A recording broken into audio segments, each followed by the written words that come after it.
Alright. Well, that was...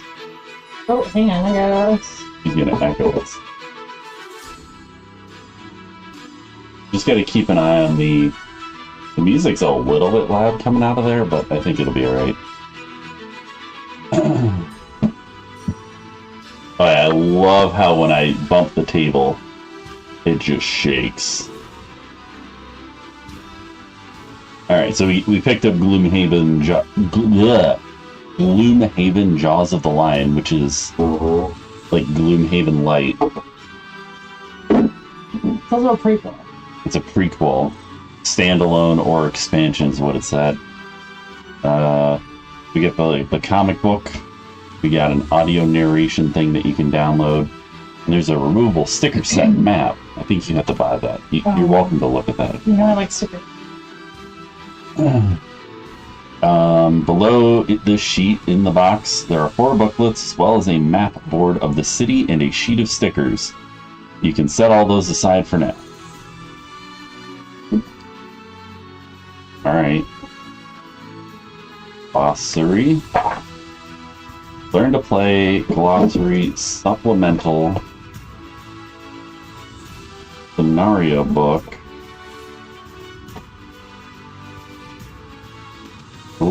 Wait, okay. City map board and stickers. City map board.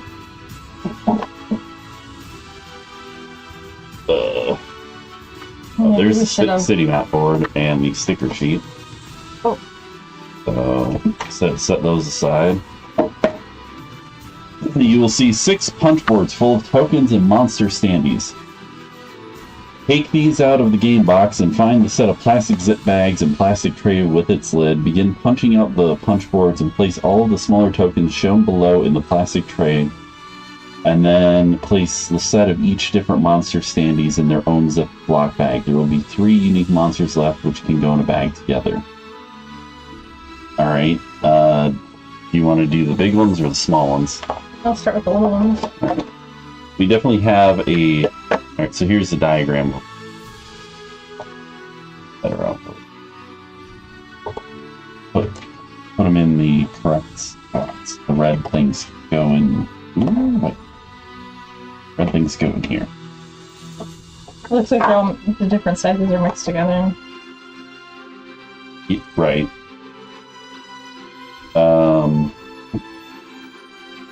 Bags? Wow, okay. Right, because it's 4-player. Or it's up to 4-player.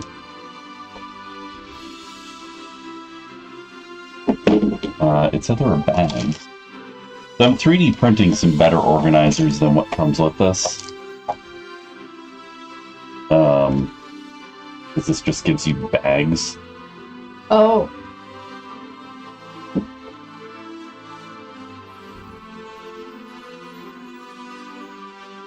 So I think it wants you to put all of these same types in one. But yeah, this is what I'm 3D printing, is a set of organizers that don't require bags.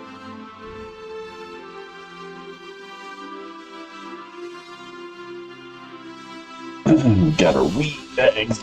Oh.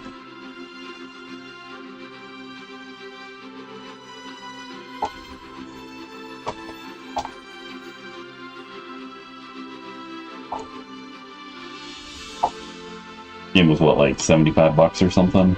Well, I think it was like 50, but like 60 maybe it was. Yeah, I think it was like 60. It was like the price of a new video game.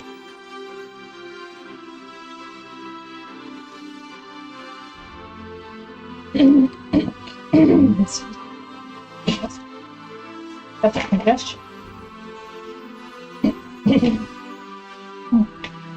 There are 3 unique monsters. Okay, so I get the idea. So the unique ones go in their own bag, and then the grouped monsters go... Right.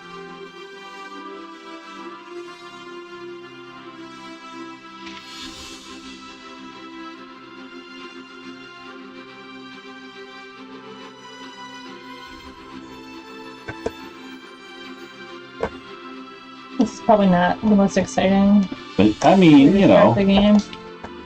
it's set up. We just chatting. Does your iPad show you how many people are watching? Because I don't have that pulled up. 6. Okay. I usually have it pulled up for YouTube. Well, I can see YouTube. Hey, Molly, how's it going? See, there we go. Now we know Molly's here. Boop. Where'd you... Oh, please go here. Yeah, so I have chat for both YouTube and Kick on my screen. You're probably only going to see the Kick ones. Yeah, I only have Kick. I've got my iPad. I don't have my laptop. There's so many little characters here.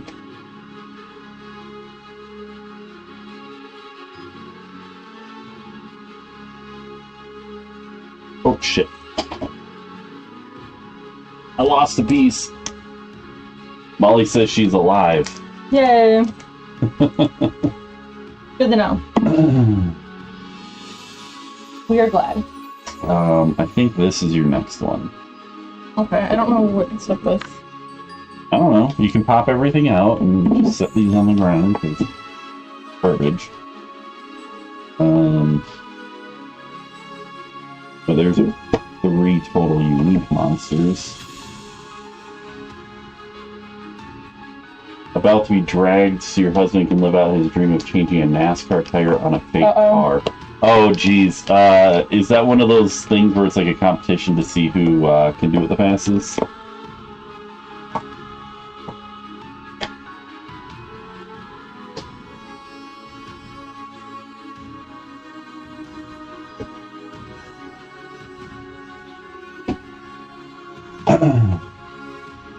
It's the Red Bull Pit Stop Challenge. Yeah, I've seen that.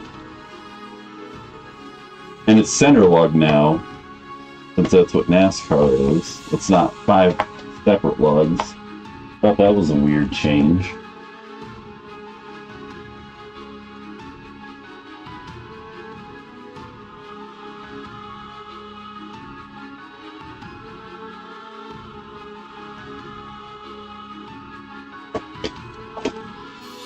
Jeez, I don't know if there's enough enemies. Oh.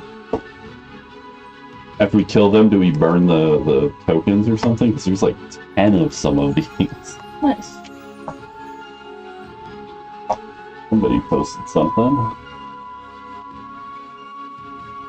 How do you just end up with a possum in your house? I don't know.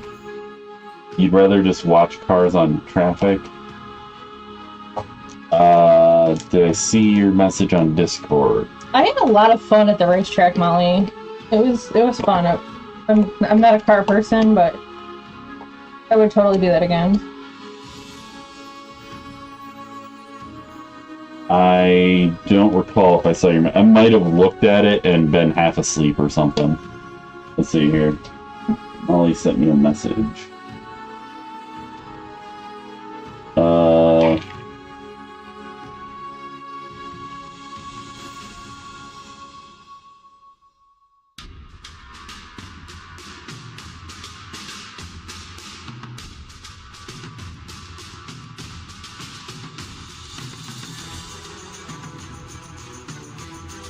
Oh, the car I found on Marketplace. Gotcha.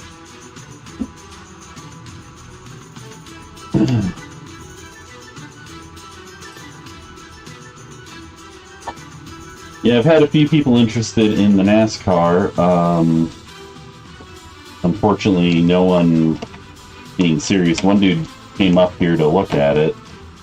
He ran it for a bit and walked around and talked about everything, and wait to hear back from them.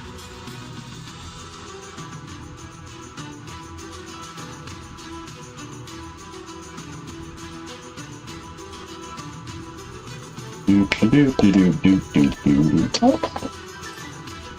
811 is regular. So what do you mean by regular? It's just going to be like regular races and kind of a shorter day, or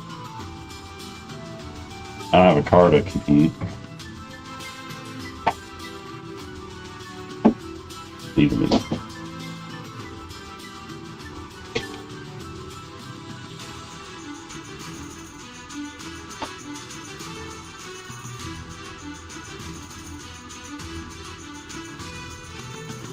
these look like monsters or something? Oh, yep.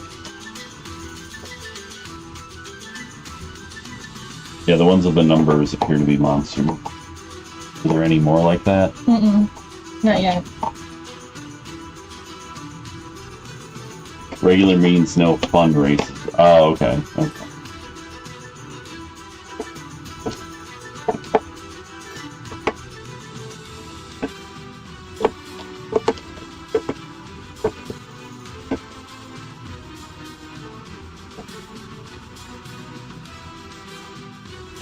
There's extra plastic baggies. Oh man. I don't like this baggy system. Yeah.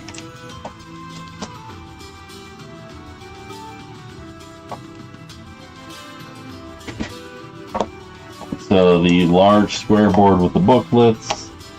Lisa says small rectangular name token off to the side. They do heats, max 5 cards from each class. Your brother usually has 2 to 3 heats, then they do the features. Gotcha. Interesting. Left in the game box, you'll find 4 larger puck boxes. With 4 character icons. 8 smaller boxes with character icons and letters. Okay. Do not open the boxes with the A, B, C, and D on them. Other tape shut. A bag of plastic stands. Multiple wrapped decks of cards slotted into a plastic tray.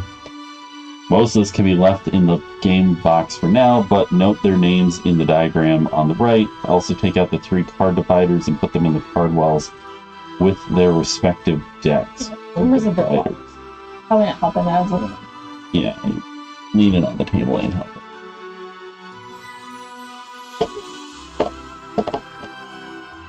it. Card dividers?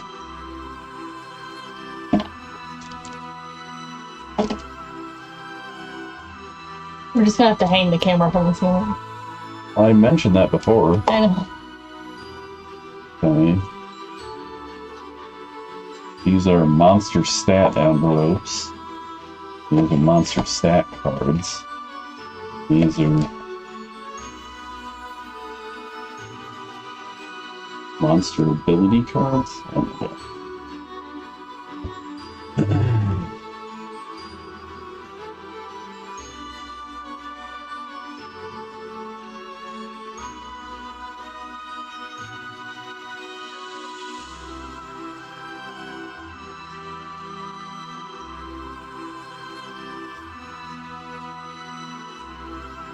Unavailable items, I guess. And then encountered events, maybe? Battle goals. Life modifier cards. Sure. I really don't know where it wants me to put this stuff, so maybe that goes up there. My head's just blocking the camera.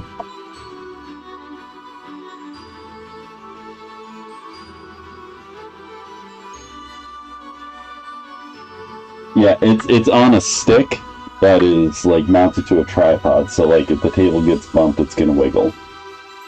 There's not a lot I can do about that. Oh, I'm like, where are you? What are you doing? I don't know where you. There's the garbage, but let's take a space.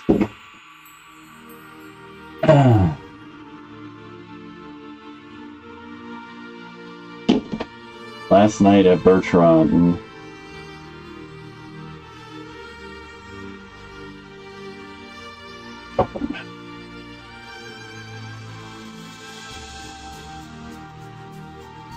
Oh, jeez. Oh. That's not good.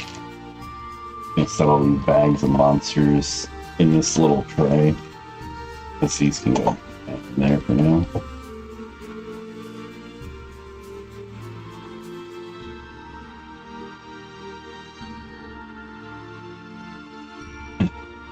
This is the smaller version of this game.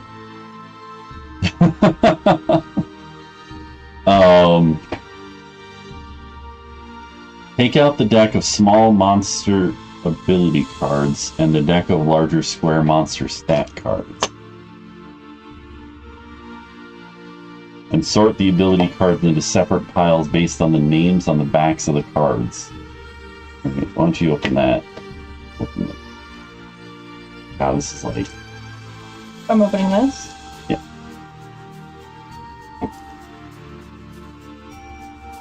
Your brain already checked out and wants to play Minecraft.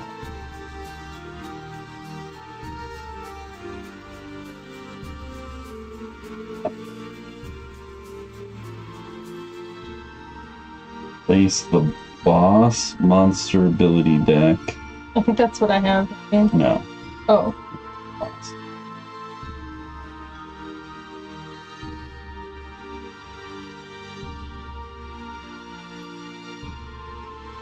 Oh my god. Okay, Apparently these aren't bosses. no, those are the monster stat cards. Oh.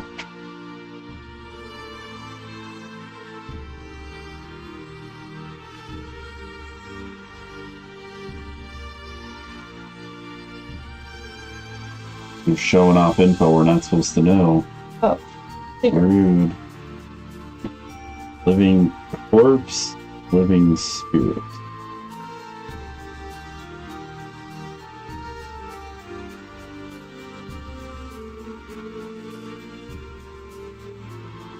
Imp. I have a really bad habit of reading on the table. That bit.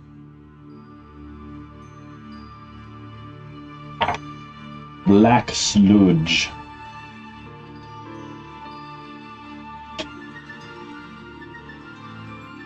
Fortunately, you have a link to the website. You can find the schedule. Thank you, Molly.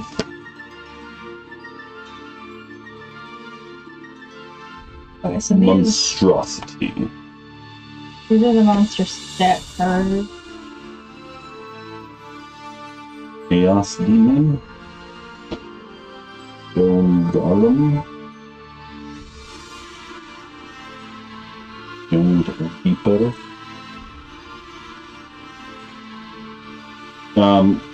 What did it say to do with the basic ones?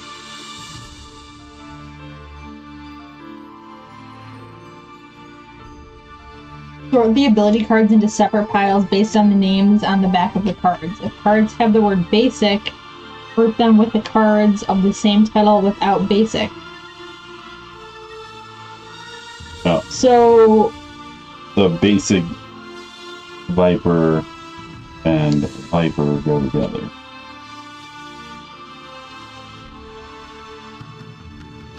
What are you doing with those? These are the cards. right, but these are the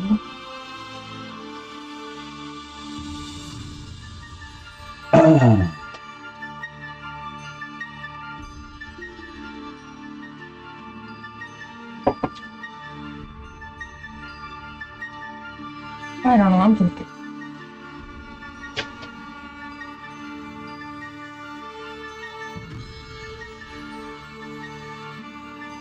There are different types of imps, and two types of monstrosities, but only one deck of ability cards for them. Doesn't matter which of the two bags you put the deck in, as long as you remember later where it is. Oh, hey.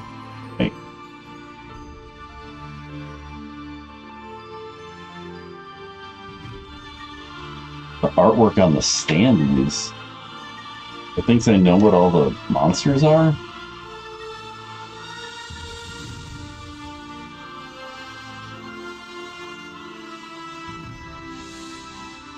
Like, what are these? You gonna read your comic?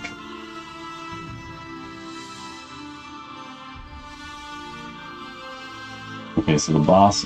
Stop doing that. Don't read my comic. The boss cards go in here. 3 unique ones.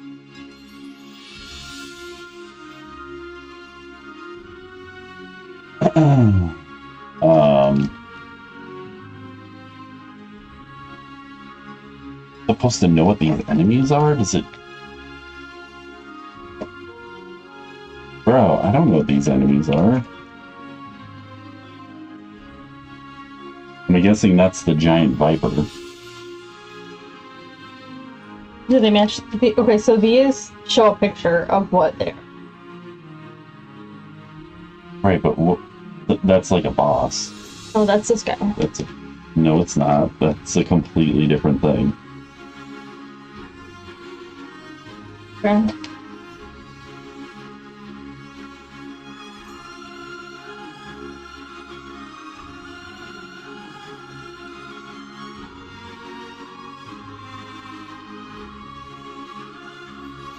These three are the bosses, from the looks of it.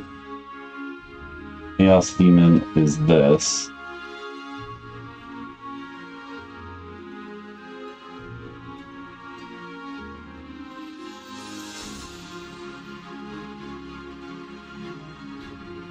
A lot of these dudes.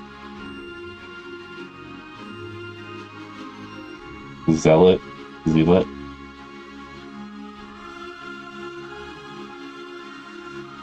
That last message was to Corchi, and Corchi alone. Rat monstrosity. Oh, there's two types of monstrosity, so like you just put all the monstrosity cards with one.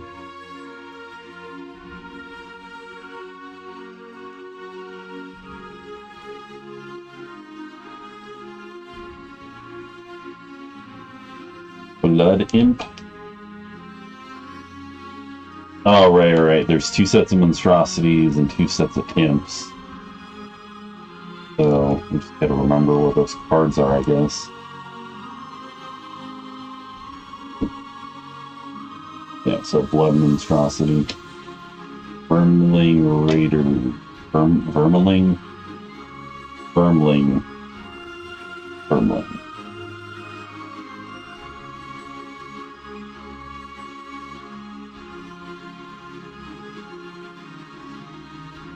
You see these?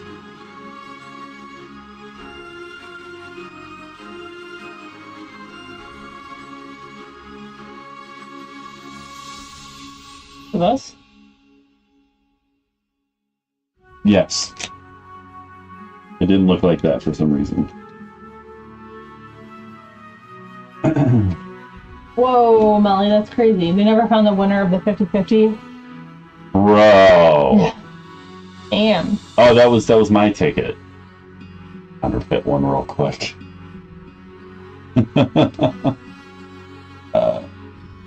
Black Sludge.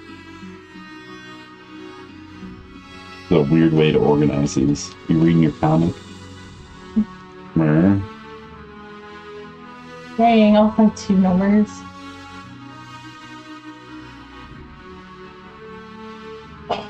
They did a total of 3 draws. Where, which microphone are we using? Is it on your... Oh, okay. It's gonna pick you up. It should just pick you up. I have it set to, like, filter out some of the... It kind of picks some of that up. Flipping Spirit. This one.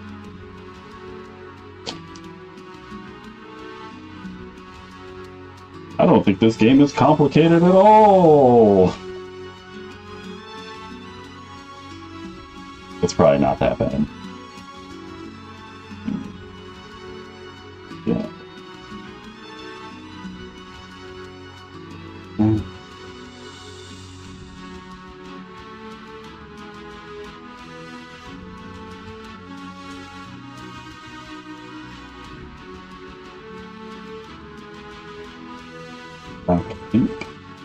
Wait. There are 2 types of in? Oh, yeah, okay. Blaze.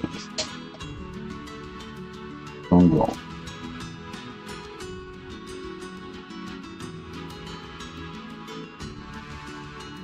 Alright, that step's complete.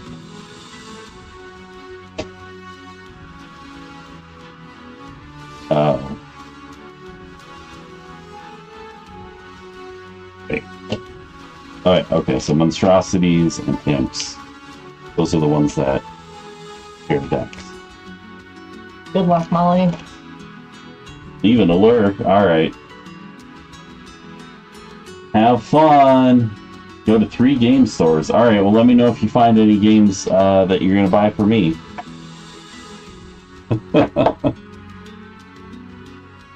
Good luck finding ones he doesn't already have. There's plenty of games that I don't have.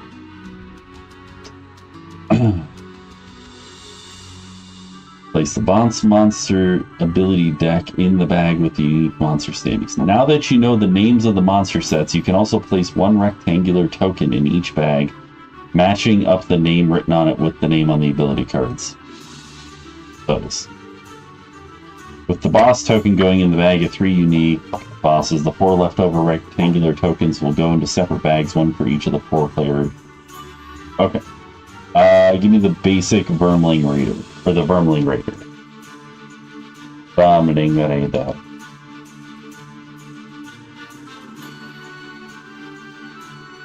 Alright, Living Corpse. Not Living Spirit, Living Corpse. Basic Sludge, or Black Sludge, I'm sorry. Living Spirit.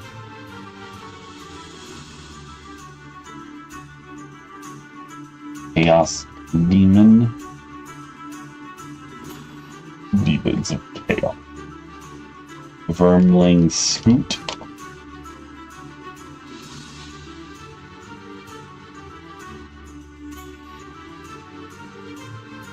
Base Giant Viper. Apparently they make card protectors for cards of that size.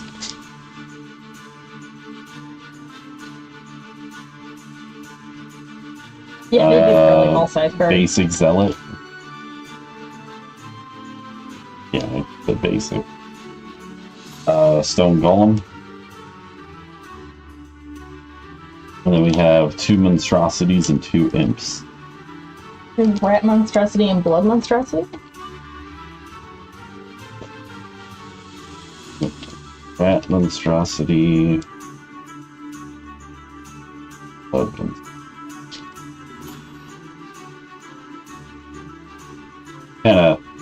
Kinda easy to see the difference. Blood Imp. Black Imp. Then we have a boss one.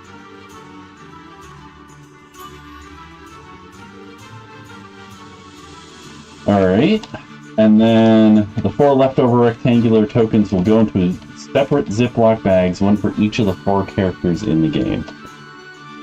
Give me 2 of them. I'm assuming more things go into these bags, and this is how it's going to organize them. Good news! We can leave this set up out here. For in here. Yeah, Is this on Wi-Fi for some reason? Oh no.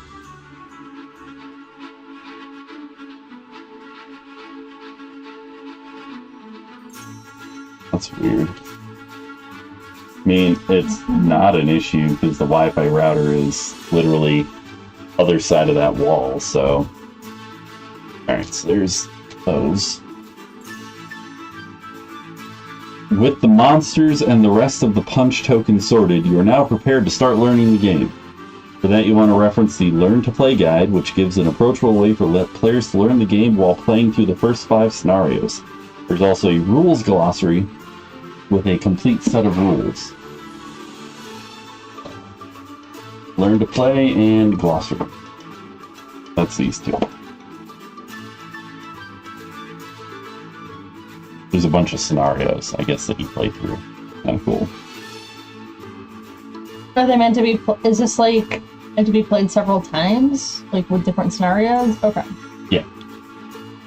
Yeah, I would hope that something this complicated was not a one-time game. Right, but I mean, I don't know. So. Rules glossary. Highly recommend that you learn to play using the guide and use the glossary to look up any rules questions you might have during play. You can also find a complete list of components on page 28 of the rules. Items? Oh, yeah, all the stuff that comes with it. Oh. Like, a lot of crap. Might be spoilering what's in the sealed pouches, which is kind of cool that they, like, treasure.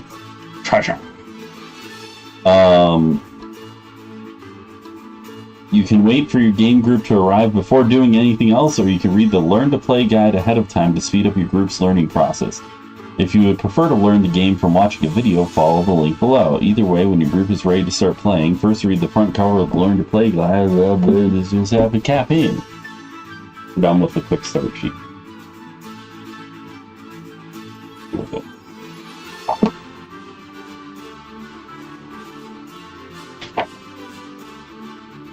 Put it there.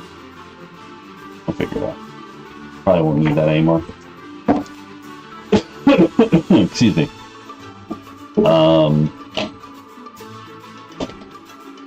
Did you? These aren't removable stickers? I think they are. No, this just says location stickers. This is a removable sticker set you can pick up, apparently. Oh. Oh, and replacement seals for boxes and map.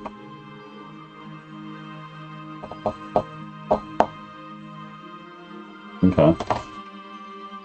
I guess one of the goals is to try not to destroy the stickers, because those are probably...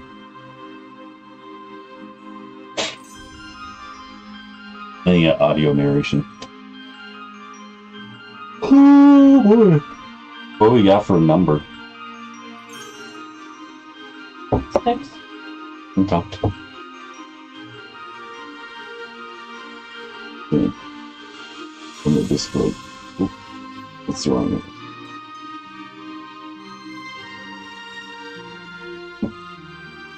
Did you read your comic book?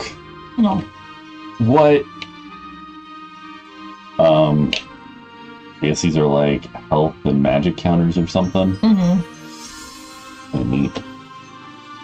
So, and I know I'm getting a little sidetracked here, but this is something I 3D printed.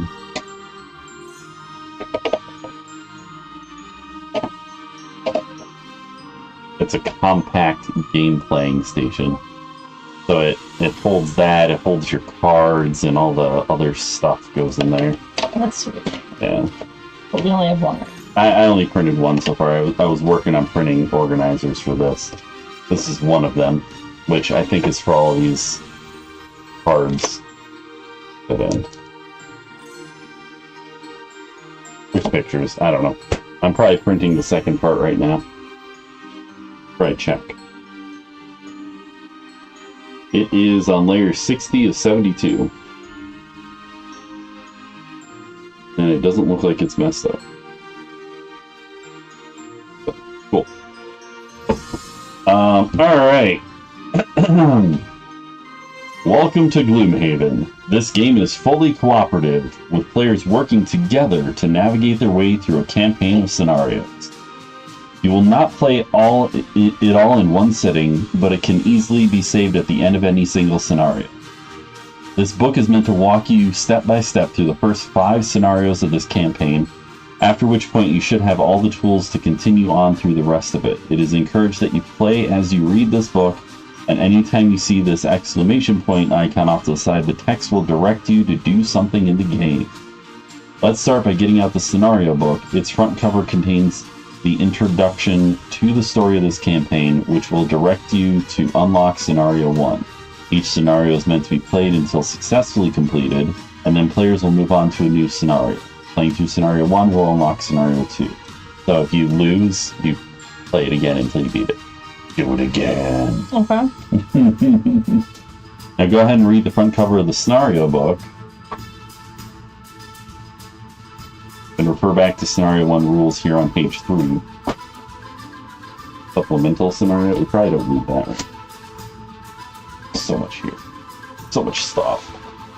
Should we move this? You scoot it off to the side here. We'll set this down. it right there. I mean, a lot of this stuff can just be off to the side. I'm assuming that we won't need a lot of this until, you know what I mean? Yeah.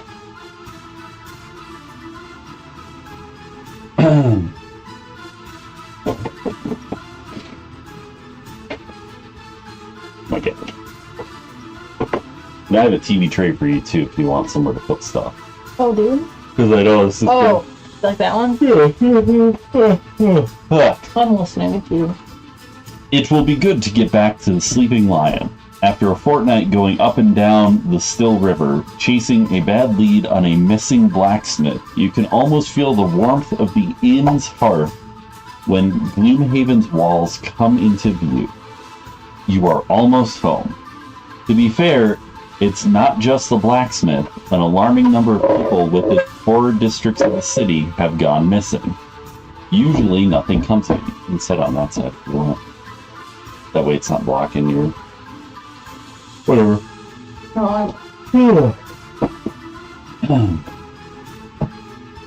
An alarming number of people within the poorer districts of the city have gone missing. Usually nothing comes of it, though. Just another poor soul forgotten out here on the edge of civilization. The blacksmith's wife, Sandy, however, managed to somehow scrape enough money together to hire you to find her husband. You're not sure where the money came from, but no matter the source, it couldn't have come easy, which makes it doubly painful to return to the city empty-handed.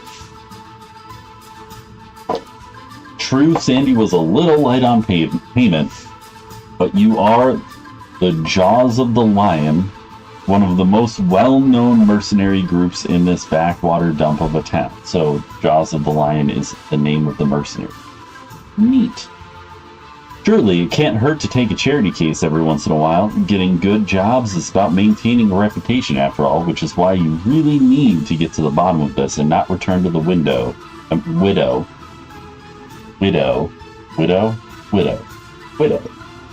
I know words. Empty-handed. Wait.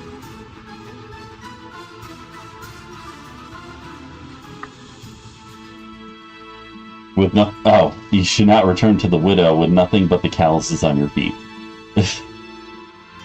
Also, you probably shouldn't call her a widow to her face, at least not until the fate of the blacksmith has been confirmed. Given, however, that none of those who disappeared have returned, the outlook is grim. As these cheery thoughts pass through your mind... No, not funny. You notice movement up ahead and immediately draw your weapon. The sun is dipped low in the sky, reducing visibility, but you can clearly see some ramshackle wooden barricades blocking the road in front of you. And sure enough, as you cautiously approach the scene, vermlings jump out from behind the obstructions, flashing crude swords and sharp sticks. You have to admit you are quite tired from the day's journey, but still these oversized rats certainly picked the wrong group of travelers to ambush today. You are the Jaws of the Lion, after all, and are always ready to show there is only one outcome for anyone who dares threaten you.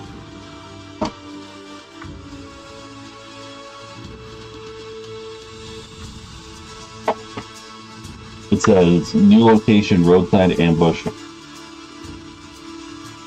It's the first of the first Saturday of the month. Is it broken? It does sound weird. So 1B is the roadside ambush. But I'm assuming we put the sticker right there.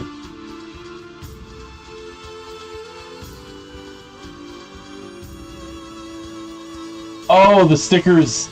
Okay. The stickers, you place them right where they go. Oh. So it just puts the roadside ambush visibly in that area. That's really cool. I don't know what I thought. That's way cooler than I thought. Alright. Return to the Learn to Play guide before continuing on Scenario 1. There's a table of contents, and there's Scenario 1 rules. To start, perhaps you noticed this in the scenario book. New location, roadside ambush. This means to take that first sticker from the sticker sheet labeled Roadside Ambush and place it on the B1 square of the city map board such that the artwork lines up. You want to do it? Sure. Alright, take your time. So it's B1, so it goes in this square, and you want to line up the artwork so it's perfectly aligned. Okay. These stickers are permanent. Uh-oh. Shut up, Bixby. If you prefer not to make permanent changes to your game, feel free to ignore them and track which scenarios are available to you in another way. Take your time. The city map board is a way to see which scenarios are available for you to play. At the moment, only Scenario 1 is available, but as you progress through the campaign, more choices will open up. Put the city map board to the side for now. It's cool, I'm not gonna lie. Like... Push forward. Forward, not up. Yeah, it's pretty sweet. Yeah. I did flip the camera so it's all alphabetical, or it's all right side up for me, since I typically have rule books in front of me. Oh. I'm gonna set that up. That's to the side now. I need caffeine. Before we get into Scenario 1, each player must decide which character they are going to play. There are 4 characters available, allowing up to 4 players to participate in the game. Playing by yourself, if you're playing with yourself, you gotta do both shots. Anyway, to choose which character to play, find the large and small boxes with 4 character icons and remove the contents. Demolitionist, melee damage and obstacle destruction. Red Guard, protection and monster manipulation. Hatchet, ranged damage and looting, so it's like a rogue. Void Warden, healing and support, which is like white mage type thing. Red Guard is going to be protection and monster magic. Demolition is going to be bomb. And Hatchet's going to be Issa. Range damage and looting. Pretty much, right? Do you know which one you're going to want to do? Yeah. Which one? The Void Warden. Alright. Oh, I think this is like part of the first scenario. Interesting. Set that off to the side. Alright.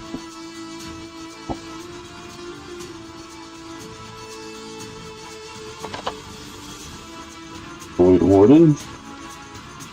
And I don't know if we're supposed to open these yet. You also have a small box.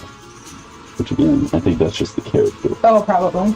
I don't know who I want to play. I think I want to play the Explodey Boy. You know, I thought that was you at first, and then once there was a...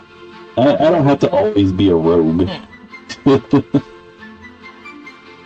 So, we got our little boxes. I'm going to play the Heart Bomb. Demolitionist. That sounds like fun. The Red Guard also sounds like fun to me. They all do, yeah. I might do that one in our next play. But anyways. Find the large and small boxes of the 4 character icons and remove the contents. Careful with the boxes. Oh, man.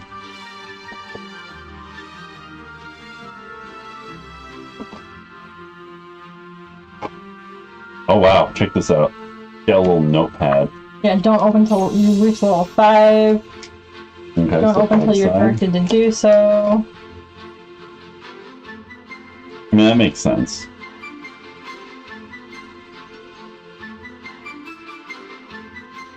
Little bomb tokens. There are figures of the characters in the small boxes, and the large boxes contain character mats with artwork on the front and a description of the characters on the back. Once the characters are chosen, players should claim their character's figure and mat. The rectangular initiative order token from their character's Ziploc bag, a hit point dial from the game box. There's a lot going on here. Hold on. Yeah, I totally want to paint these. You get a hit point thing.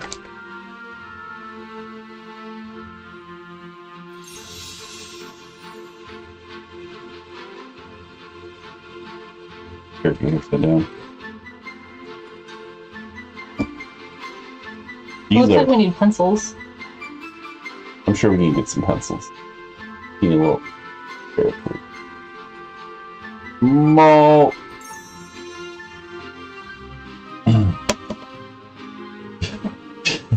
He's breaking stuff. Oh.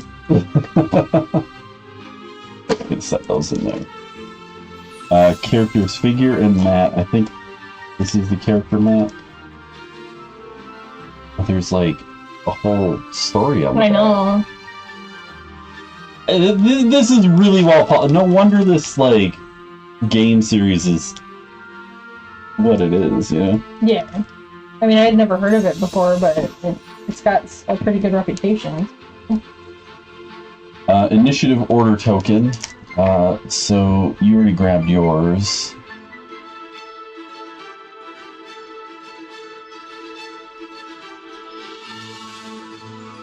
Yeah, I guess maybe I'll keep the empty ziplock.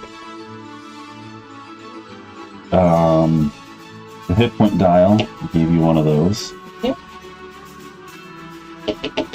I see it, yeah. A deck of smaller cards with no warning, and the first 7 cards from the larger deck with no warning. These card decks. Wait.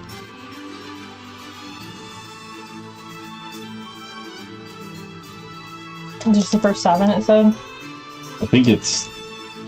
Well, this is a player reference card. I don't think that counts as one of the cards.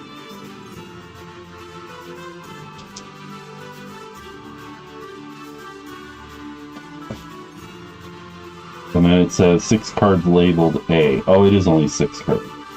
Okay. There's our 6 cards labeled A. So the reference and then the first 6 that are labeled A at the top. Find them.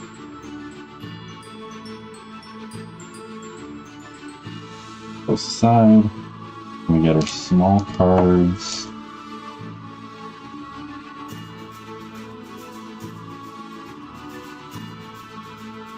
Ooh, cards with no warning.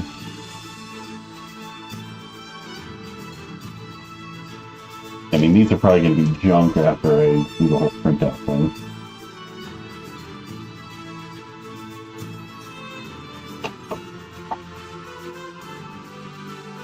Oh yeah, that's cool.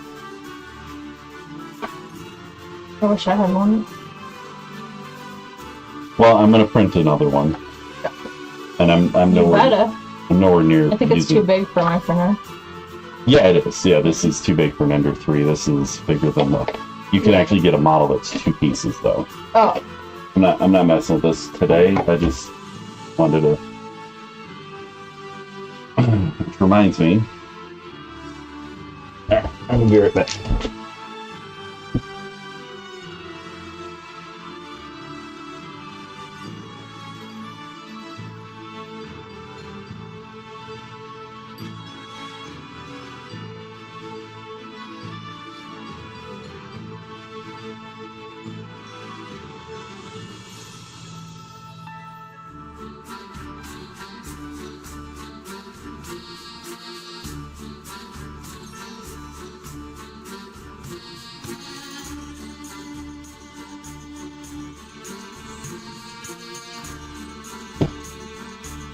My dragon look okay? This is my organizer for the standee bases. Your what? My dragon look okay? Oh, I didn't look at it. Oh.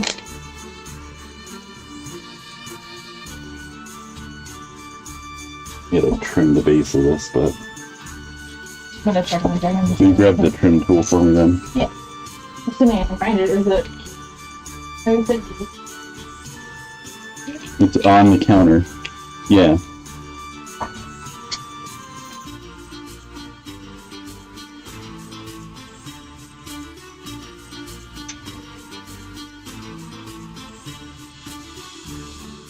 I think we lost one somewhere. Alright.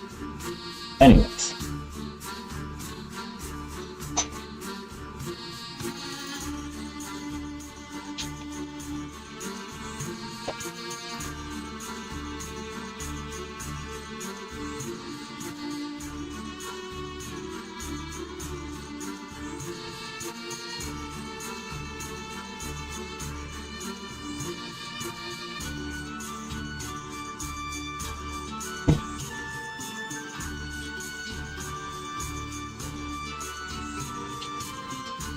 dragging these balls. I don't know how those are all supposed to fit there.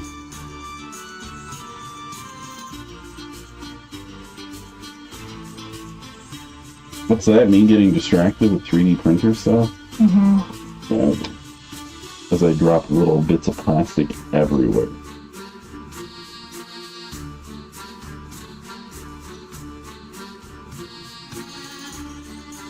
Ooh, like that. I'm gonna grab my buddy. It's just. You're cold? Yes. I'm warm as hell. Alright. Do what you need to do there, Corky. 2 decks with warnings along with the remainder of the other large deck, the character sheet pad, and the strip of circular character tokens should remain in the box for now. Oh.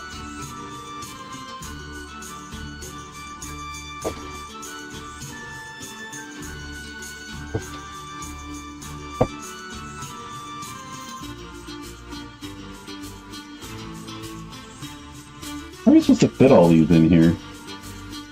They're definitely supposed to be for the standees, but it definitely doesn't look like it fits.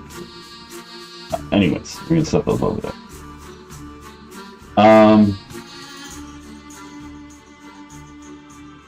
So the 2 decks with the warnings, the remainder of the large deck.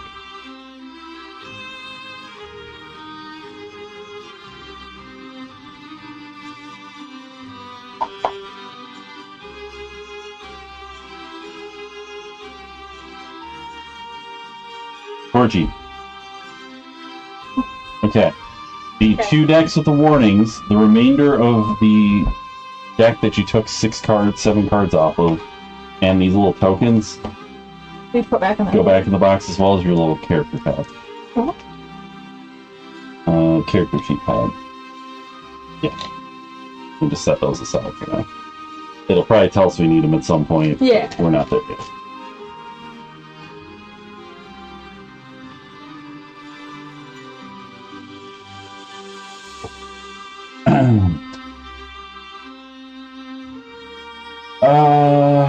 Yeah. So we have our figure, our token, our health thing, our 6 cards labeled A, our deck of small cards, reference card. It's everything. It's all at once. Wait, you said the cards that we're not using yet. Yeah, those go back in there. Be careful with those. You only get one set. I just put them in there loose. Well, I don't want mine to be big. All willy-nilly. Alright. Play area setup. Using these character materials and other components, we will now set up scenario 1. Each player should place their character player mat. Hold on, I need room. So much stuff. So much stuff! Each player will place their character mat upside down. Is it this? Player reference. 6 level A ability cards.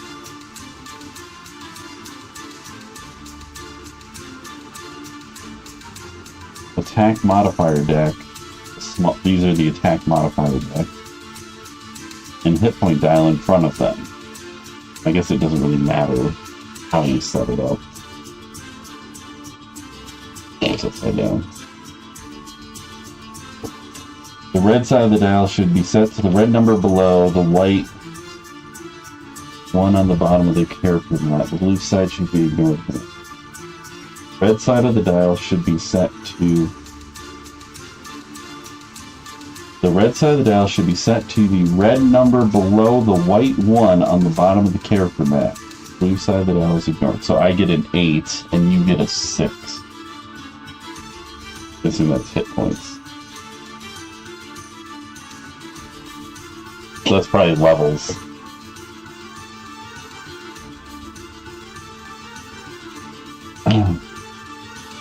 The character's initiative token should be placed near the center of the table. Character's initiative token should be placed near the center of the table. Open the scenario book to scenario 1 and place it in the middle of the table. The book shows the scenario map. Okay, that's cool. I didn't... Torchy. That's cool. Yeah. Alright, we gotta make some room here. Get all these kind of scooched off. It looks like this, it says active, there's little arrows, wall, yep. discard, items. I don't know what You do. You just need to spread things out.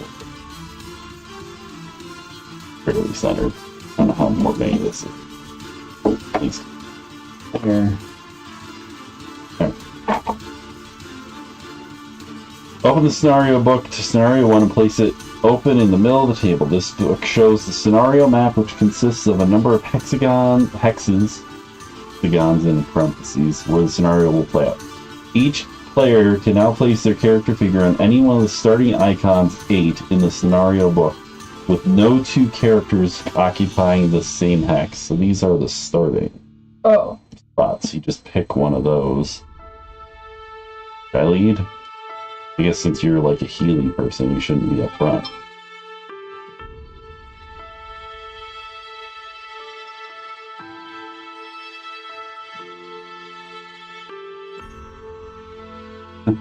I love that he wasn't upset at all about the possum picking his house.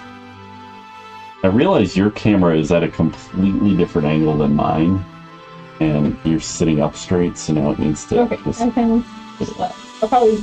No, sitting up straight's probably the right thing to do. I might want to zoom my camera in and out. Yeah. Anyways. Retrieve the Ziploc bag of Vermling Raider monsters and remove the cardboard standees, the large square stat card, and the initiative order token. Out Vermling Raiders.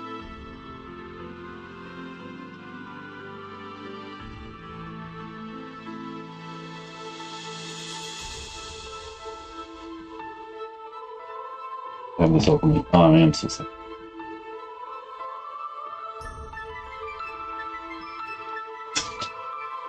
I think we thought the table was big enough. I never thought this table was big enough. Okay, so the Vermling Raider thing goes over here-ish.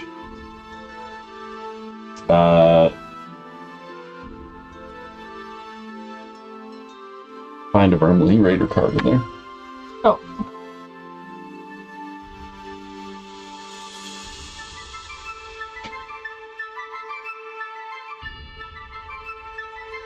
The smaller cards are not needed in this scenario.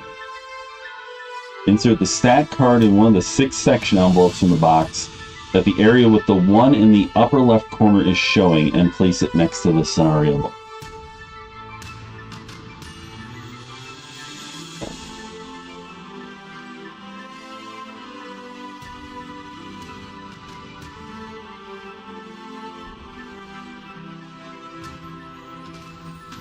I don't know where your key is.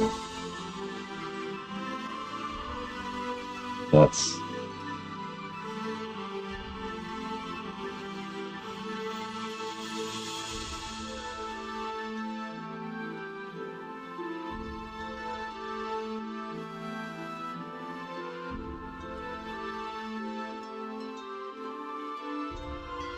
whatever's comfortable. Now put the monster standees into the white and gold plastic stands found in the box. Follow these rules.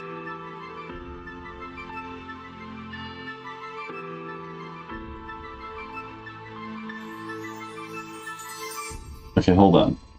Put the monster standees into white and gold stands found in the game box and populate the map in the scenario book following these rules. This icon, number 10, okay, so those are the positions they want them in. They've got the stand colors. This icon shows what set and rank of monsters should be set up in this specific hex. Reference the first row for 2-player characters, middle row for 3 characters, and bottom row for 4 characters. So white, white, white, white, white, yellow. It was top row for 2? Yeah.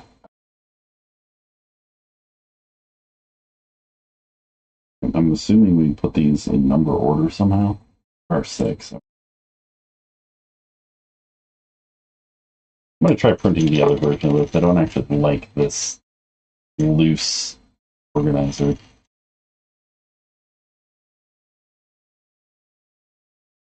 want to do some of these. Be careful when putting them in the stands. I assume that you can easily damage the cardboard. Yeah.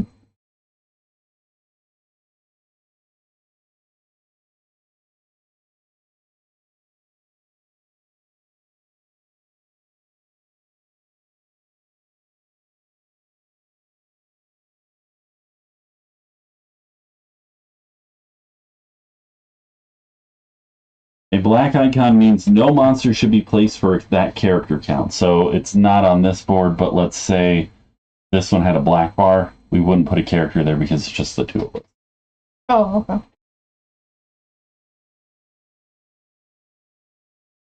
Gold means an elite monster, which, yes. Each standee has a number on it. This number should be randomized when setting them up. Okay, well, I didn't really pay attention to it. I'll be facing it. If you put them this way, they're facing backward. Oh, okay.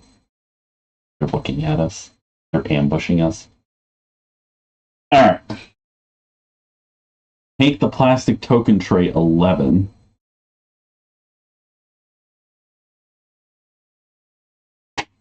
Okay. Put it next to the scenario book. Done.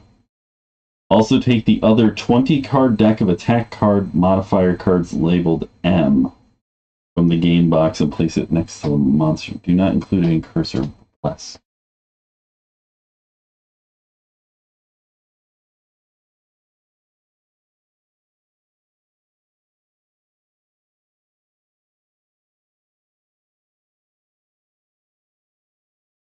These? They marked M for a monster? Oh yeah, there's a little M. Oh, there's a little bomb on mine. Okay. Shuffle this and all character attack modifier. So there's more cards in here than just the one deck. Oh. The thing. So that's why there's only 3 Mylar bags and there's supposed to be a bunch of decks. Mm-hmm. So it's like got a star on it. Oh wait, these say M. What? 13. Do not include any cursor bless cards, which are these ones, I guess.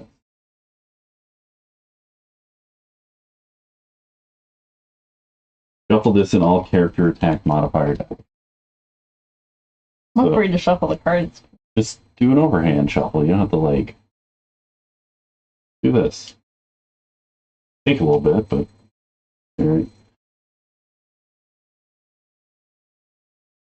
Alright, so we're shuffling these. There's a lot of important information in the scenario book that should be noted. A. Scenario number, title, and city map board location for ease of reference. Okay. 1, roadside ambush. B1 on the map, goal, kill all enemies. Yeah. This is the scenario number, the name, the location on the map, what the goal is. Okay. Goal of scenario. Okay, I just read that. All monsters on the map must be killed. That's the goal. Okay. Scenario key, which is C. What is this? Oh, there it is. Listing what monsters from the game box and what tokens and tiles from the token tray will be needed to set up the map. In this case, all that is needed are Vermling Raiders. Okay. Map layout. For this scenario, this just shows that the 2-page spread in the scenario book is sufficient to depict the scenario. Future scenarios may show a separate page from the supplemental scenario book. These are the monster deck.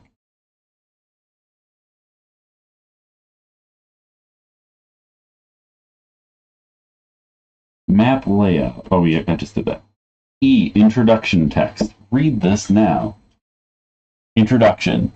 The road back to Gloomhaven has been long, and now to get attacked by vermlings when all you want is a warm meal and a soft bed, well, it makes you mad enough to kill these many creatures before you collapse from exhaustion. Of course, the vermlings have other plans. They gibber about wanting your coin and the meat on your bones. Nasty things, really. Best to ignore their ranting and end this quickly. Special rules text. Read this after the introduction. It gives additional information not covered by normal rule set. Make sure each character's starting hand consists of their 6 ability cards marked A, which is what they are, what we grabbed. Vermling Raiders will act on initiative 50 each round. They will first move their base move value of 1, then if a character is adjacent to them, attack them for their base attack value of 2. Inclusion text. Do not read this until the scenario has been completed. Something I can set on there. Inclusion text. Covered. Rewards for successfully completing. Like that. Actually, wait. Bam. Perfect. Place the sticker for scenario 2 on the city map board. Then telling us what to do when we get. Oh. Rewards. Read this after the conclusion. Tips and rules reminders. Read these as needed during the scenario. It's just all these little blue things are the tips. Oh. Place each of your character figurines there. All hexes with green borders are obstacles and cannot be entered. Demolitionist can destroy them, though, at which point a destruction token is placed on the obstacle and it becomes a normal hex. So, like this, any of these, they can be blown up, become normal. Only by you. By demolitionist. I mean, you can play demolitions next time. I'm playing it right now. Right. But yes, that's the only character that can do it. Okay. Obstacle designations, green border, I just read that. Wall designations on the map. The hexes of each scenario are contained within a thick, dark border line. These lines are the walls of the scenario and cannot be crossed. You can't leave the hexes on the dark line. Okay. Yep. Easy enough. The fan turned off. Weird. Now that the game has been set up properly, we can start playing. Gameplay within a scenario is broken up into a series of rounds. In each round, all players will select which ability cards they would like to play. The chosen card will determine the initiative order, which is the sequence which characters and monsters will perform their turns. Initiative roll, right? Mm-hmm. Once all figures, characters, and monsters on the map have taken a turn, the round will end and a new round will begin. Very similar to how D&D works. It's just turn-based RPG stuff. Initiative is based off of the card you use, I guess. What I'm gathering from this is the first few sessions, you got to learn a bunch and like practice, and then after that, it makes more sense. This would be like picking up D&D for the first time. Mm-hmm. The books are handholder, not a person. Mm-hmm. All right. Every round follows the same order: card selection, initiative order, character and monster turns, end of round. Let's begin with the first part of the first round. Each player will now privately and simultaneously select 2 ability cards from their hand of 6 cards to play face down in front of them. During this step, players can make general statements about their action for the round and discuss strategy, but they cannot show other players their cards nor give specific information about any numerical value or card title. You can't tell me which cards are, but you can give me an idea of what your plan is. But I can look at them. Yeah, well, you pick them. Oh, I can pick them, I pick them randomly? You're picking them. You're going through your cards. Okay. Of the 2 cards chosen, one is selected as the initiative card, which will determine the character's initiative order in the round based on the initiative value on the center of the card. That's initiative. Mine are all 2, from the looks of it. Wait, what's initiative? The number in the middle? Oh, I'm sorry, in the middle. Yeah, the big number in the middle. Dead center. I have like 88. And how does it? I don't know. I'm getting there. Oh, okay. That's just the initiative number. You don't have to pick a card right now. We're getting to it. You can just kind of look at them. Lower numbers go first. The initiative card should be placed face down beneath the other card, such that when both cards are flipped over and revealed, it is now the top card. Okay, so the card you're using is initiative. You put face down first, and then you put the other card on top of it. And then when they get flipped over, you see the initiative card. And the higher the number... Lower the number goes first. Oh, okay.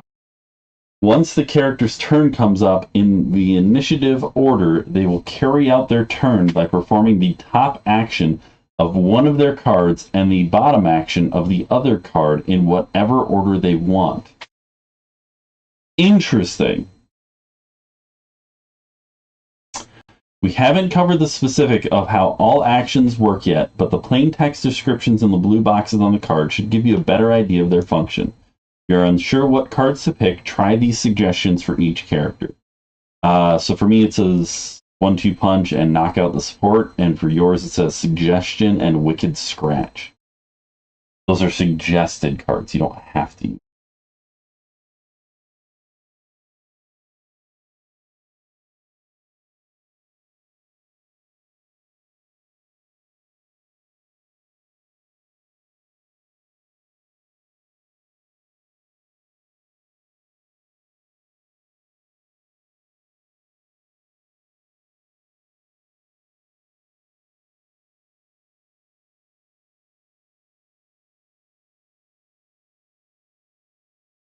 Okay.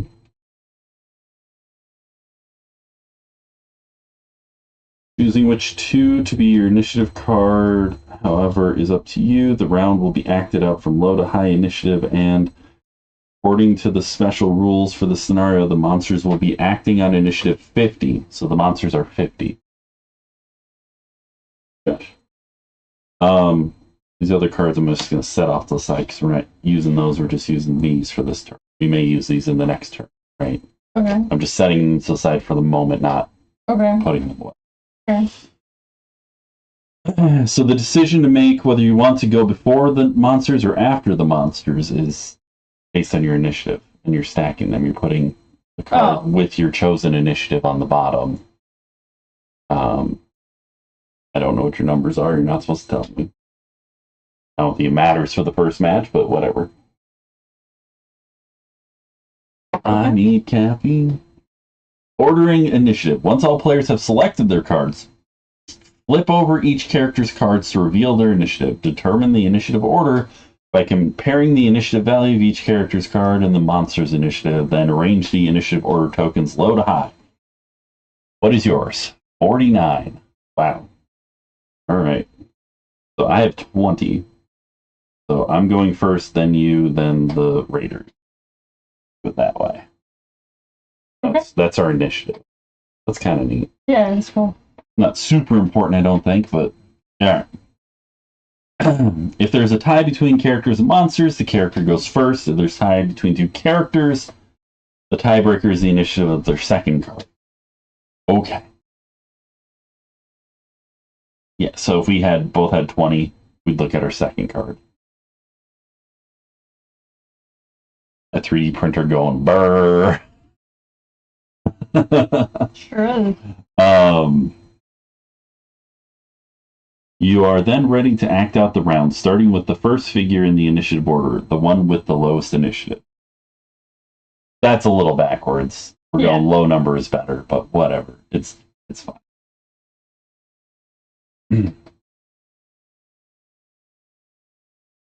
Oh, excuse me. Yeah, I definitely need an energy drink here. I'm reading like that. Once the initiative player, initiative set, each figure will do a turn in that order. On the character's turn, they will perform one top action and one bottom action. They cannot perform two top actions or two bottom actions. Their selection of which card to use for their initiative no longer matters. They can use either card first for either its top or its bottom action. Okay. So the initiative doesn't matter at all now. And you can pick this and this, or this and this. And in whichever order you want. So it could be this first, then this, or this first, then this, or this first, then this. You know what I mean? So now I can use either card. Right, we were just doing initiative. Oh, okay. The point of that was initiative. I'm sure there's more structure to this as we go, like the tutorial. 7 pages in. And then the card is placed in the character's discard pile on the left side of the card mat. Oh. Wait. See, there's little... Yeah. I don't have room for that.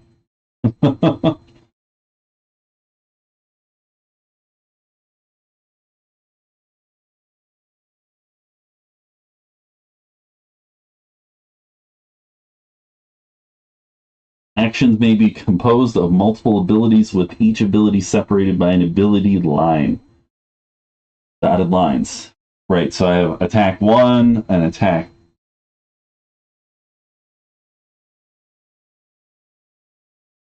Oh, so 1-2 punch can hit 2 adjacent enemies. That's the point of that.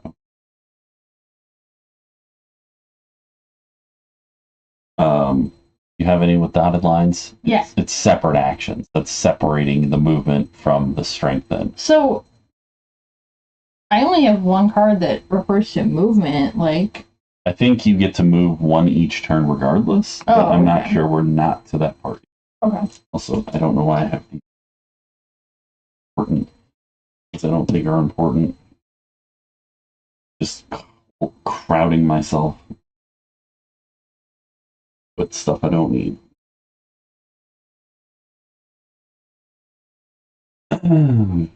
Yeah. Any action can be skipped, but any individual ability of a performed action can be skipped unless it negatively affects a character. So if you have an attack and you want to skip the attack, you can. But if it's a negative attack, like you twist your ankle, you can't skip that. You're going to twist your ankle. That's what. Oh, I don't know what the actual negatives are. We will now discuss possible types of abilities so that the first character in the order can take their turn. If the Vermling Raiders are acting first, skip to monster. No, it's move. A move ability allows a figure to move up to X hexes. The figure does not have to use all movement points when performing a move ability. Okay, so we do have to use a move ability. So that means I'm going to have to use this, and then this. Those are my options. If I want to move. So I think you already said this, but I can use a top from this card and a bottom from another card? Right. So you would use move from the one on the right and the top from the other one. Okay. You can't use both bottoms or both tops.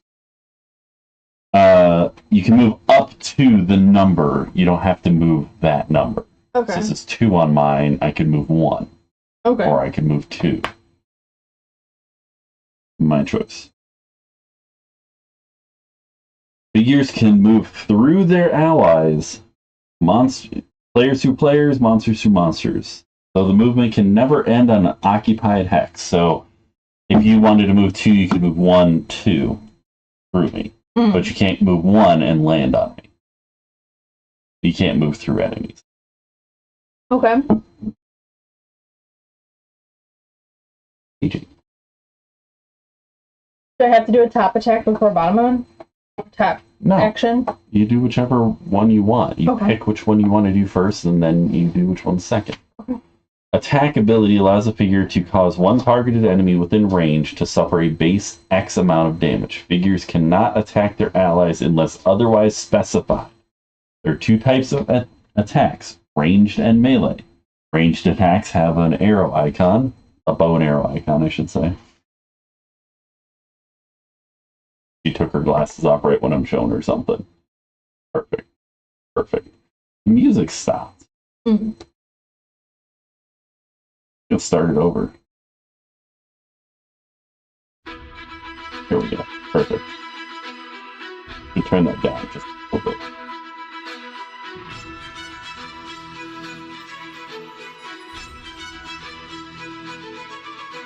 down on the stream a little bit too. But yeah, that looks good.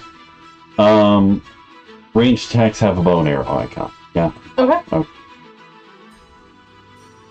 Which means one enemy with an X hex as the attacker can be targeted by the attack. Range cannot be counted through a wall. If the word range is not used under an attack, the attack is considered melee, which means it can only target adjacent enemies unless otherwise specialized. Demolition is in range 2 of monster. Yeah. Or if it was here, it would still be 2. It's not. Hey, if the monster was standing here, that's 2. It's also 2 there. See how that works? You can't just skip the line or anything. You have to count every space in the hex. Okay. Okay. The main difference between range and melee, other than what can be targeted, is that if a ranged attack targets an enemy adjacent to the attacker, it is at disadvantage. So if I was using ranged on this person, I'd be at disadvantage. Oh. Which is true in D&D. Using a bow and arrow from 2 feet away is not good. Some effects, such as conditions on the following page, may cause an attack to gain either advantage or disadvantage. If the attack has advantage, the attacker draws 2 attack modifier cards and applies whichever one is better. If the attack has disadvantage, the attacker draws 2 cards and applies whichever one's worse. These are our dice. You roll twice. Oh. Advantage or disadvantage. Just like D&D. Try to make it to a rule set you understand. An attack cannot have multiple instances of advantage or disadvantage. If it has both, they cancel each other out. If a ranged attack is performed on adjacent... Yeah, we already read that. Attack modifier cards. Anytime a figure performs an attack, the figure must flip over 1 card from their modifier deck for each separate target to modify the attack. The numerical value should be added or subtracted from the attack value. So I'm going to draw one. I'm going to put it back in the deck. That would -1 from the attack value. Oh. There's a 2x card, means that the value should be doubled. There's a line through card. That means it does nothing. Mm-hmm. Those cards also have a shuffle symbol, meaning if you reveal either the no damage or 2x, you shuffle the entire deck at the end of the round. The end of the round. So if you're doing 2 separate attacks, you're going to wait till you do your second one. Then you're going to shuffle. Okay. Each character has their own attack modifier deck, and the monsters collectively share a deck. Wish they had a different back on them. That bothers me so much. The backs need to be different. Each deck is the same, containing the same 20 cards. So I guess that's fine, because you could just borrow one of the other decks if you lost cards or something. There's a certain number of each. I'm not going to read that. That's not super important. After an attack is made and the final attack value is calculated, modified by bonuses, then the attack modifier card bonuses, then the attack modifier. That amount of damage is suffered by the target. In the case of monster suffering damage, place damage tokens equal to the amount of damage suffered on the stat envelope in the section corresponding to the number on the monster standing. So this is number 1. If I did a damage, we'd put a damage here. Damage token. Oh. See, because there's 6 enemies. They're numbered. These guys are numbered. That's how you keep track. What's a damage token? Is? Yeah, I think so. The big ones are 10s. The little ones are probably 1. Yeah. Are there ones in there? Yeah, they're just at the bottom. Shuffle them around a little bit. If there are then enough damage tokens to equal or exceed the monster's maximum hit point, see page 10. That's the next page. The monster is killed and removed from the map. All tokens in the monster's stat envelope section can then be returned to the prey. All tokens in the monster... Oh, yeah, okay, so you just take them off. When you kill this guy, You take those and put them back in the tray. You don't leave them on your envelope because that just gets counted. Okay. 40. Line of sight. When any figure is targeted by an ability, the targeting figure must have a clear line of sight to the target in order to perform the ability. This is established if a line can be drawn from any part of the target figure's hex to any part of the target's hex without touching a wall line. Only walls block line of sight. So, if this guy was attacking someone here, he wouldn't have line of sight because there's no way to draw a line from his hex there. If he was attacking someone here, yes, that goes through this, but this part of the hex can draw a line to this part of the hex. That's line of sight. Okay. It was pretty straightforward, I thought. Only walls block line of sight, which I don't really know what are. I think it is. Maybe those are walls. That's a rock. Obstacles and other figures do not block line of sight. I don't know, all the ones with the green are obstacles. We may not have any walls. Oh, okay. So I used obstacles as example, and it was incorrect. These do not block line of sight. So if I was here, well, if I was here and there was someone here, you could attack with a ranged weapon with line of sight. Alright. The following rules up to monster turns on the next page are more for situational character effects. Feel free to begin taking character turns now and simply refer back to here when necessary, then continue on to monster turns on the following page when initiative 50 comes up in the order in the monster's attack if they haven't already. We have target, suffer damage, conditions, heal, sell, granting actions, destroying obstacles.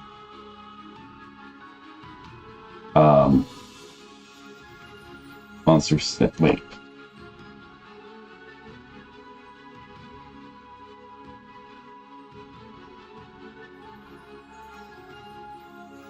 I just wanted to look real quick at the monster stat card. Maximum hit point value is this number 5. They can take 5, and then this guy can take 10. He's the yellow one, is my guess. We're gonna get to the monsters in a minute. Like, you have 8 health, they have 5. Oh, I hope your character heals. Alright, so... Strengthen self. Ah, okay, so I can move up to 2 spaces and destroy an adjacent obstacle if I do perform Strengthen self. How do I destroy an obstacle? Destroying obstacles. Specified range can be destroyed, making that hex as an obstacle occupied now traversable. Note that some obstacles occupy more than one hex, depending on the number of hexes the green border surrounds. When an obstacle is destroyed, place the destruction tiles on each hex of the destroyed obstacle, even if the hex is out of range. Oh, so if I destroy this obstacle, it destroys both. Oh. And if I destroy this obstacle, it is now traversable. We put one of those on. That does that. So I'm going to move here, and one of my 2 movement, but I can only do that as 1 action. I can't just move the other one later. And I'm going to destroy this obstacle so that I strengthen myself, and I get advantage on all of my attacks until the end of my next turn.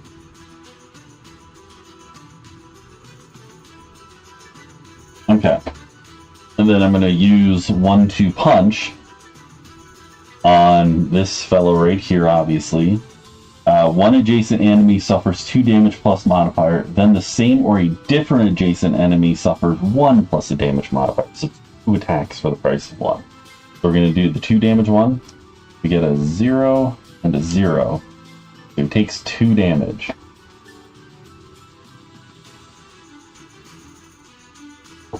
And another 1.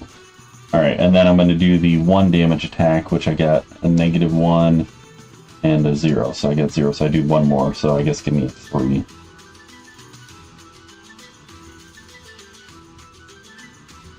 Okay. That was doing that we just take a discard. Some more we can look at online to help us get this better organized, and I know that this is beneficial. Anyways, and then I guess that's it. That's the end of my turn, I'm assuming.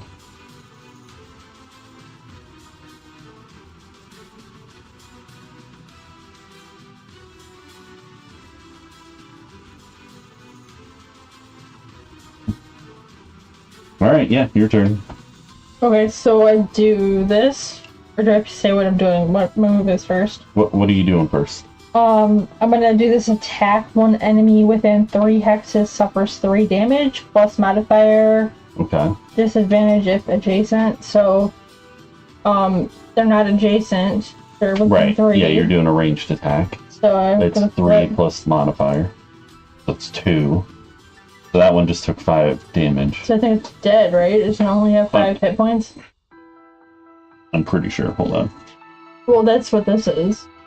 Yep. He dead.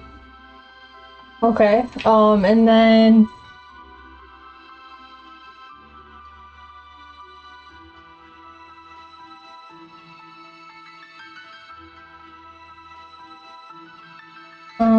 Well, I guess that changes what I was gonna do, but one enemy within 3.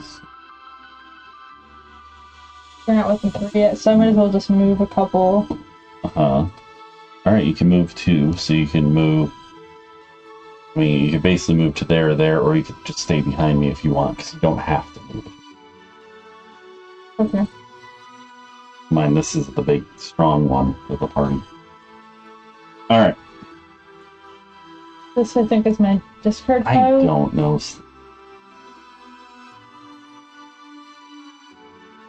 Yeah, and this is active. I don't know what lost means, but I don't know. I don't have room for active or items, so I guess maybe the decks can go like put it this. on top over there.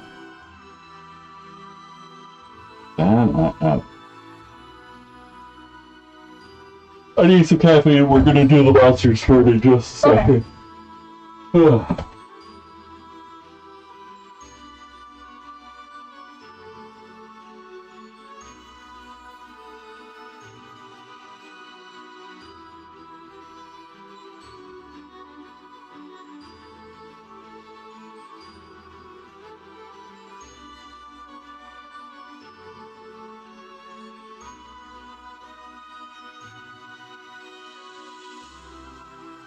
Killing monsters, and we're gonna drink some monsters. We'll take a little restroom break too, so we'll be right back. I do not have a macro pad or anything, you know. There we go.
Ew. Alright. So me and Korchi have killed one enemy. And we both have a monster to drink. Cheers. Don't want to drop any of that on the table. That's why I have it all the way over here on the side table. Alright. So now we gotta figure out how the monsters work, because we just murdered one before he even had a chance to say anything. Monster turns. On Initiative 50, the Vermling Raiders will now all attack.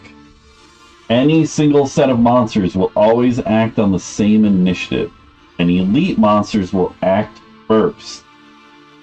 In standy numerical order, and then any normal monsters will attack.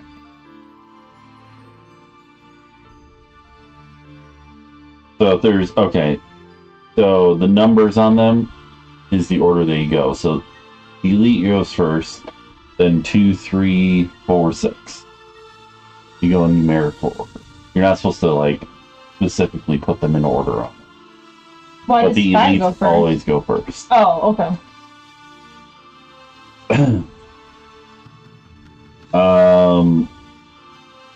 When a monster acts, it carries out its entire turn before the next monster attacks.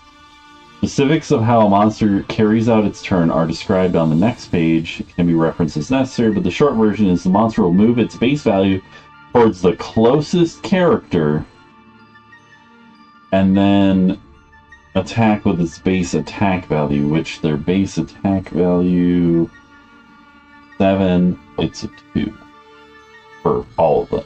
This one just has more health. Yeah, so it's got movement of 1, and it's got attack of 2, and health of 5. Okay. Cool? Mm-hmm. These values are shown on the monster stat card depicted below. There we get the name, we got level of the monster, which is 1. There are other levels, that's why you rotate the card in there. There would be stronger versions of these guys. Oh. Right, set this to 1 for all scenarios discussed in this book, but it will increase as the characters become more powerful. That's for white, that's for gold, monsters maximum hit points, move value, and attack value, which I already covered. Monster focus. Before a monster does anything else on its turn, the monster will focus on one specific character to attack. The focus will be the character the monster can perform its attack against using the least amount of movement. In Scenario 1, the monsters only attack from adjacency, so the monster will find the shortest path possible to get adjacent to a character, and then that character will become the focus. If a character is already adjacent, then that character becomes the focus, and finding a path is not required. So the closest path of the gold one is me, not you, because it would have to move 1 extra space regardless to get to you. This one's going to go to you first, because you're Same distance. Yeah, okay, but it's a tiebreaker. You're closer physically. Okay. That's what I would go with. I mean, we can flip a coin if we really want to, like, freak out about it.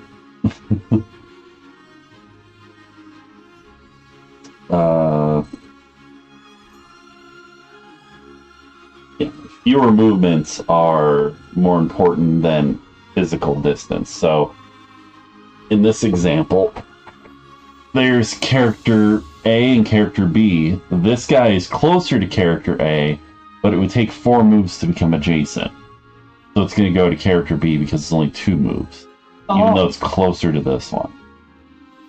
But that's, again, that's movement first, then distance is what I'm saying, because we're both the same distance. Mm-hmm. And honestly, it would end up between the both of us, but there'd be no way for any monsters to attack you in that situation. They would all focus me for some reason, right?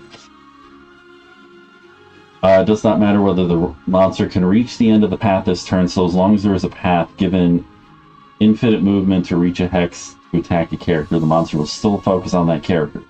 Focus does not require line of sight, so it's going to go after whoever the closest character is, regardless. Doesn't matter if there's obstacles or not, it will find its way around. It's just going to take the shortest path. we have to follow the rules of what the monsters do. I may take control of that for the most part, but I would like you to help. It is possible a monster fails to find focus because there are no valid hexes it can move to in order to get adjacent to any character. In this case, the monster does not move or attack. So if we had two monsters here,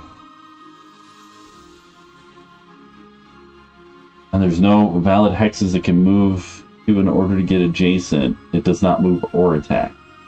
So if we had two right here, it sounds like it wouldn't be able to focus on us. So if this guy was here and this guy was here, none of these other ones should move because there's no spaces that they can actually go to attack us. They're not going to move or attack. They're not going to attack either? It is possible a monster fails to find a focus because there are no valid hexes it can move to in order to get adjacent to any character. What if it's already adjacent? That's not what I just said. It already has focus because it's on you. Okay. In this case, the monster does not move or attack. He interjected in the middle of the statement again. So now it's confusing. I don't think that's a super common situation, but monster move. In the scenario the monster has focus, it will then move to get closer to its focus. If the monster cannot get any closer to its focus because it is either adjacent or another monster is in its path, then it will not move. If it is ever ambiguous whether a monster will move because it has multiple equally viable options, the player will decide which option to take. We can... This guy isn't going to move because this guy is already adjacent to me.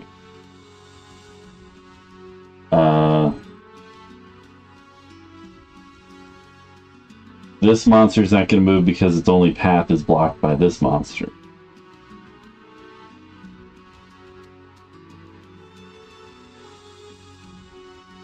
I mean, we're controlling the monsters.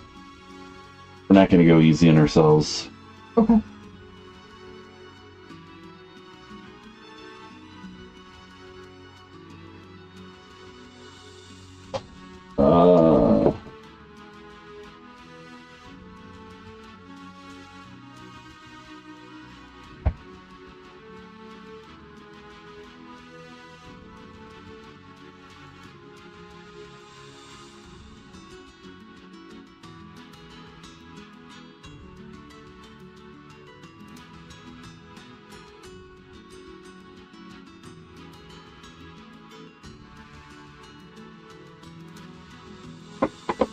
Sorry, the guy who's looking to buy my race car wants my attention. I'm going to focus on him a little more.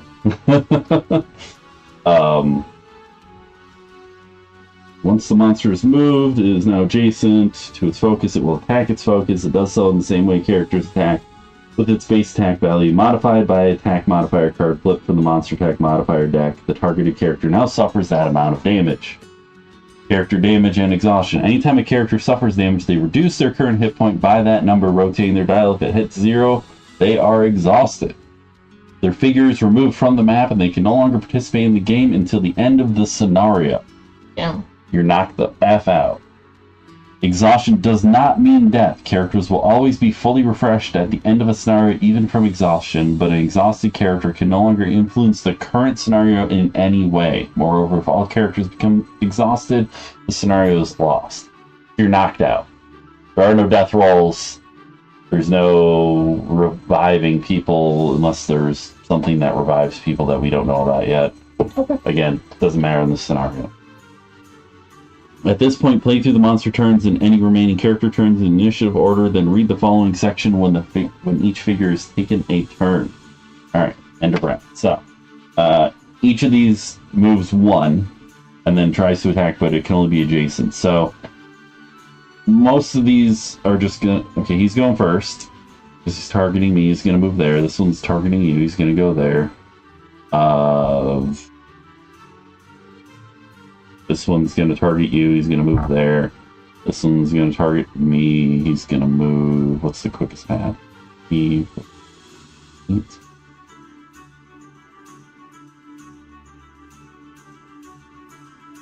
It's both.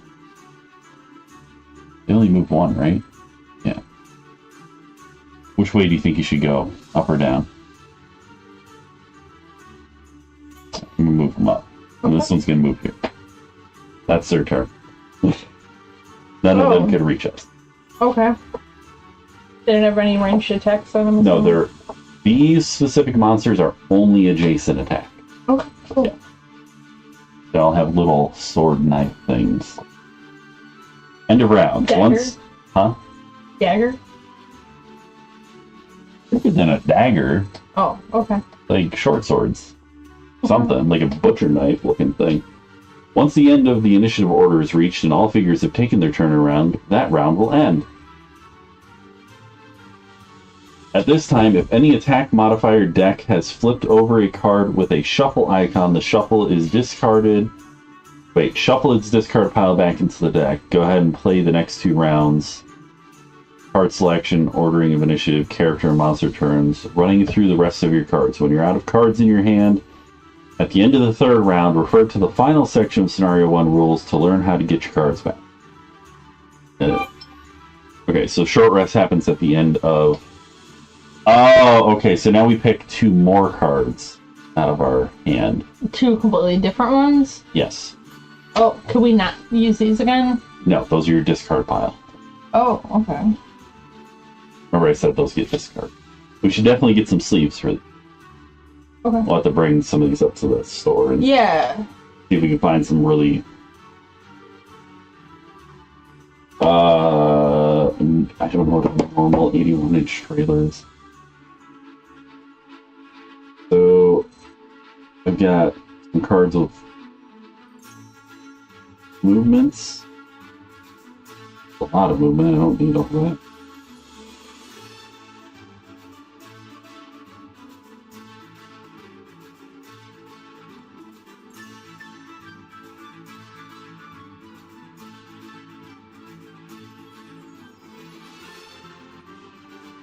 Ooh, okay.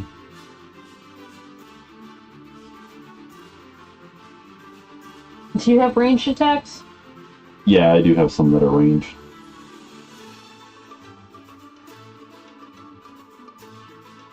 That's gonna come in handy. I'm gonna set that aside. Oh, but we do the initiative again?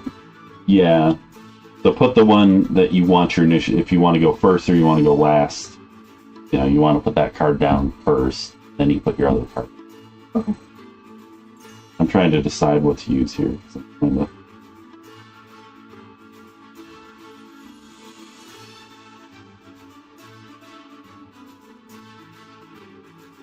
So I have an attack of 2 or a range of 4 on the same card.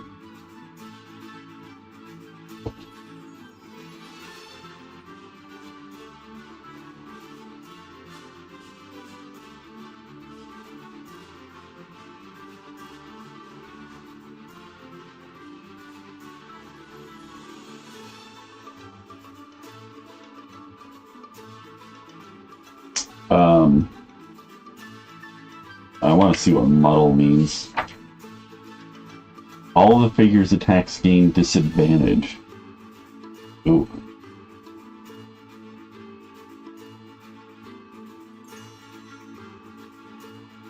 Oh, the enemy gets disadvantage. Oh.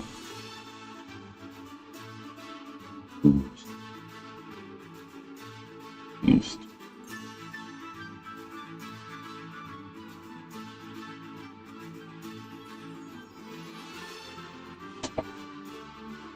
Yeah, I guess that's that, right? None of them attacked us. You ready? Mm-hmm. Like this tape's kind of in the way. I know. And it's amazing how the tape is as thick as the cards. Alright, I have a 19. 67. So you are actually going after all the enemies. Oh, yeah. They have 50. So my 2 cards...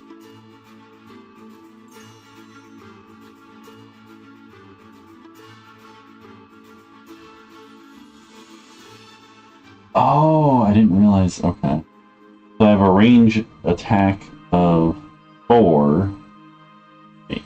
No. Oh, it's range of two. Oh my god, I'm stupid. I'm dumb. The range is the distance. The attack is still the number. I was kind of confused as to what that meant. One enemy within 4 hexes suffers 2 damage plus modifier disadvantage adjacent. So I'm going to use my ranged attack on this fellow, Mr. Bossman. +1, so he's going to take 3 damage. Bossman is number 5. And then I can move up to 3 hexes away. And I don't think I'm moving. I'm going to stay where I'm at. That's my turn. Okay. Now it's their turn. That's why you can only use the top of one and the bottom of the other, because both of those are movements on the bottom. You have to pick one that's a movement. You don't have to move. Mm-hmm. Alright, so this guy's going to move first. This guy's going to move next. 3 is back here. 4 is here. This guy is blocking him from moving that way. That's that. Your turn. Okay. I probably should have attacked that one.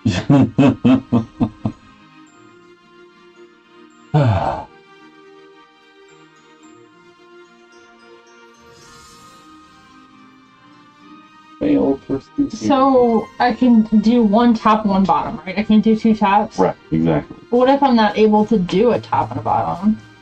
What do you mean? You can just skip one of the abilities. You don't have to do both. Okay, so like Yeah, I one one's didn't move. heal, but like you haven't taken any damage, so Right. Okay, so I'm gonna stun him. Does it need to be adjacent or it's range? It's ranged with One enemy 3. within 3 hexes cannot perform any actions until the end of its next turn. Okay, so that one's stunned. Do we have like a token for stunned? Is there an icon on the card? Is it this? This? It's yeah. What's going on number 2? He's stunned. And then Does he take any damage? Stunned. no, he's just stunned. Oh, you have a heal move, which you can't do. So that's it. Right, or Nope. I can't do that Same either. card. You already used that card. Oh. Then that's Alright, put him in your that's it. discard pile. Okay. And then... Oops. What was that? one of the extra shells from the game cases. Excuse me. Oh. Alright, next turn. Why are your cards on top of your character? Oh, I forgot to do that. I didn't You didn't that. do an attack. Oh, okay. You're right here. You only flip those over if you do damage. Okay. Alright,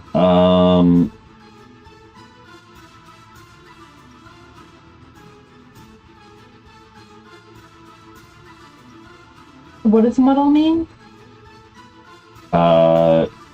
they gain disadvantage on all their attacks until the end of their next turn.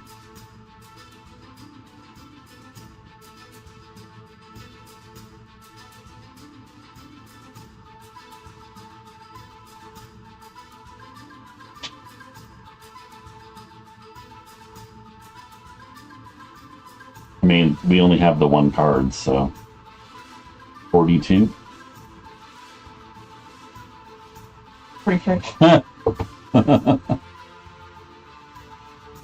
That's just to help us keep things in order, especially if there's different groups of enemies. Mm-hmm. They have different values, and you get it. Alright. So I'm going to move 2. I can destroy an obstacle, but there's no point in me doing that. And then I'm going to attack 3 plus a modifier, which is -1, so he's going to take 2 damage. Okay. Is there a 5 in here?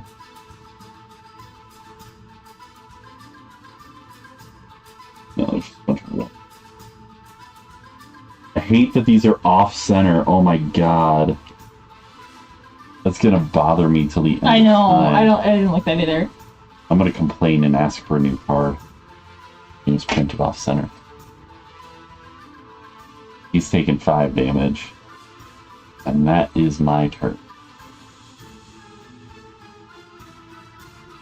Okay, I'm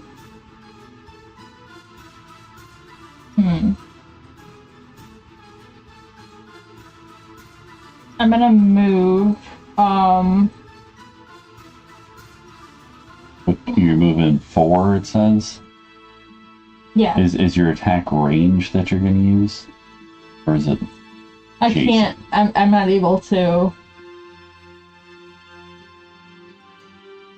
do either. I'm only able to move. Force one enemy within range to perform attack 3 targeting an enemy of your choice adjacent to them. But, You could, if you move, you can force these two to attack each other. oh. And Okay. you can do it through me. You know, actually, one, I'm gonna move- two... yeah. Yeah, so you move here would be close enough, or here would be I'm close gonna enough. move here. And then I'm going to do the force an enemy within range to perform an attack targeting an enemy of your choice adjacent to them. So, Use the monster's attack modifier deck for this attack. Yeah. Are you gonna have this guy attack the boss that's already taken damage, or are you gonna have him attack the underling? No, I'm gonna have this guy attack the boss. +2. So it was 3 + 2? Mm-hmm. He's dead. Is he? He's dead. That's 10. Oh shit, okay. Cool. We're kicking some butt. Okay, so we took him off, and we took those off. That was it. Alright, so it's their turn. This guy can't move because he's stunned. Mm-hmm. Take that off there because he won't be stunned anymore. This guy's gonna move. This guy's gonna... Well, his friend's in the way the other way, so we're gonna move him there, right? Mm-hmm. And this guy's gonna move here, and he's gonna attack me, obviously, for 2. Ow. Down to 5 health. Alright. That was 3 turns. We've used all of our cards so far. Yes. Short rest. At the end of the 3rd round, all 6 of your ability cards should be in your discard pile. You'll need to get them back to continue playing. You can get the cards back from your discard pile by short resting. If the character has at least 2 cards in their discard pile, not just if their hand is empty, you can short rest at the end of a round. When a character short rests, they take all cards in their discard pile, shuffle them, and place one at random on the right side of their character mat in their lost pile. Oh, You lose a card. at random. You shuffle, and then you lose a card. The rest of the discard pile is returned to the character's hand, and the next round is played as normal. Anytime a character would rather keep the card that was lost, they may suffer 1 damage to lose a different random card instead, but this can only be done once for short rest.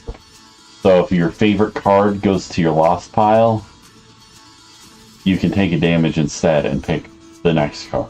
Okay. I don't think we're at a point where that matters that much. Oof. I like that one.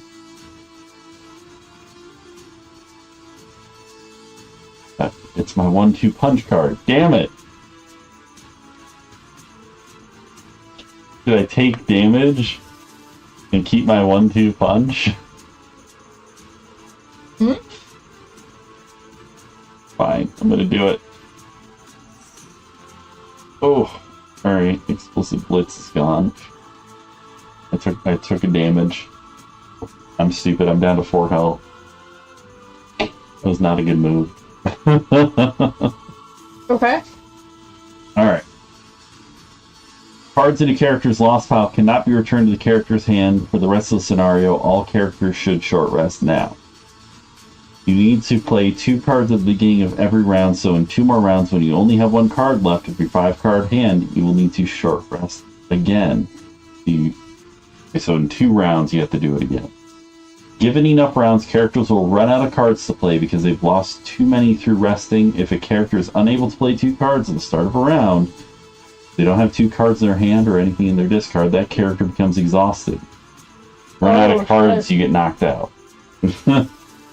At this point, you know everything you need to play through the end of the scenario, which will always conclude at the end of the round in which either goal was completed, success, or characters have become exhausted. Assuming success, you can then read what to do when the scenario is complete on the following page.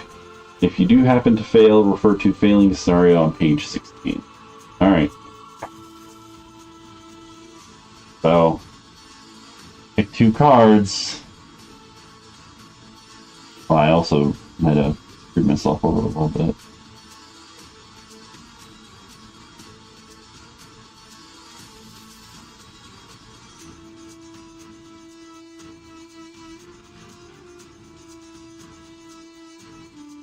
Yeah.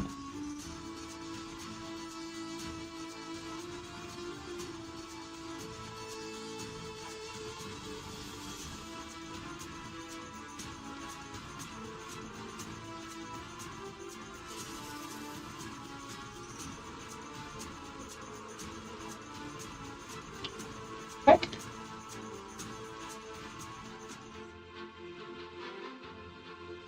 You don't really have to put them face down. Just don't show me your number. But you just play them at the same time. I'm trying to decide if this is what I want to do.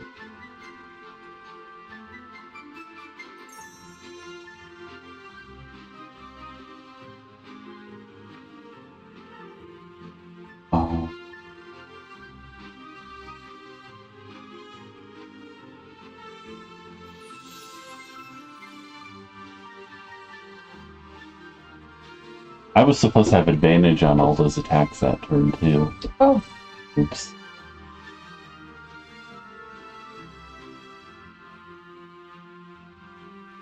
I'm playing these 2 cards. I got a 20. Okay, I have a 43.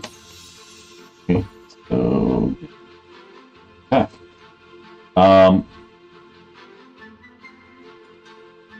I'm going to attack this guy for 3 times 2.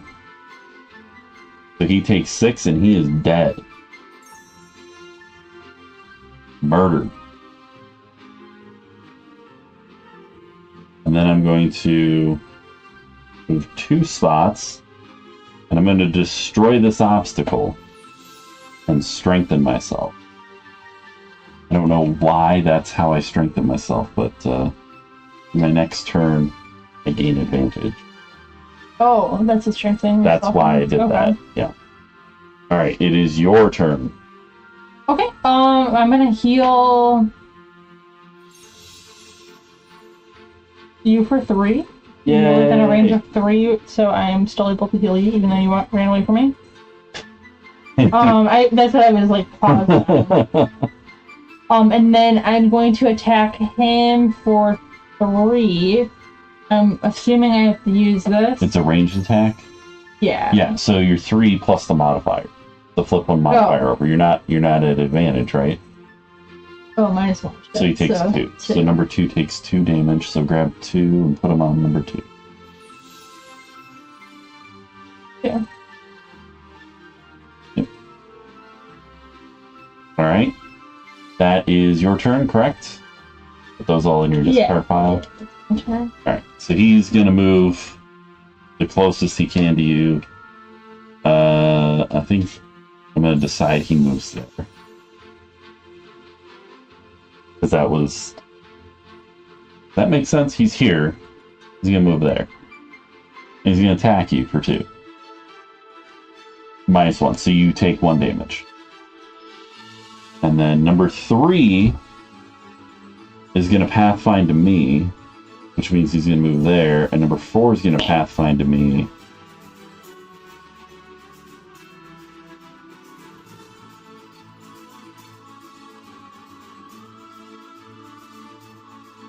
Which way would he go? Oh no, wait! Yeah, no, that's fine, but this is gone, yeah. so he's gonna move there. I forgot. Mm-hmm. And And that's their turn. 'Cause there's only 3 of them now.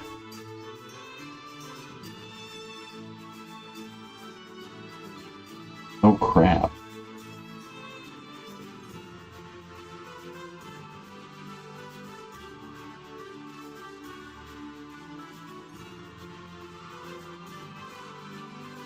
Oh crap.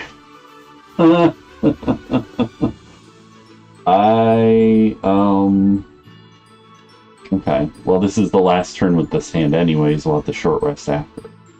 We kind of need to plan for that.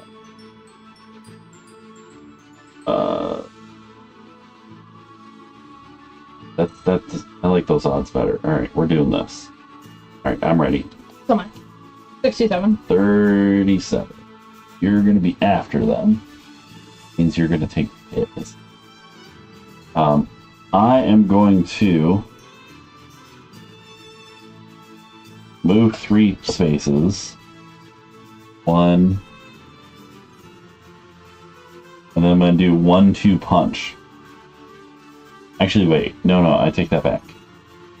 We're gonna... No, that's... I'm going to shut up. I'm going to stop messing myself up. We're going to do 2 plus 1, which is 3, and then 1 plus 1, which is 2. He's dead. That's 5 damage. Cool. He dead. And that is my turn. When I picked these cards, I didn't figure into the fact that these are high numbers and that they'd be going in front of me. But oh, right, yeah. So he's going to attack you for 2. You take 2. This guy's going to move 1 more space closer to me. Okay. That is... it's your turn. Alright, I am going to...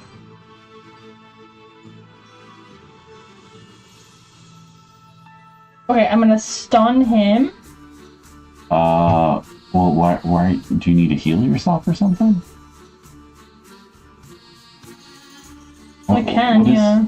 Okay, so wait, you're right. I can heal myself. 1 ally within range 3 may perform an attack free. But you'd have to be adjacent to him. Suffer 1 damage. That's a melee attack. Yeah, just heal yourself. I'll shut up. But I mean, Yeah, just heal yourself. You'll be at full health then.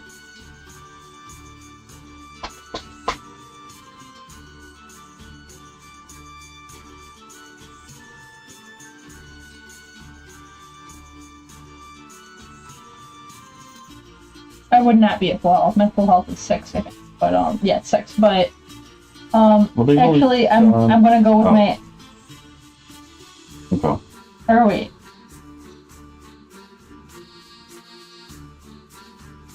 Okay. I just forgot I can only do a top and a bottom. You could stun him, then he won't do any damage to you, and you can heal yourself for 2. You won't be able to do any damage until his next turn. At end of his next turn. Okay, that's what I'm gonna do. I'm gonna stun him. You got the stun thing. And then I'm gonna heal myself for 2. Yep. So heal yourself. Now take just your discard pile, not the card that you still have in your hand.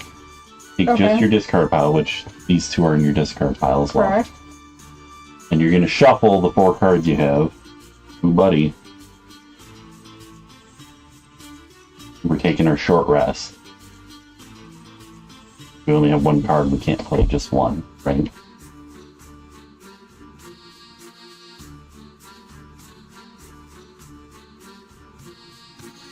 Alright, and then you pick 1 card at random, and it's gonna get lost. Damn it! It's 1-2 punch again! Oh no, okay.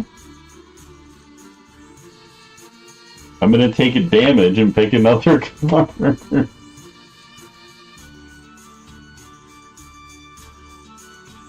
How many hit points do you have? Okay, fine. I'll get rid of 1-2 punch. Fine. Well, I'm just wondering how many hit points you And have. I need to I'm a healer. put these back in my damage deck because I got a 2 times multiplier.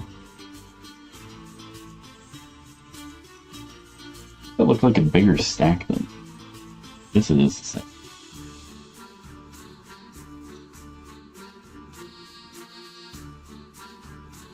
Alright. On to the next turn.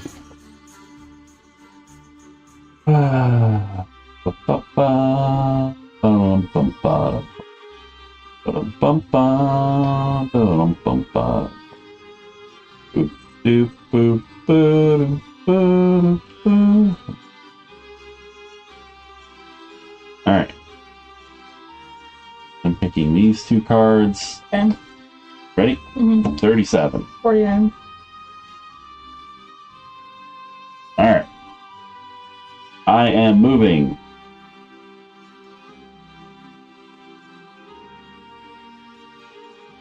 Pile. Here. And I'm attacking for 3 plus a modifier. Takes 2. Oh, and I'm at advantage. He takes 4. Still not enough, but...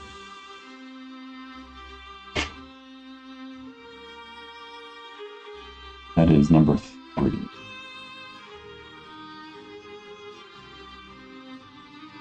Alright. That's my turn, and then it's your turn.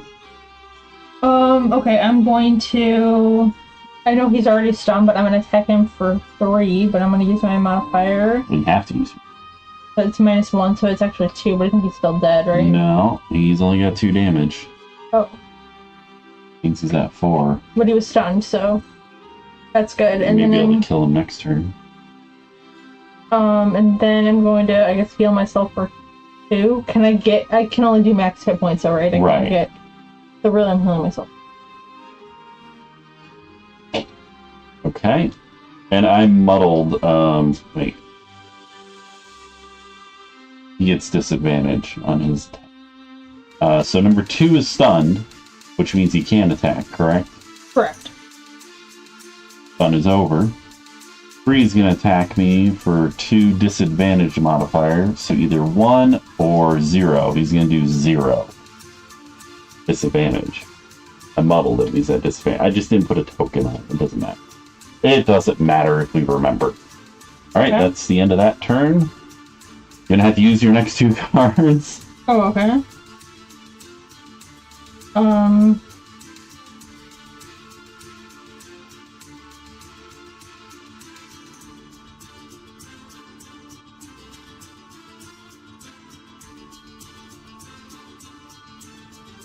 I'm ready.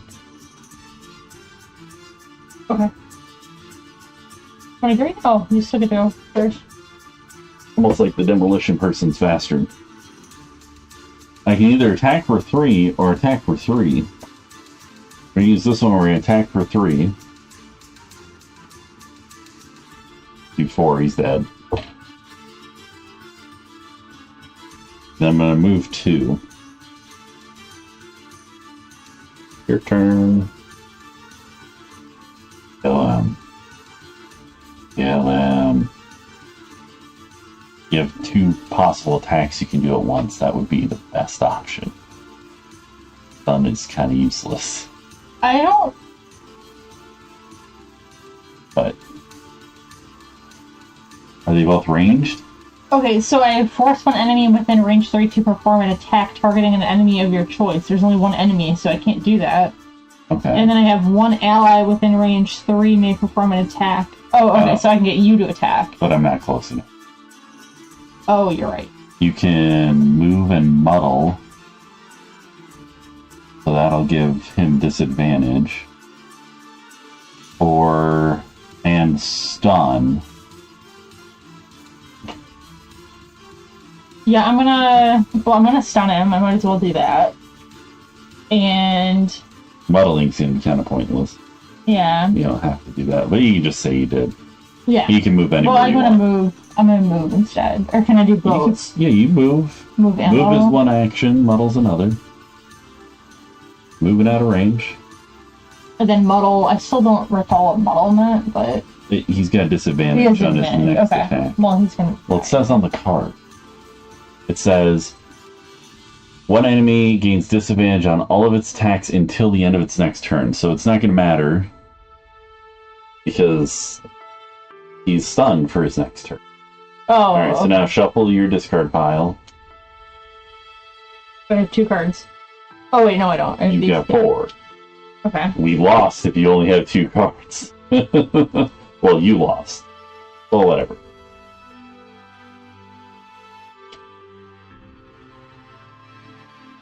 Right, I am destroying the big one. Put it in your lost pile. And then pick 2 cards for your turn.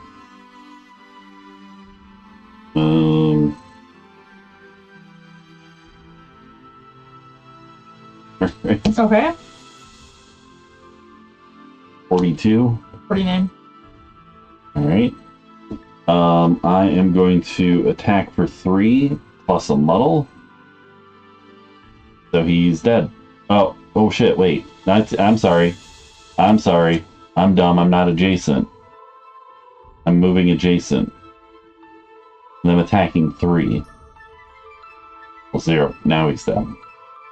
That was... We win! Yay! Yay! The lost cards go back with these, I think. Tokens can... I can imagine these get shuffled. Yeah, I mean, that's... They get shuffled when you get a 2x or a no damage.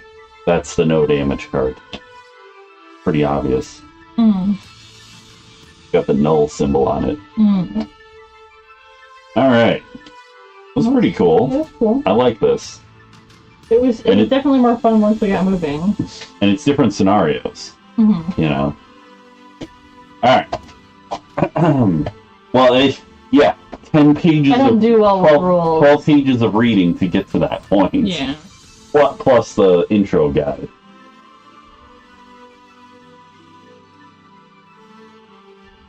Congratulations on completing Scenario 1. Read the conclusion text and the scenario rewards when you... What, is there a thing where you lose? I guess you just start over if you lose. Oh. Yeah. You lost the scenario. Nobody dies, but you know, they're gone from this match. Anyways, congratulations on completing Scenario 1. Read the conclusion text and the scenario rewards. When you see a new location listed in the rewards, that means place a sticker on the city map board. In this case, place a sticker for Scenario 2. It should match up with the art in B1. B1? Wait. Put a sticker in B1? Oh, wait, put a sticker in B2. Okay, hold on. Hold on. We're going to read this, and then you put your sticker on. Okay. You wipe the blood of the last vermling from your face, and your thoughts return to you. Return to the sleeping lion. Surely they've got a stew ready by now. It would be so perfectly warm and soothing. And it's right through that gate, so close you can already taste it. But then another thought comes. It is highly unusual, brazen really, for a pack of vermlings to operate this close to the city. Could they be behind the string of disappearances? It's a long shot, but one worth investigating, especially considering this ambush site doesn't look like their base of operations. There is probably a nest nearby. With any luck, we'll have more information on the missing blacksmith. And treasure would be nice. New location, hole in the wall, sticker 2, position B1. Now you put sticker. Alright. Also, because you successfully finished Scenario 1, mark the white box in its sticker to indicate complete. You cannot replay scenarios you've previously completed. Well, you can, but you're starting the entire game over. So, I guess we want a pencil? What do we want to use to mark the box? Orgy. Sorry, I'm really trying to stick the sticker. Oh. Hard work. All this junk over here and there's no marker or pencil. I have one on my desk.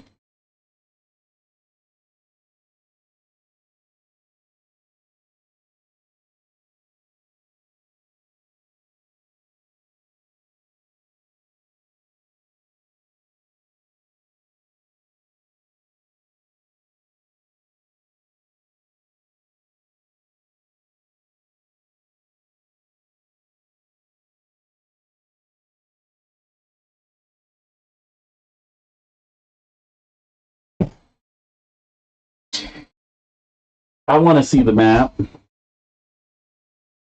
No, wait. Oh, it is in the same. Mm-hmm.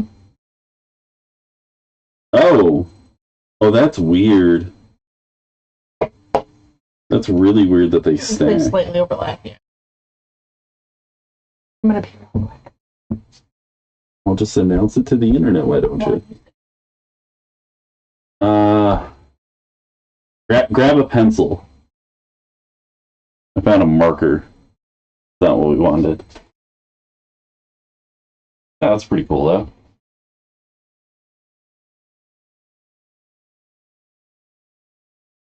In the left side center, where those stickers are. Right over there.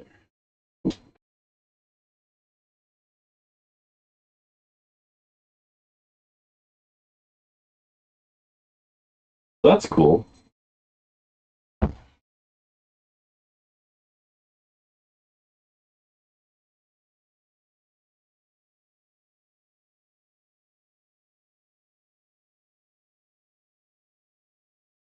We gotta wait for Corky to come back. I should find some more music to play. Let me shake the camera some more.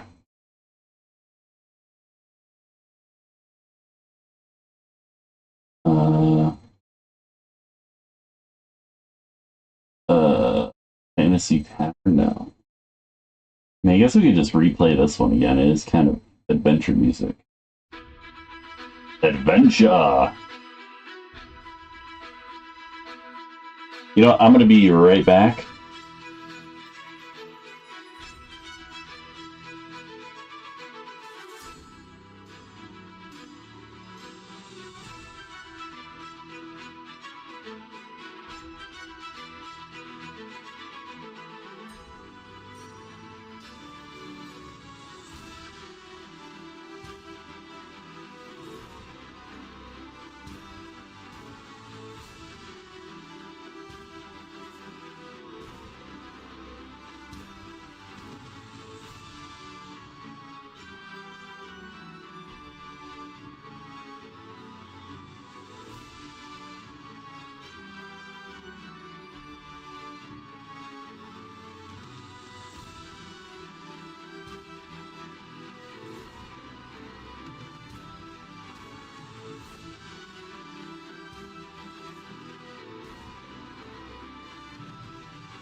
Alright, we're back. Yeah, I was just saying, like, one of these felt tips would probably work on these stickers better. Oh, I didn't know we were writing on the sticker. A little checkbox. So we finished that one. Oh. Oh, okay. We'll just put one line through it. If we decide we're going to play the whole series over again, okay, we can just put an X on it. And then scribble it out or something. I don't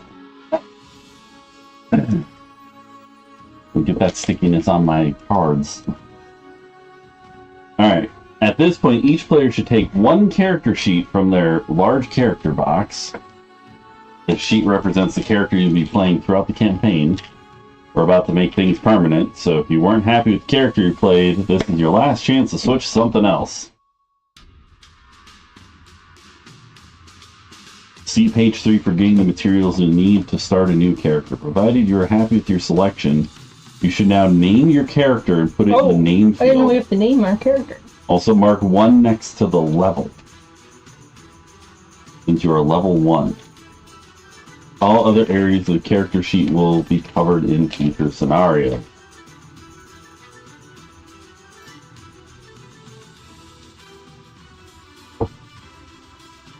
On the back of the demolitionist, Quattral Demolitionist. Because of their diminutive size, Quattrals feel they have a lot to prove. From an early age, they are encouraged to study as much as possible about many different subjects. Though there are expert Quattrals, I don't know, in any field, they seem to have particular affinity to engineering and machinery. Their long, delicate fingers allow them to build all manner of intricate contraptions to make life easier and augment their inferior physical strength. Though they are not numerous, they can easily integrate themselves into any society due to their expertise in critical fields, and their charming, graceful demeanor. Only a fool would shun their offer to help. Even when augmenting themselves with machines of their own creation to destroy anything that stands in their path, they will still do it with charm and flair. Though they may be small, demolitionists don't let that hold them back in the least. Between their rocket boots, multitude of bombs, and giant piston fists, they are a force to be reckoned with. Sometimes the only path forward is the one they create themselves. In such cases, it is best to get out of their way. Oh, did you reset your health counter? I didn't need to max because I was already at my max. Forgot to do mine. After each scenario, you're fully refreshed. Recover all of your ability cards, remove any condition tokens, and return their hit point dial to their maximum hit point value noted on your character map below the white one because you're level 1. 8. Okay, so I'm gonna read mine now because I'm special too. Human Void Warden. Humans are by far the most dominant of the races, spreading across the continent like locusts, erecting extravagant cities and disturbing slumbering forces as they can never hope to understand. The human society is one of rules and regulations, but also one of great diversity. Due to their intense curiosity and relentless nature, humans can find themselves walking almost any path imaginable, from the obscenely wealthy noble to the unappreciated tavern cook. From the blacksmith forging rugged weaponry to the corrupted pursuant of dark magics. The void is a dangerous and terrible place. Anything that enters and dissolves into a coarse black sand without explanation or remorse. After a near-death experience with the Void as a child, which scarred the left side of their body, the Void Warden made it their duty to protect others from a familiar fate. Being touched by the Void has left more than just physical scars, however. They can channel the power behind the Void to manipulate the thoughts and actions of both allies and foes. The Void Warden can also offer powerful boons of healing and stamina, but those gifts usually come at a terrible price. Interesting. I think we have a name for him. Okay. I mean, I was just gonna call mine Billy Bomber. What did you come up with? Zuko. Because Zuko is from Avatar: The Last Airbender, and half of his face is scarred because his father attacked him as a child. But she's also scarred, so she's female, so she's Zuka. Hmm.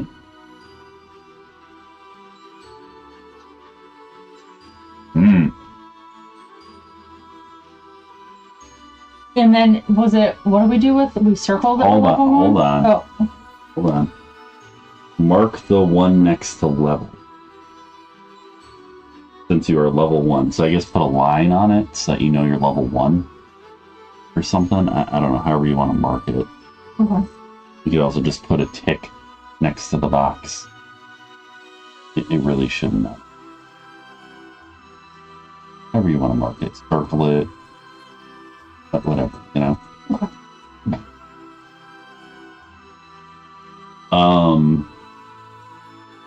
I don't know, this is like a unique race to this game. Mm-hmm. They're not gnomes. Piston fist. They got piston fist. They're like blowing stuff up.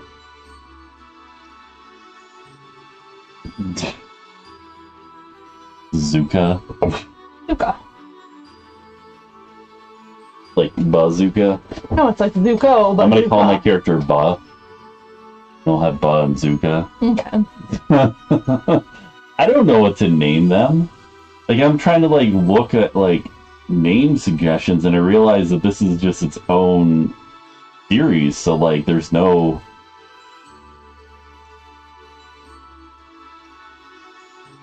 Here. I mean.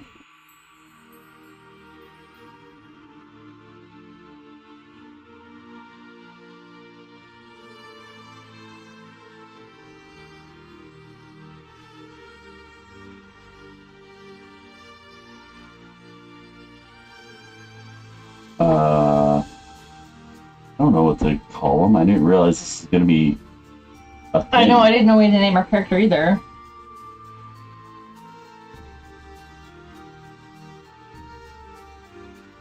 We crumpled up your name list and fed it to our dog. This is a really bad. Well, you can use ChatGPT. McDontroll? McDontroll. What the fuck are these names?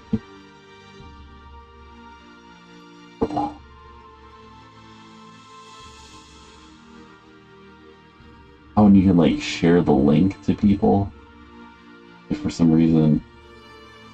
Subtle.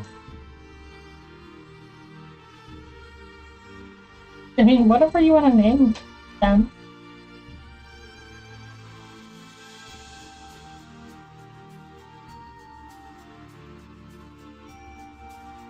Hussein Stinky. Hussein Stinky. Ideal for a ogre. Oh my god. What the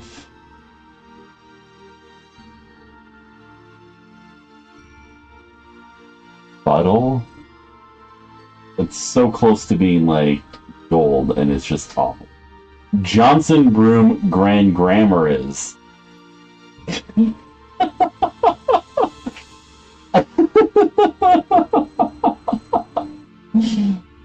Oh my god.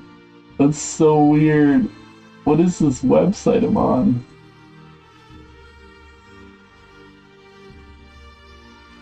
Does it have to be serious? It doesn't, right? No. My picked? Civic?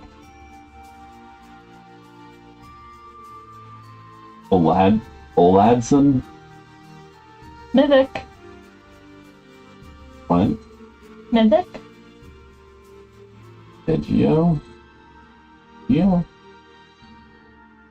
Edwalfia? Edwalfia?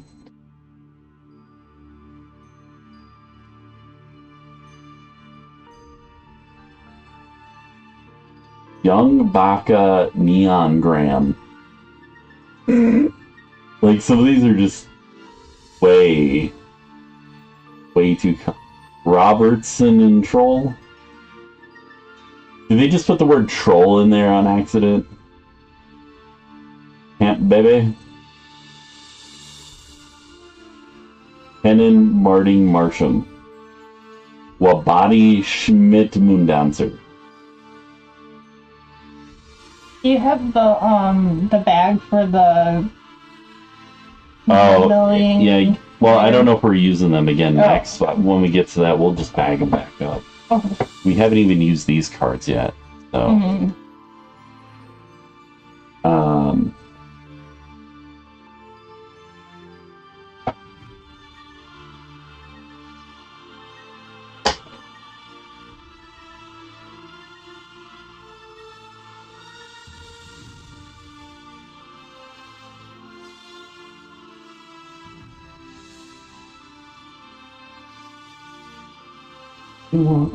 What's our number looking like?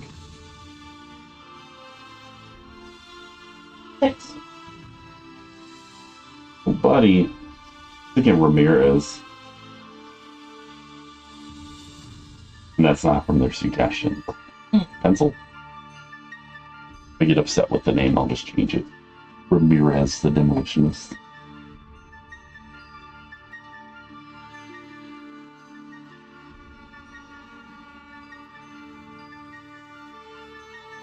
My handwriting is awful. Mark the one next to level. Since you are level 1, all areas of the character sheet will be covered in future scenarios. Players should now retrieve their 2 level B cards. Oh.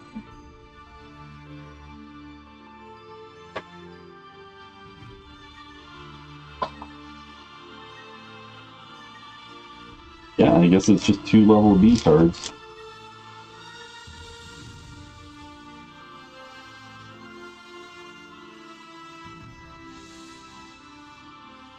Flop. Swap the 2 level B cards with the 2 level A cards of the same name so that each character still has 6 cards in their available card pool. Okay. Oh, so the 1-2 punch from that level and the big one from that level are going away. Interesting. I don't really know what to do with these things.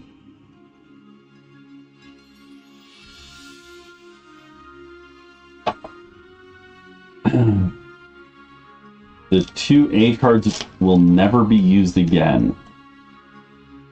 I don't want to put them back in the bag.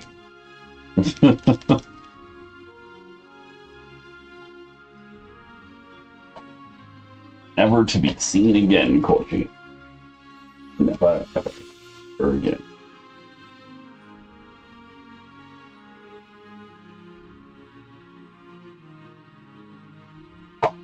Well.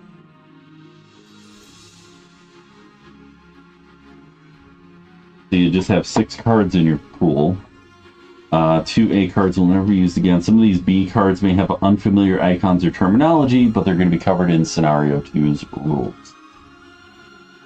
Saving. Now that you've recorded everything important pertaining to the outcome of Scenario 1, you can continue reading the next page to start playing Scenario 2, or you can put everything back in the box, continue the campaign at another time.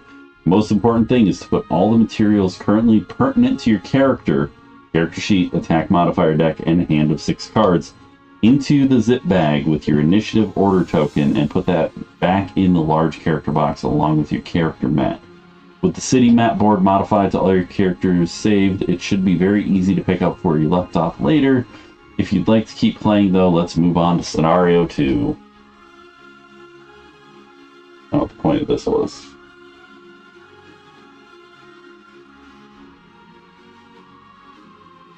Scenario 2 rules. First step, by turning to Scenario 2 in the scenario book, then the setup will be largely the same as Scenario 1. Following changes. Scenario map will require some additional setup based on the icons described below. In addition to the stat card standees and initiative order tokens for the Vermling Raiders, is that who we're playing as? Yes. You will also require the 4 ability cards labeled Basic Vermling Raider. These will be explained on page 17. Your character's pool of available ability cards now contain 4 level A and 2 level B. Okay. So, once again, I'm going to start here, I think. And you're going to start there. Of course you are. Not looking at numbers.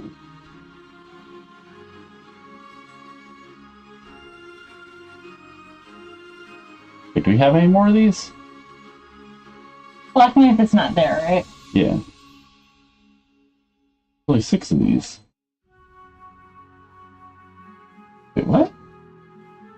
Are you sure they're all the same one? I don't know. Looks like it.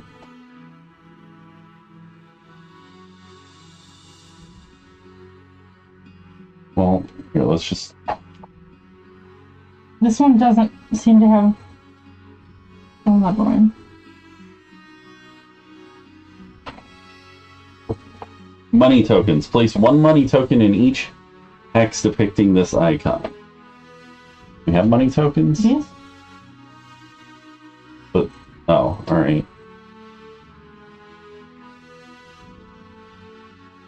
Money, money, money. Money tokens are collected by looting. See following page. When the character collects a money token, move it from the map to the character's mat where it will be recorded at the end of the scenario. In addition to the money token set up at the start of a scenario, 1 money token is also placed at any time a monster dies in the hex in which it dies. Oh, when a monster dies, the money gets dropped.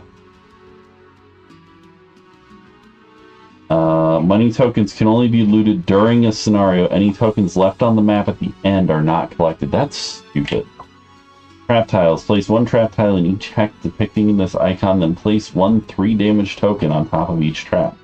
When any figure enters a hex containing a trap, the trap is sprung and removed from the map, and the figure suffers the 3 damage on the trap. Traps are not obstacles. You said a 3 damage goes on top of a trap? No. Oh. Yes. Sorry. 1 3 damage token on top of each trap. But we know where they are.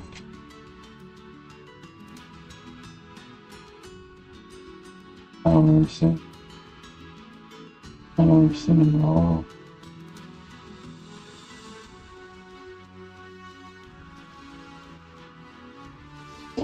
Doors. These are door hexes designated by a blue border. Doors are separate, different rooms in a scenario. Only the monsters in the room the characters start in are set up at the beginning of a scenario. Go ahead and set up the monsters for this scenario, but don't place any monsters on the icons depicted in the bottom section, which is a separate unrevealed room. Oh! That's an unrevealed room. That's a door. That's a wall. So these guys aren't set up yet. You gotta deal with these guys first. No one there. Make sense? Why is there no one here? Oh, because it's black. It's okay. black. Well, wait. That's a black icon too. I mean, these guys can be back here. They just don't get to move yet. Okay. Now I understand. There were no yellows, right? Oh, that's a black icon too.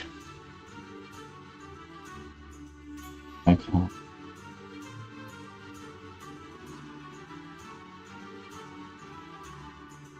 Okay. Treasure tiles. Place 1 treasure tile in the hex depicting this icon. Like money tokens, treasure tiles are collected by looting. When a character collects a treasure tile, remove the tile from the map. Note the number written on the icon. In the case of this scenario, number 14. Refer to the entry for that number in the treasure index inside the back cover of the rules.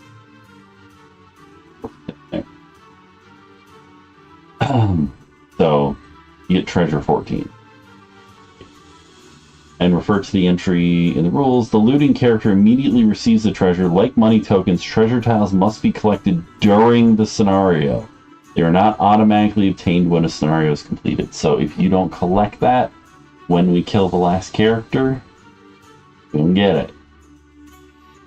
Doors. These are door hexes. Yeah, we did that. A character can move onto a door hex as a part of normal movement. When they do for the first time, the door is then opened. An activation token is placed on the door. That activation token. to indicate it's open, and all monsters in the newly revealed room are set up at that point. This is called revealing a room. Monsters set up when revealing a room always act in the round in which they were set up, which will be discussed further on page 17. Once the room is revealed, the character then immediately resumes their turn, which includes using any remaining movement points they may have from the move that opened the door. If you had like 3 movement and you moved 1, 2, 3, right? So you can do that after.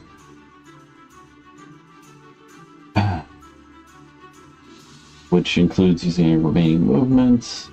Until a door is opened, it's considered a wall for line of sight and monster movement. That's why they don't get set up, because they don't exist yet.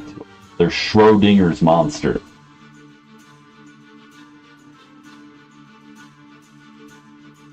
I really gotta look at the picture on how this is set up. I feel like this would help out a lot with all of that.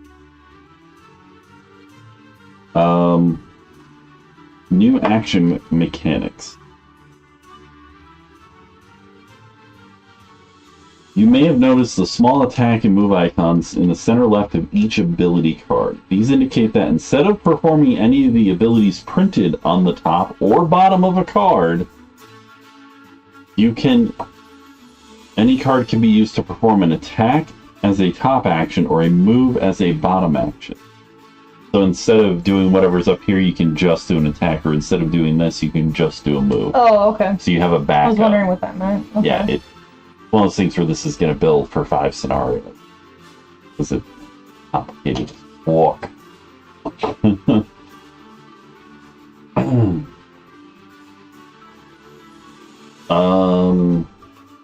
The card will always then be discarded regardless of what is yeah, so it's either or. You can either do the main thing or just the basic thing. Which, I don't know why you would do the basic attack, but the movement is nice to know if it opens up more movement. Lost actions. Some actions on your upgrade level B cards now have the lost icon in the lower right corner. This icon means that if you perform the action, the card will immediately be placed on your lost pile. I don't have that icon. I have it on. Okay, so it's a one-shot. That one's going into your lost pile instead of your discard pile. These are powerful abilities, but you should be careful about using them, as doing so will reduce the number of rounds you'll be able to play before you're exhausted. If you do not wish to lose the card, you can always perform a basic action with that half of the card, or skip the action entirely and discard the... So, instead of doing the powerful ability, you could just do the movement. Okay. Or you could just be like, I'm not doing anything, and put it in the discard pile if you wanted to hold it. Right? There are options. But yeah, it goes in your lost pile, which reduces the number of turns you can play. Which, strategically, if you're going to be able to knock something out versus not, that's... you know. So that's interesting. Looting. Characters have 2 ways to loot money, tokens, and treasure tiles. First, at the end of each character's turn, the character automatically loots their current hex. So if you're standing on it, at the end of your turn, you loot it. Some cards contain a Loot X ability, which allows the figure to loot their current hex and all hexes within range of them. There will be a range icon. There's a range. But that's like a non-ranged loot. You might have a range one. I don't know. So a Loot 1 ability will allow the figure to pick up all money tokens and treasure tiles in their hex and each adjacent hex. So like if I use the loot right now, I could get that money off that tile next to me. Remember, when these monsters die, they drop money. Cool? How much money do they? 1. So it dies and we put a money chip down? Right. Okay.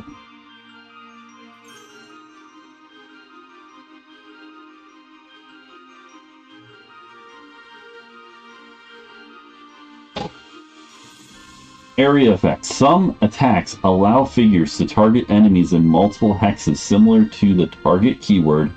In this case, however, what can be targeted is specified by an area depiction. Each depiction is made up of a combination of the following two icons.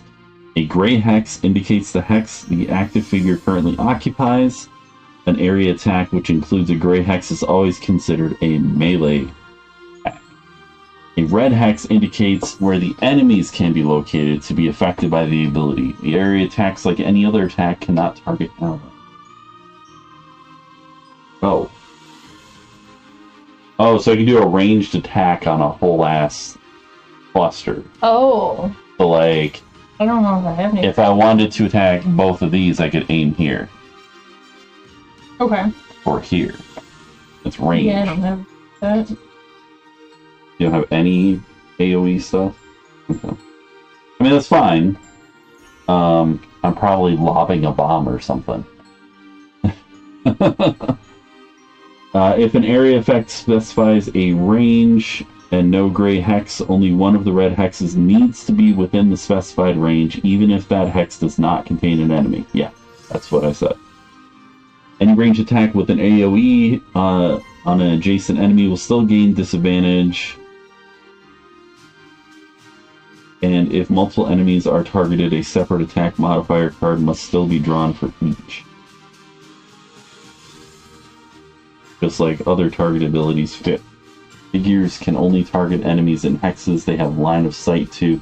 Any rotation or mirroring of an area depiction is valid.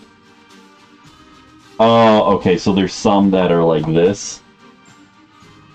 It's too adjacent to the character. It's one gray and two red, so it could be those two, it could be those two, it could be... Yeah. No. Melee attack 3 to adjacent, range attack 3 to all enemies in a cluster.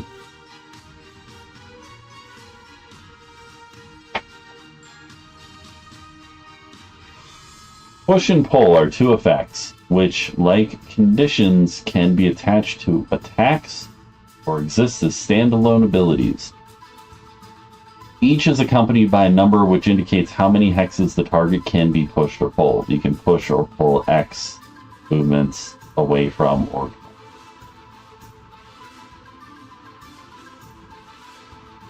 movement must place it farther away or closer. Push has to be farther, pull has to be closer. You can't just like rotate around you. And it's up to X. So if I wanted to pull this guy towards me, I could pull him 2, even if it says 4. Oh, so you could pull somebody into a trap? Sounds like it. Or push them into a trap. Sounds like that's kind of useful. Targets can be pushed or pulled through their allies, but not through their enemies, obstacles, or walls. If a target is pushed or pulled into a hex containing a trap, the trap is sprung, and the target suffers its effects. When a character performs push or pull, they decide how far and in what direction they're pushed or pulled. So, sorry, how do you use push or pull? Is that? It would be on a card. It would be on a card, okay. When a monster performs a push or pull, players still decide the direction, but the target must be pushed or pulled as far as possible. If there are not viable hexes into which a target can be pushed or pulled, the effect ends. New negative condition, disarm. The figure cannot perform any attack abilities. This token is removed at the end of the figure's next turn. You can knock their weapons out of their hand. Oh. Not saying we have any of these. They could be the other two characters we're not using. Negating damage through lost cards. Anytime a character suffers damage, either through monster attacks, springing a trap, or any other source, that character can choose to negate that damage by losing a card instead of reducing the health. So if somebody's going to hit you for 10, you could just discard a card instead. For real? Sounds like it. But you're going to lose a turn. Yeah. To negate any single source of damage, a character can either lose 1 card from their hand or 2 cards from their discard pile. That is a really bad idea. Lost cards are immediately moved to the lost pile. Note that the 2 cards a character selects play for the current round are not in their hand. and are only moved to their discard pile during their turn. What was that? It was a fan. It's one of those, it came from my own.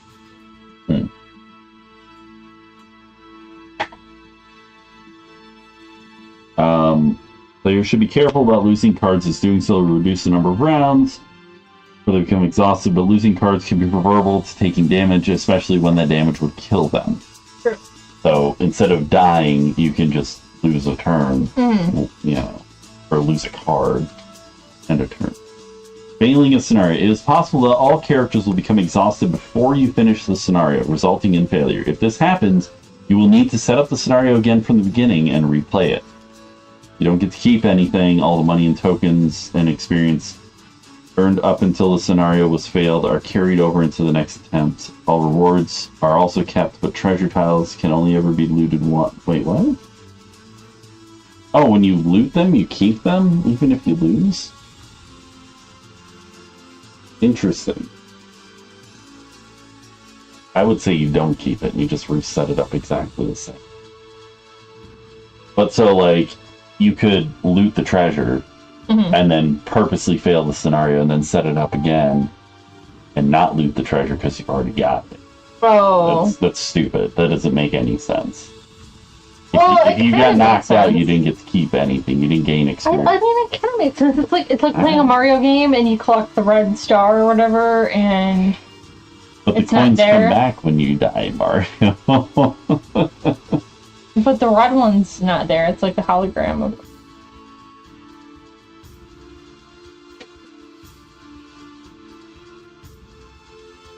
Interesting. Or like Kirby, they have puzzle pieces. Yeah.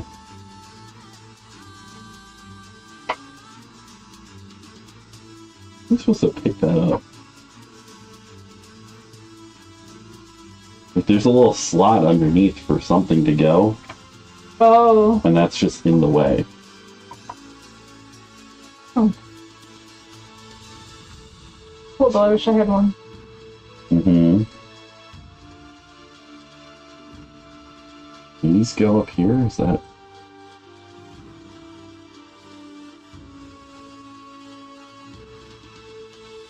I gotta look at the picture. I'm gonna do that before we play the next one. Monster ability decks. Whereas in Scenario 1 the monster abilities were completely predictable, from now on monsters will perform abilities every round based on a random card from their corresponding ability deck. This deck of 4 basic Vermling cards should be shuffled and placed face down next to the Vermling Raider's stat card.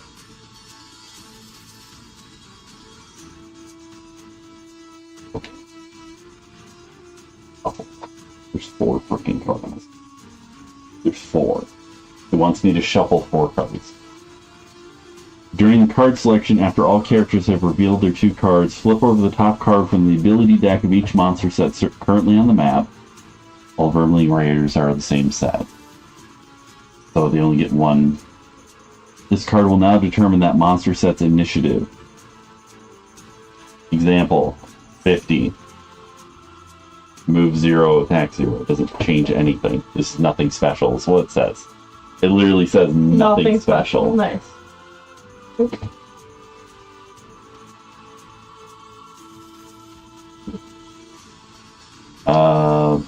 So yeah, when we show our cards, we flip one of these over. Okay. Sorry, I'm trying to... Once the second room is revealed, if a monster ability card has not been flipped over that round, immediately flip one over. Right, because it...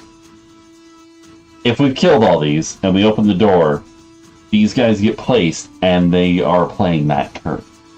They don't wait until the next turn. Like, if it was you, then me, and I open the door, they're gonna attack. They're going next. Okay. Yeah, we want to open the door, you, the door open, then me, they would... I don't know how that works. Anyways. Well, you gotta kill them all, I think. I didn't read the conclusion. Or the goals.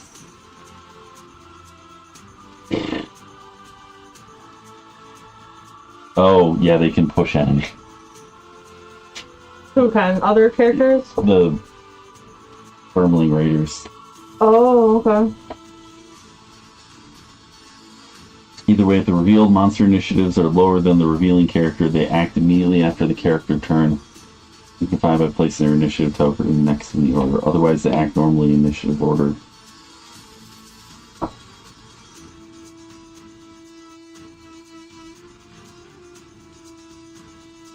Oh, okay, so if I had 20, you had 60. You opened the door, I opened the door, you had 60. 60 what? Initiative. Okay. And they had 50. Okay. They're going before you. But if I had 20, you had 40, I opened the door, they have 50, you're going next, and then they're going. Oh, okay. So their initiative's normal. But in the situation where, let's say, 20, 40, and they had 10, they would also just go after. My turn would play out. I'm in the middle of my turn. Mm-hmm. That's all that's clarifying. Okay. Monster trap interaction. All monsters consider traps to be obstacles when determining focus and movement unless movement through a trap is the only way they can focus on a target. In this case, they'll find a path to their focus, moving through the fewest number of traps possible.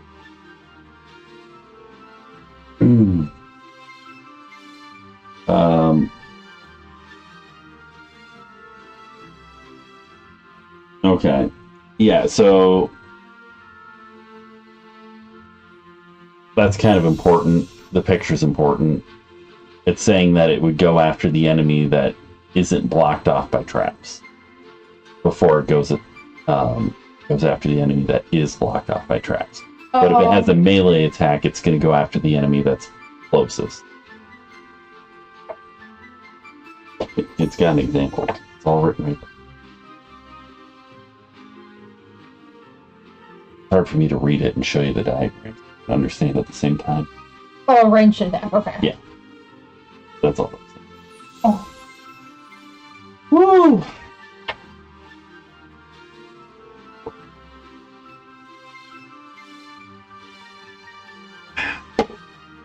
So much going on. Mm-hmm. Monster ranged attacks. Some monster attacks will now be accompanied by a range value. Much like character attacks, ranged attacks function the same way. When moving, they will move only the minimum distance required up to its maximum movement value to get within ranged distance. So this guy will move up until he can get his ranged attack. That's not a square. Not a position. Mm-hmm. He's not going to keep moving forward.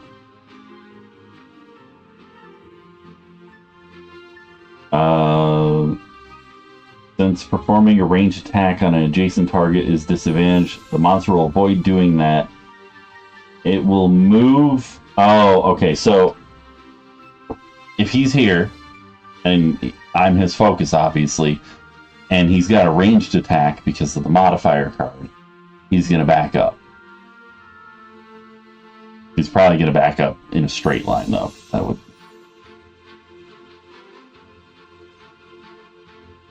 Okay. Mm-hmm. If the monster has muddle or another source of disadvantage, it won't bother moving. So if it's already disadvantaged, it's not going to move away to negate disadvantage because it doesn't change anything. Monster will only follow these rules if it is performing a ranged attack. If the monster is performing a melee attack, it's not gonna do that. Come on. You know everything you need to play scenario 2. That's it. Oh, alright, let's go. That's it for scenario 2, and there's completion there. Alright, we're gonna cover up the conclusion. Are these level 1 monsters? Hold on, I want to make sure these are level 1 monsters. I think they are. That it didn't mention. I'm guessing they are, right?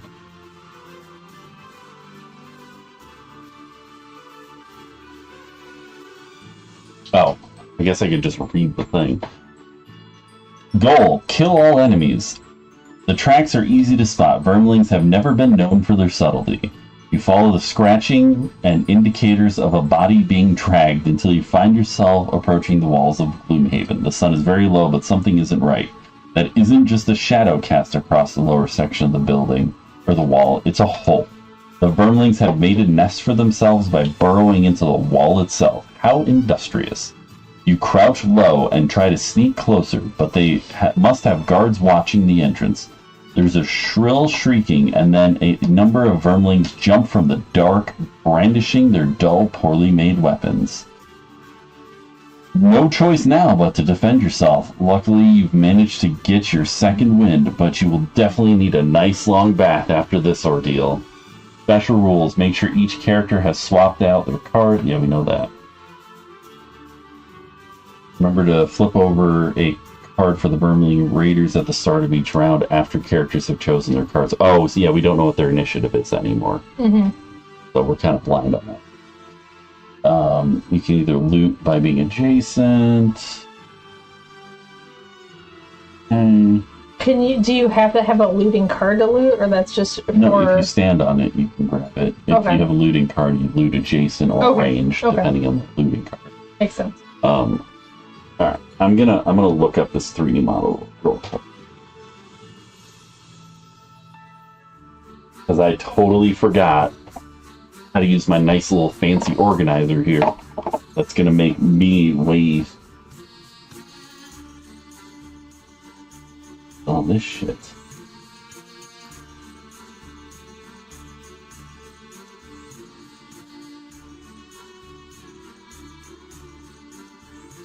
Never consent.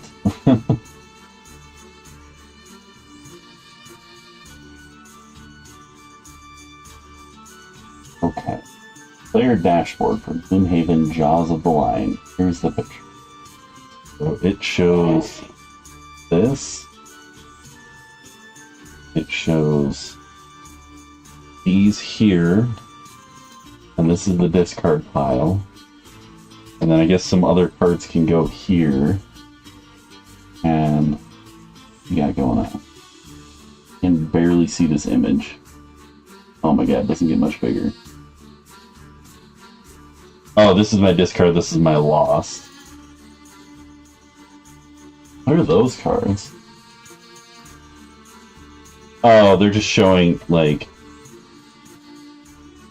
this. And then, like, my little tokens and stuff can go in these slots, I guess. If for some reason I need to do that. Then these are, like, for items, I think. And, like, the money here, it shows Bugger? I'll put this reference card.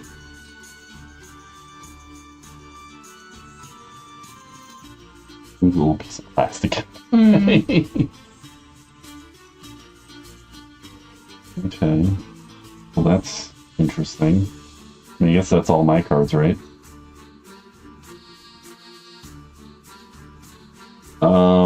Yeah, I'm gonna put my hand up here.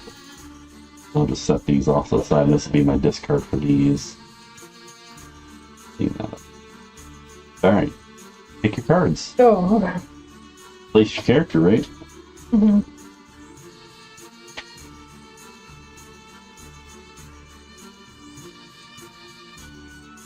Oh! That AoE attack makes me lose the card. Oh.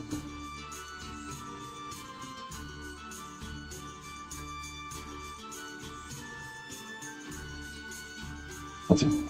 Yeah.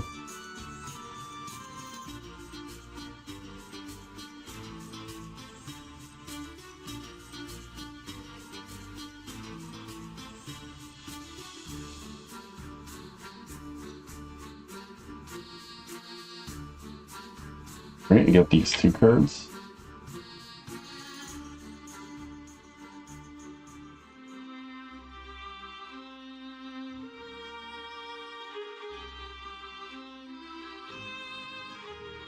Well, I feel like there should be somewhere for these to go. I guess I could put them here, then like my actual discard there. Oh, and this is items, and those are active. Okay. Oh, I must have bumped it. 8 health. You ready? You picked your cards? Mm-hmm. Alright, nothing special. Okay. So, I've got 19 as my lowest. Okay, 43. I see. Or preferred order. Alright. I am going to move 3, push 1. He's going to take 3 damage. What is this? It's number 3. And take 3 damage. Push him. Nice. And then I'm going to attack 2 at a range of up to 4. The modifier is 0.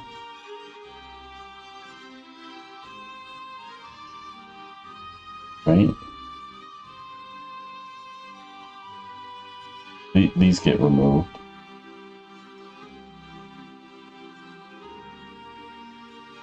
He gets removed. He's taken. He's dead already? 5. Nice. Okay. Yeah, because they're level 1 still, right? Hold on, let me double check.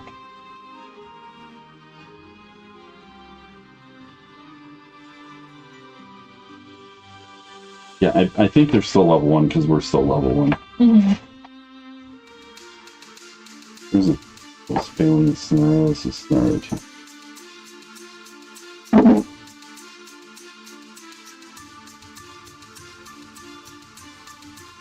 Alright. Setting him aside because he's knocked out. And these ones are still on their standings for later. Your turn. Okay. I'm gonna move 1, 2. And then I'm going to 1 ally within 3 and attack. With a ranged attack? Ranged or melee, but you're next to him anyway, so it doesn't matter. So you're gonna attack him for 2? No, it's range.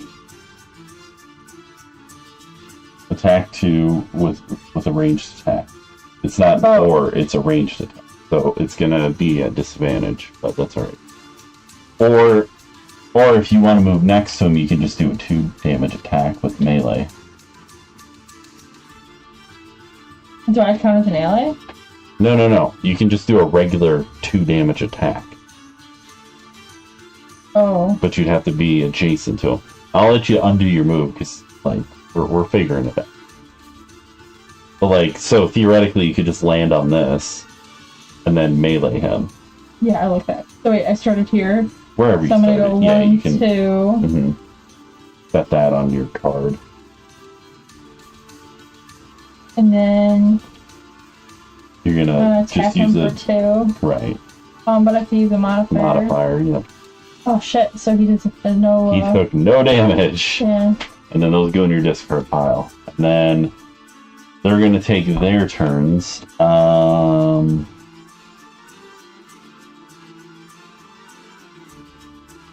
This guy's first. He's gonna move here. Nothing special. And then he's gonna have a 2 attack. You attacked him, so I guess he would focus on you, right? Probably, yeah. I mean, we're both the same distance. Yeah. Okay. But I attacked him, though, you're right. So you would attack me. You know, it doesn't matter. Go for it. He does 1 damage to you. Okay. And that's that turn. Okay.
Okay.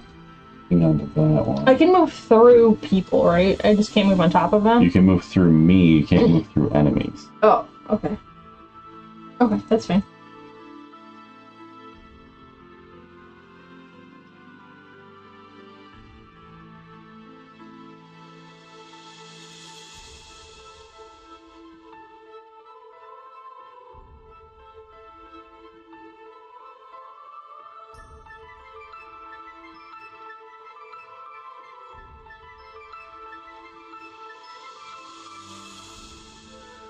I'm struggling, I'm sorry.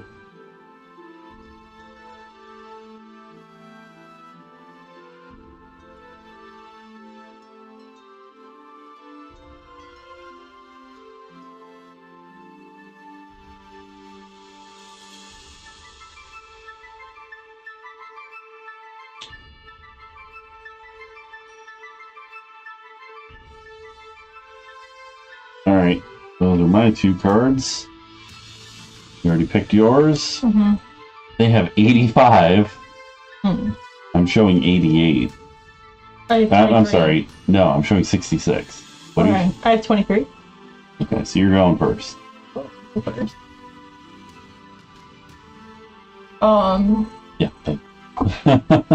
So I'm going to move. I can move up to 3, so I'm going to go Attack of opportunity. No, I'm just kidding. 1, 2, 3. Okay. And Model at range. yeah. So I'm gonna muddle him, so he gets a question mark. And then one ally within range 2 can perform an attack adjacent of 4. So you get to attack him for Ranged 4. attack. It's my modifier. Wait, are you sure? You see. I thought it meant if they're within range of me. One ally within range 2 may perform attack. Which is a melee Use attack. the ally's attack modifier deck for this attack. One ally within range of... Oh, so you're just making me do the attack? Yeah.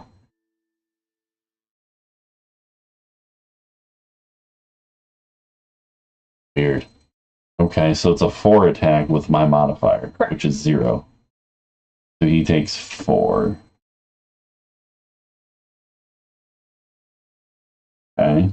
And that's the end of my turn.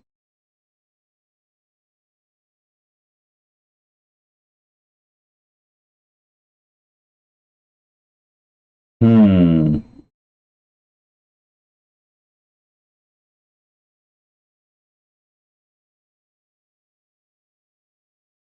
Okay. Damn. um...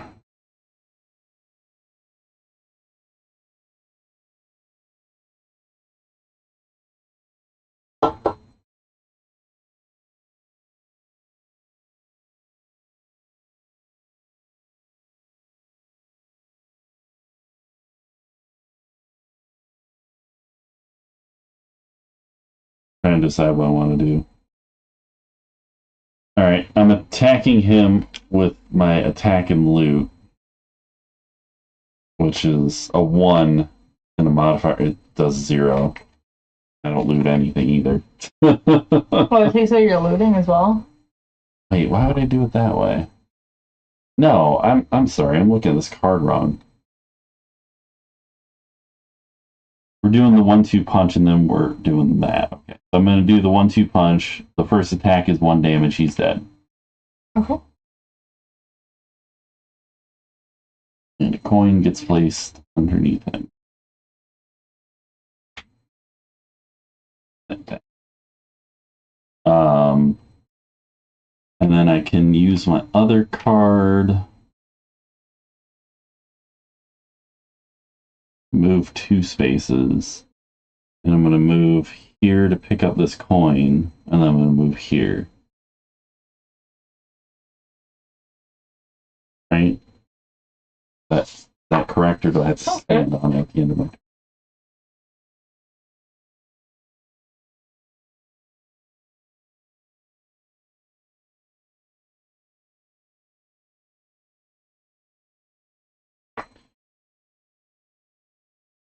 Where's loot?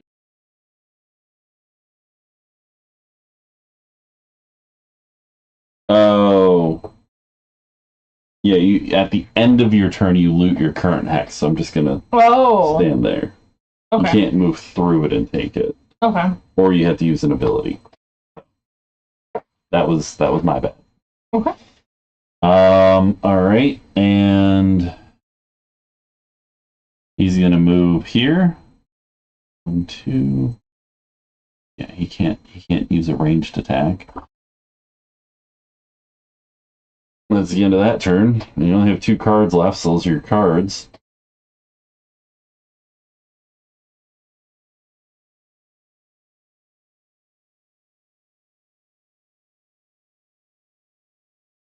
Hmm.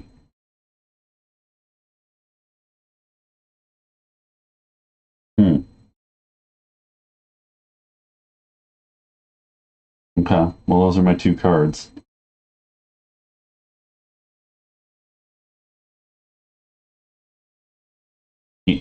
Just pick which one you want on initiative.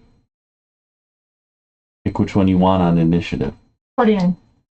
Alright, I picked 42, and they have 36. Oh, shit, okay.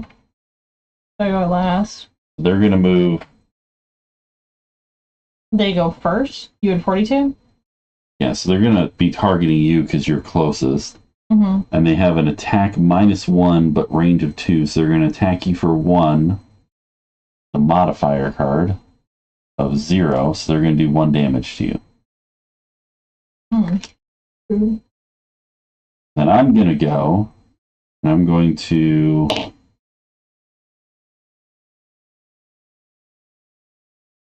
move 2. I'm gonna attack for 3, which I did no frickin' damage. Oh, shit. Your turn. Okay, I am going to use disarm, which is a little hand. Is it ranged? Yes.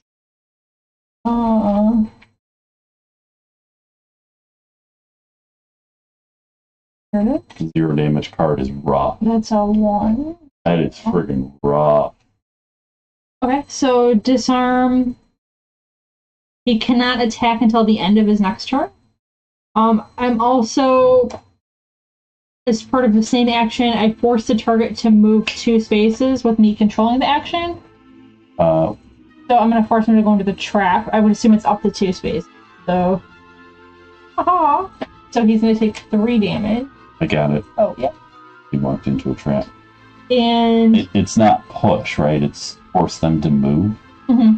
Interesting. And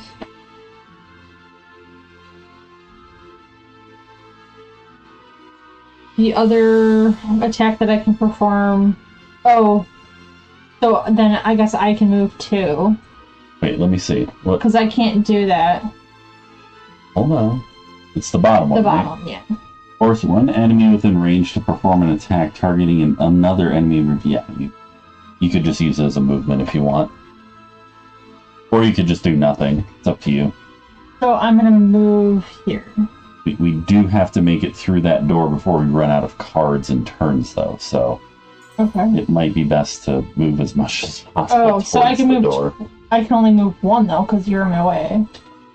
Or that's not a in the way of the enemy, I guess. Yeah. Yes. All right. Shuffle, you discard.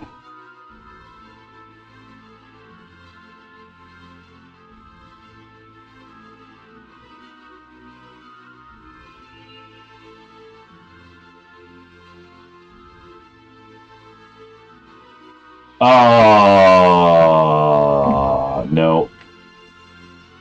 No.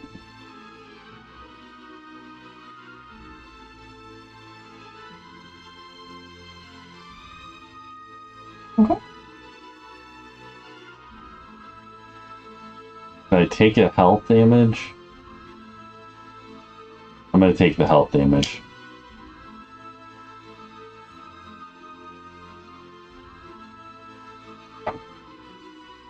Yeah, not 9, 8, 7.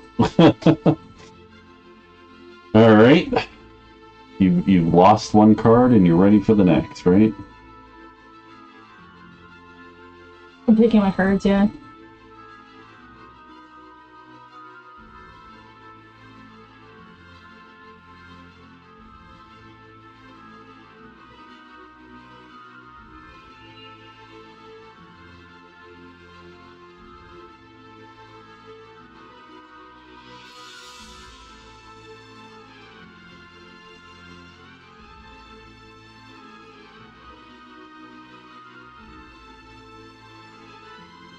that one.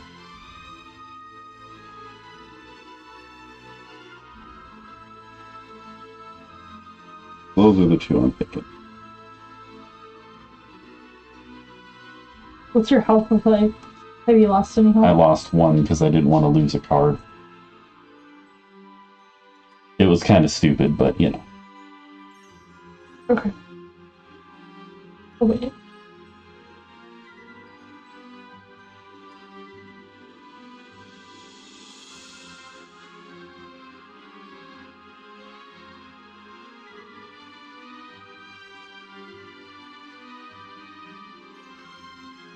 You don't have to do the whole placing the cards face down. You just have to for initiative. 68. They have 59, and I have 19, so you are going last, man.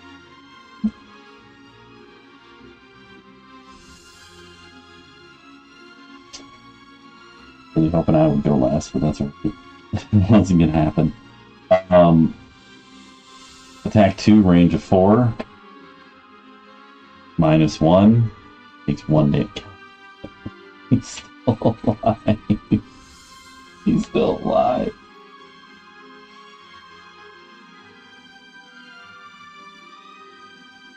Is that your turn? No. Oh. I'm trying to decide how I'm doing. Door's open, and I'm breaking that to strengthen myself so that I have advantage on my next turn. Which I could have arguably done that first this turn. But that means these 3 people are playing this turn. Okay. Well, it's our turn. Yep. Alright, number 1 is going to do the obvious thing and move towards you. And he has a ranged attack. What is target 2? Of course, it's ranged attacks, and I just popped the door open. Oh, targeting. Some attacks followed by a target, which means the attacker can target X number of different enemies within the attack's range. It is not possible to target the same enemy for multiple attacks. Okay. They can... Oh, they're going to hit both of us. For 2 plus modifier. But he's 0. in a different room. How can he hit me? Him. Oh. He's hitting you for 2. He's hitting me for 2. Okay. At 5. Then this guy's gonna wait. This is a ranged attack, so he's not gonna move. He is gonna move. Well, he's the first one, so he's gonna move and attack with a modifier. He does 3 to me. Oh, I'm in danger. And then this guy's gonna move. And he can't attack me because that's an obstacle, not a wall, right? What's the range? 2, 1, 2. I can't. This guy can. He's not gonna move. He's doing 2. I'm dead. What? Yeah, I'm dead. You're dead? I'm dead. What the fuck? I don't know, you're the one picking slow moves. Oh my god. Okay. So it's my turn now, I think. Mm-hmm. I'm gonna heal myself for 2, first of all. And then...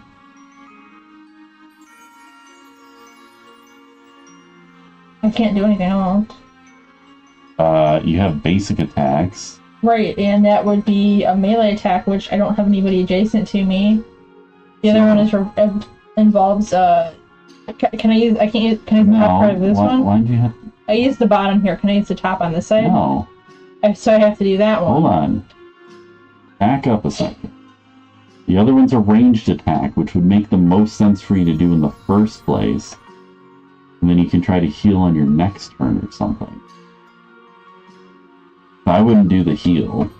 I would do the ranged attack so that this guy doesn't hit you next turn. And then you can also... Which range attack are you talking about? These are both for allies.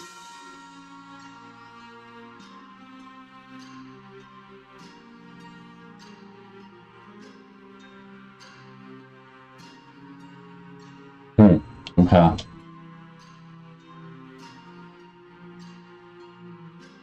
So that's gonna have to. Do you want me to just undo my whole fucking mess? You wanna go back a turn then? I don't know if we can do that. We can just back it up. We can make up our own rules. All right, let's do this. Let's put me back on the board. I'm taking away my 2 points. I was here. He was here. You didn't move. These guys don't exist right now. I didn't get rid of that. That was from last turn. And I was at 7. He did 2 and that's 6.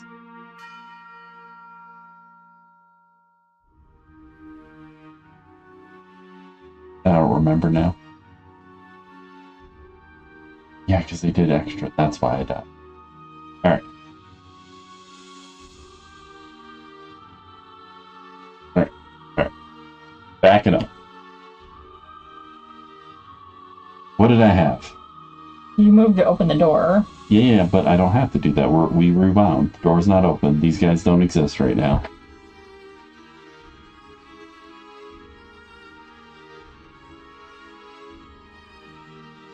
We're gonna do a ranged attack on him for 2 plus a modifier. -1, so he takes the 1, which I already had put on his card. And then I'm going to... Actually, hold on. We're not going to do that first. That was the mistake. We're going to move 2 spaces and destroy that. And I get strengthened. Until my next turn I have advantage. And then we're going to do the ranged attack on... Wait. I'm going to do a regular attack of 2 on him. Right? So at advantage, I'm going to take the +1, not the -1. He's going to die. And drop a coin.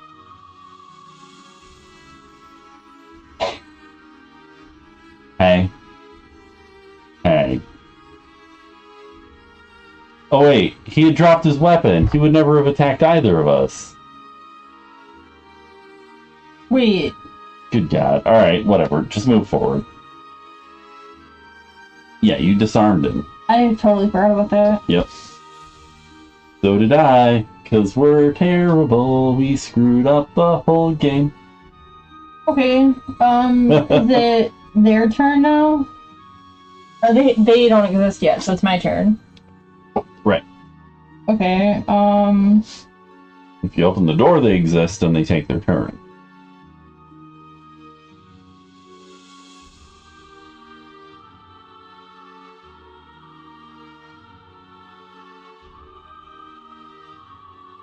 Okay, I'm gonna heal myself for 2. Okay.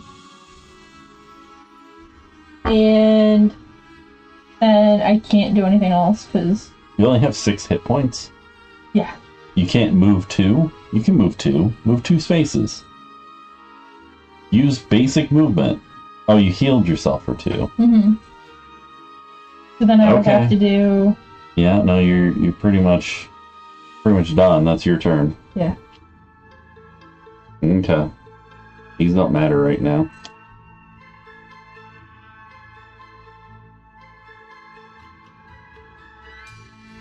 How much do I want that 1 coin? Advantage. Next. Oh, those are...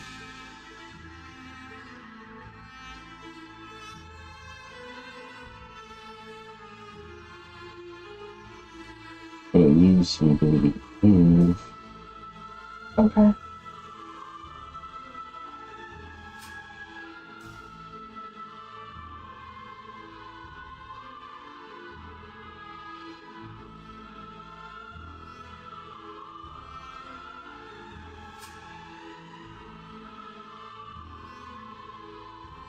Move.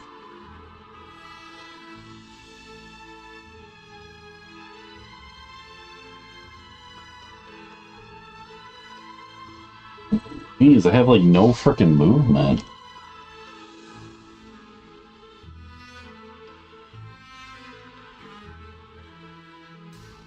do that, then I can do... Alright. I know what I'm doing. Okay. I got 37. 23. Hey, you're going first. Well, what did they get? They don't get anything because they don't exist yet. Oh, okay. We'll find out Okay. next time on Dragon Ball Z. Alright, so I'm gonna move 3. So 1, 2, 3. That means I'm opening the door. Nobody exists now. Does that... Wait, if I'm in the doorway, though, am I Yep, blocking that's the opening door? the door. I can walk through you. They can't walk. Okay. They have 85, so they would be last. Okay, and then... I can do an attack within 4-3 of a range of 3. Mm-hmm. So I'm gonna attack him for 3. Let's see what my modifier is.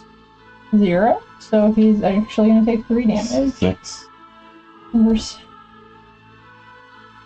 Alright. Is that your turn? Yeah. Chuck those in the discard pile. And then...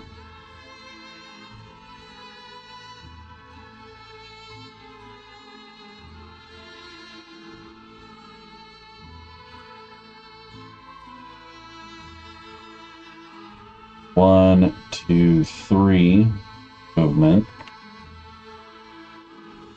I push him into the wall. Can't actually push him away from. And then I'm going to do the 1-2 punch. And I still have advantage. If I deal... He's dead. And drops a coin. And then I could also push and muddle if I attack him again, but I can't because he's dead. And that's that. Okay. So now... Now they have a... Now it's their turn. Oh. 4 is going to move closer. You are the closest player. Within 2 as well. I mean, I'm also within 2, but you are definitely closer. He's targeting you. Like right here, he's closer, right? You go, I'm doing that. Or wait. Here.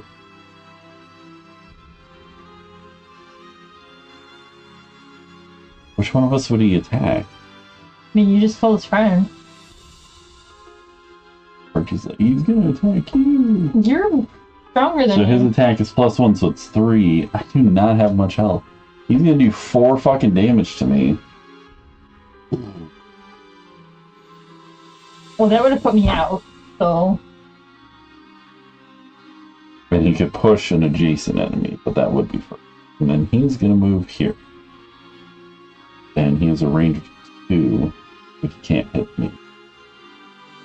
Oh boy! Alright, shuffle your discard pile. Don't mix those cards, shuffle just your discard pile. Wait, where's... Oh, I was putting them in my lost pile. Oh my god.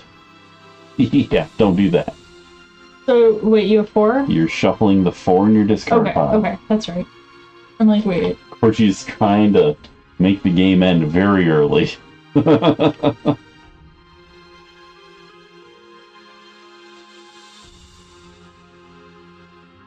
Only 4 of them. Alright. I'm gonna pick this card. I like that card. That goes over there. These join my hand. Alright, so now we need to really mess that man's day up before he kills us.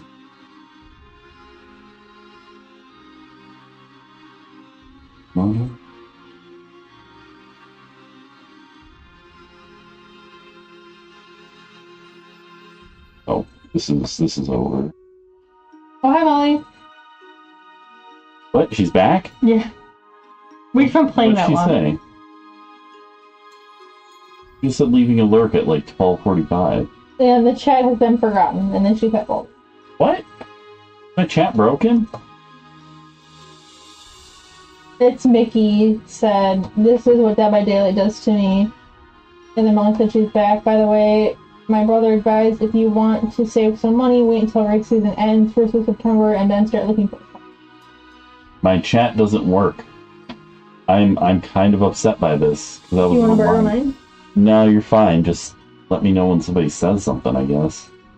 And Molly says this game is more brain than I have. It's really not. Like, I mean, it seems like it is, but the chat has been forgotten, and then she said, no, just playing the game. I've been looking at the chat window. It hasn't loaded any new chat. Oh my gosh.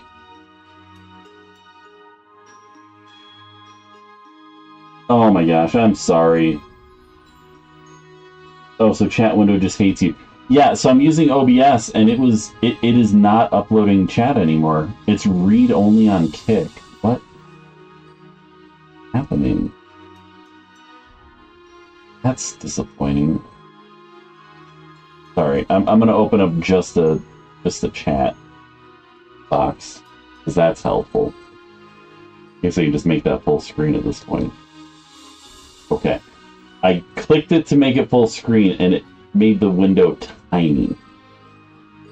There we go.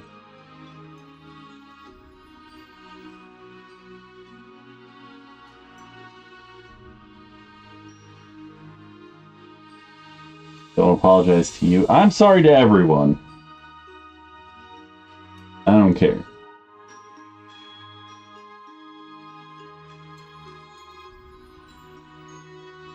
Okay, I finally picked my...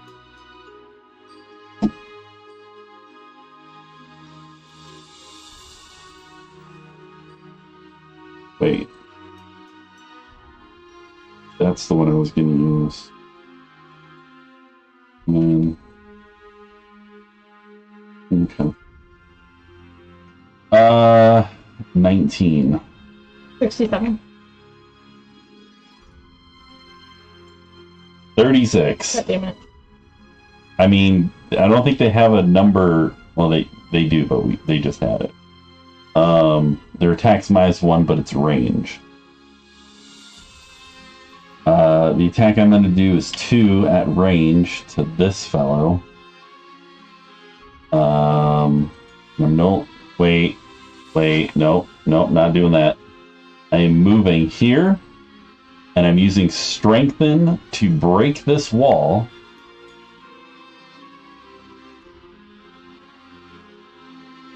Remember the order of operations here, because I can have advantage for 2 turns rather than just 1. I have advantage. Okay. So move to Strengthen. And then I'm going to attack him with a ranged attack. For 2 plus a modifier at advantage, which is 0. He takes 2, so he's dead. Oh, cool. Drops a coin. Right here, right? Yeah. Yeah. He's dead. And I get this coin. Remember, if we kill this guy, we don't get the treasure. We have to get the treasure first. Oh, shit. Okay.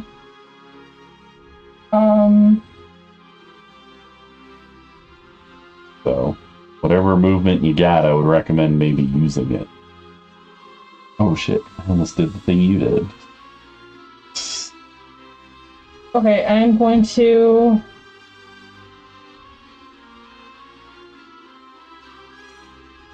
That's me. Oh, sorry.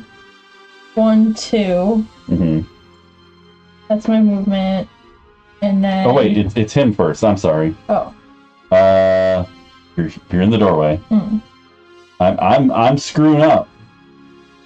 So he sees the rubble. Is that a ranged attack? It's a ranged attack. He's gonna move here. Yeah, -1, so he's got a 1 plus the modifier, which is 0, so he does 1 damage to me. I really hope you have healing. That's his turn. Okay, is it my turn? Okay, so I'm gonna heal you for 2. Yay! Not myself, but you for 2, and then I'm going to use... Oh. I can't do that. Disarm? He's too far away from me. 1, 2, 3. Oh. That's gonna have to be my turn. But Okay.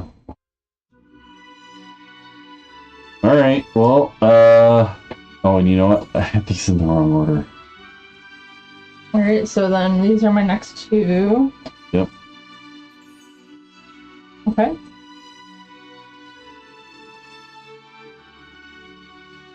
was showing 37. He's 50. What is yours? 49. Yeah.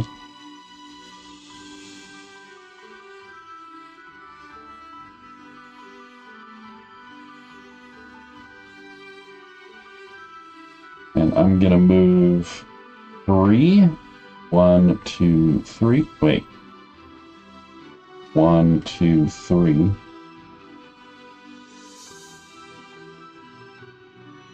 And then my other one's an attack and I can't use it.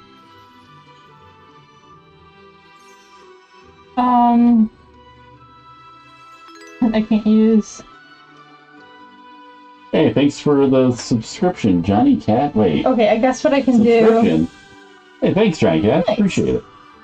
Gotta cash himself.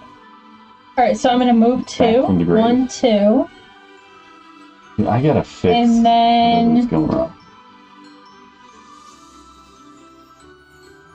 My phone. I'm gonna have you attack him for 4, but you can't kill him because There's a modifier and I have advantage. oh. So I guess I could just not attack. Yeah, that's pretty much a good idea. Okay, well he's on the turn there. Alright. And I get my coin. No, I will not attack. So You just hit the trap. You just exploded, Corgi. Alright, so he's gonna move adjacent to me. He's gonna attack for 2 with a modifier. I'm gonna take 2. Thank you for healing me, because I'd be dead right now. Mm. That's his turn. So we take your discard pile, we shuffle it.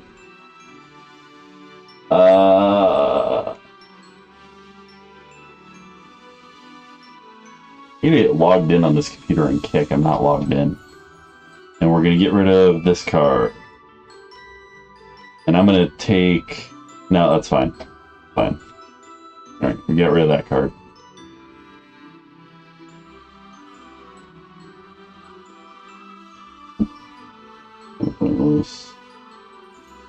Okay. That's good. We're gonna keep those. Alright, I got my 2 cards picked. My number's 37. There's 59. What is yours? You got 3 cards in your hand. Because I didn't pick my 2 cards. Oh my god, okay. You said okay.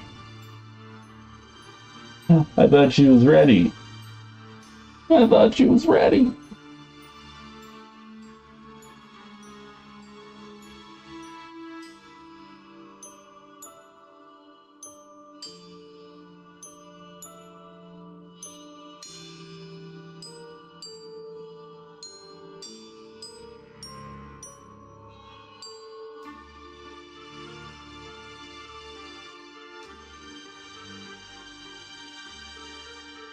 Okay. Okay. 67. Okay, so you're actually going last. Alright.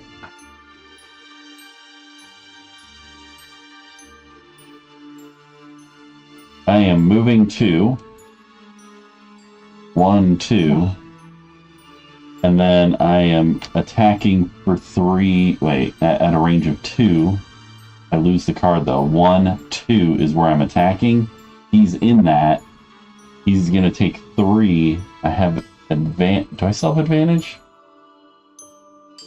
You had it for 2 turns. I don't know how many turns it spends. I didn't break the wall, then move. Oh. +1. So he takes 4. You better hit him.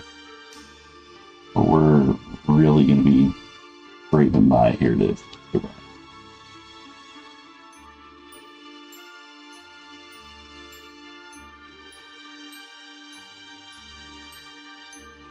Like this little discard pile here. I feel like this should be the discard pile.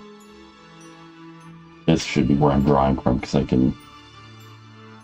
No, maybe not. Alright, I'm just gonna use this, I'm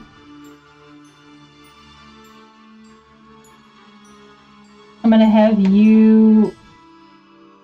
You're within 3 of me.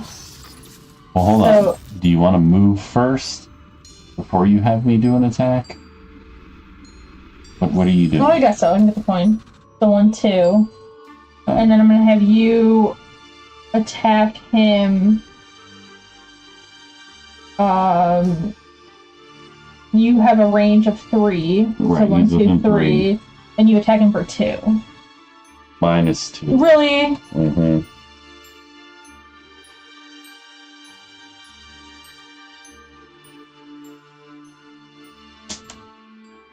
When this treasure is looted, look for entry 14 in the treasure index.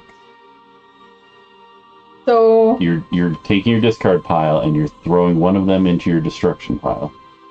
Oh, my loss? No. Yeah.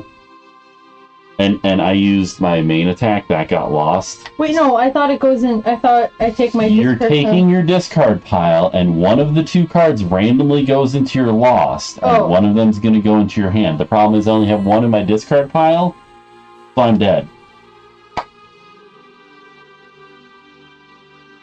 You're dead. Yeah. So you better kill him, or you're going to die. God. Okay. Good loss. Well, my initiative is 67. I'm sure he's going to be able to attack before me, so that sucks.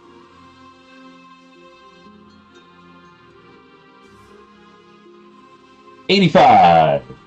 Oh, shit. Okay. So... Working. Oh, no. It's my brother. We're going to ignore that for now, because we all know that... what he wants. Okay, so I'm gonna use... You're dead, right? Yeah, I'm off the playing field until the next thing. Okay, so I'm Entry gonna... 14. Gain 3 money tokens. Wait, so is this my last turn? Yeah, this is the last chance you have. You can move and do a basic attack. You can move 2 and then do a basic melee attack. He only has 1 health. Okay. So we're gonna go 1, 2. Unless you have like a different attack that's gonna help and then you. I'm gonna do... No, I don't. I'm gonna do a basic melee attack. So let's hope my modifier is... Not -2. Ready? Yeah, flip it over. And... Hey, he's dead! And a coin drops there, but you can't pick it up. Birchie almost killed us all. You almost killed us all. You haven't died on us. I told you needed to kill him that turn. I know, but I just... And then you made me attack for some reason. Because that was my move. I mean, I guess I could have done basic moves, so, maybe, if I was close enough to him. I could have announced it while I was looting the treasure at the end of that turn. It was gain 3 money tokens. Was the treasure. That was it? Okay. Yeah, I got 3 more monies. Cool. So I'm back alive. I'm recovered or whatever. We'll have to read this in a second. I'm just because I don't think we're going back here. Please. Another treasure and another. This isn't. Oh, yes. Okay.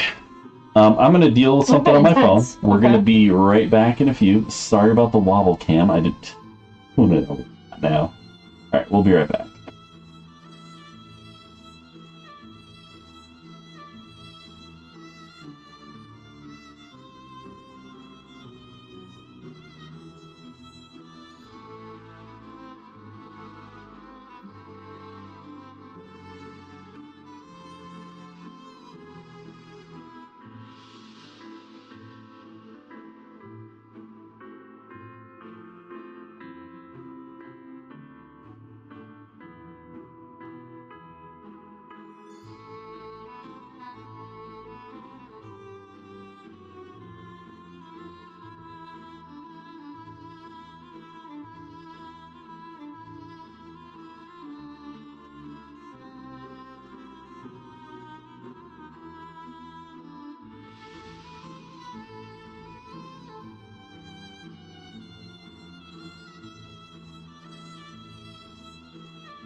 Alright, that chat window doesn't work.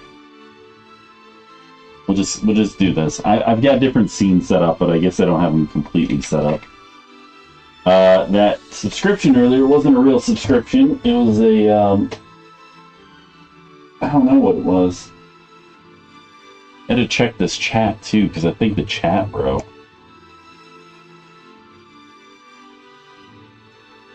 Here, we'll send an emoji. Oh, not logged in. That's not gonna work. Everything's gotta be so difficult sometimes.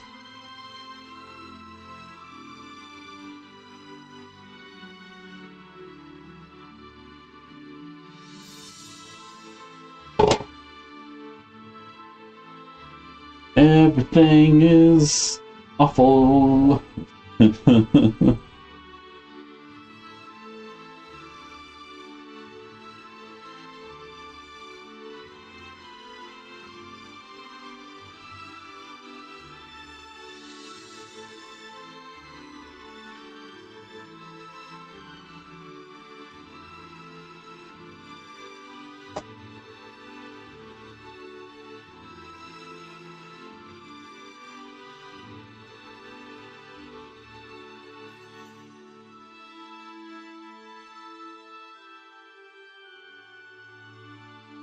Oh my gosh. Security codes and such. Are they the best, chat?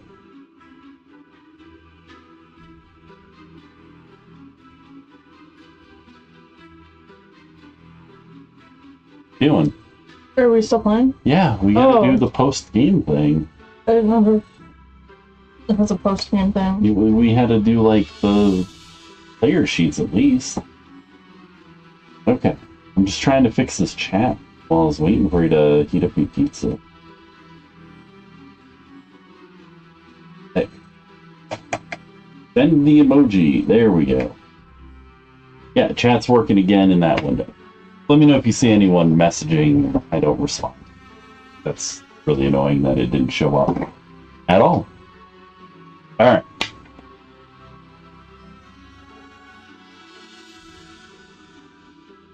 Another freaking email.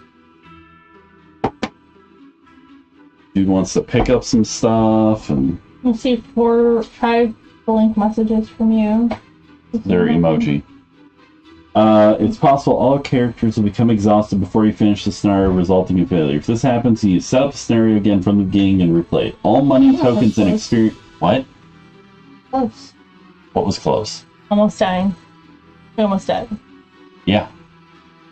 All money, tokens, and experience discussed in Scenario 3 on page 20, we're not even there yet, earned up until the scenario was failed are carried over onto the next attempt. All rewards from looting treasure tiles are also kept, but treasure tiles can only ever be looted once. Everything else in the scenario is reset. So, yeah, if we take the coins off the table, they're off the table. When we reset the bad guys and ourselves.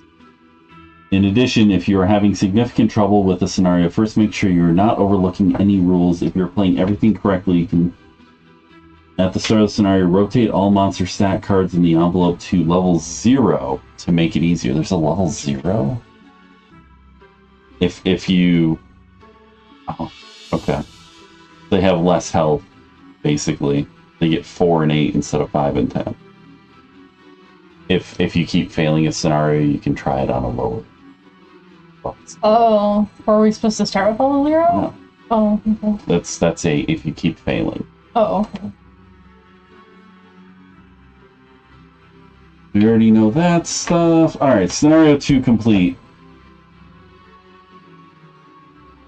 Congratulations on completing scenario 2. Remember, the scenario doesn't end until the end of the round in which a goal was completed, so you might have extra time to pick up some last-minute loot. You didn't have any more movement, right? No. And there wasn't any more coins? There would have been a coin drop from the last From him, yeah, but you moved to get to, right? Mm-hmm. Yeah, okay. But that's good to know that we can do a movement after we kill the one. After that, read the conclusion text and rewards. Take out the same map board, mark the scenario as complete, and then place a sticker for scenario 3. That's one of the rewards. Remember to fully refresh, recovering all cards, removing all condition tokens, and returning to maximum HP.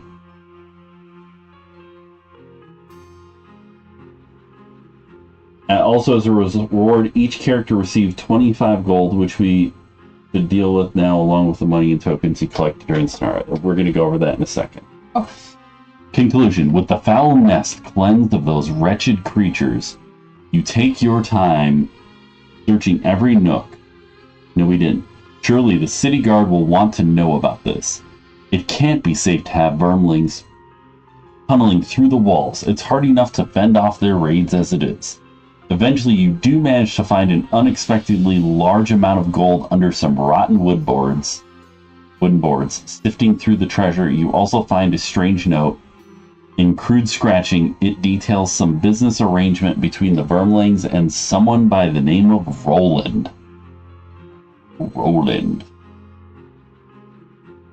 Apparently, in exchange for supplying fresh corpses, Roland would pay the vermlings in gold, and judging by the amount here, the vermlings managed to kill quite a few people before you put an end to it. It's the best lead you have, so it's time to ferret out this Roland character after resetting at the sleeping lion, of course. Rewards 25 gold each. Item shop opens items 1 to 13, and new location, the black ship number 3. Where's our stickers? You get the stickers. Mm-hmm. It goes on D5, which is like way over here. Alright, sit up. Bit all over this while I was talking.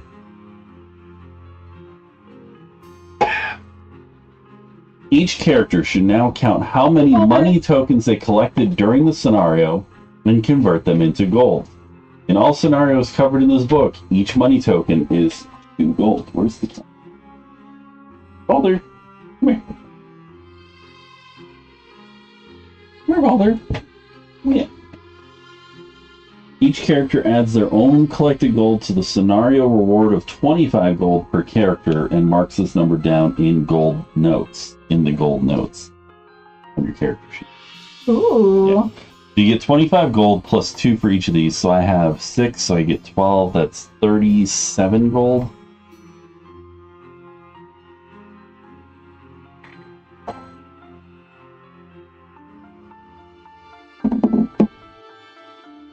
So 25 plus 25 3. Plus, no, that's 6.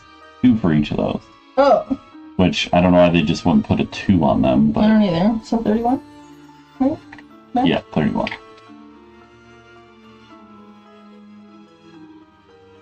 You only get 6 more than you forget in the treasure chest.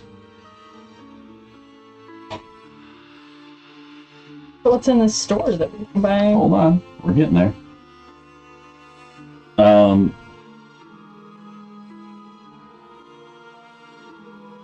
You return the money tokens to the tray. As a character spends money or earns more money from future scenarios, revise this number to reflect their total gold. Characters cannot share gold or money tokens at any time. I just realized there's a good way to bring more people into your game, and it basically involves you just running them through the earlier scenarios, and then you can just meet them at the same level. Good idea. Yeah, but you'd want to do that early. You wouldn't want to do that like late. Mm-hmm. Yeah. Did you mark on the map that we completed that? I don't have the marker. A hole in the wall. Did you see the next sticker? The black ship. Yeah, going on the ship, I think. Did somebody say fireball? Starting now, in between each scenario that you play, characters may buy items, sell items to the shop, or trade items with other characters. So, like, if I bought something, I could trade it with you. Find the item deck in the game box, and looking at the red side of the cards, pick out those numbers 0 through 13.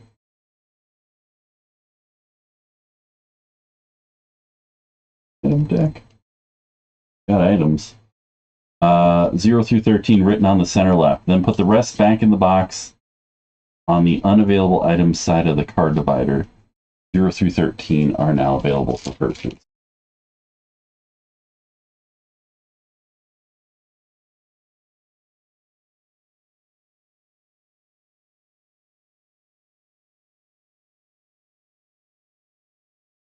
know there's like 2 of each. Or more.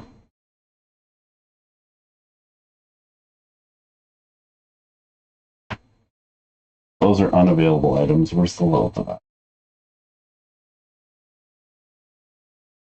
So yeah, available items, unavailable items. That's fair enough. I think this goes in here somewhere.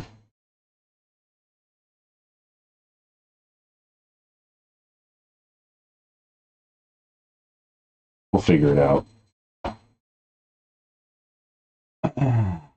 0 through 13 are available for purchase. That's the. In addition to the index number, item cards have other important information. Item name, gold value, the cost and value of the item. Item type, there are head, body, feet, hands, and small items.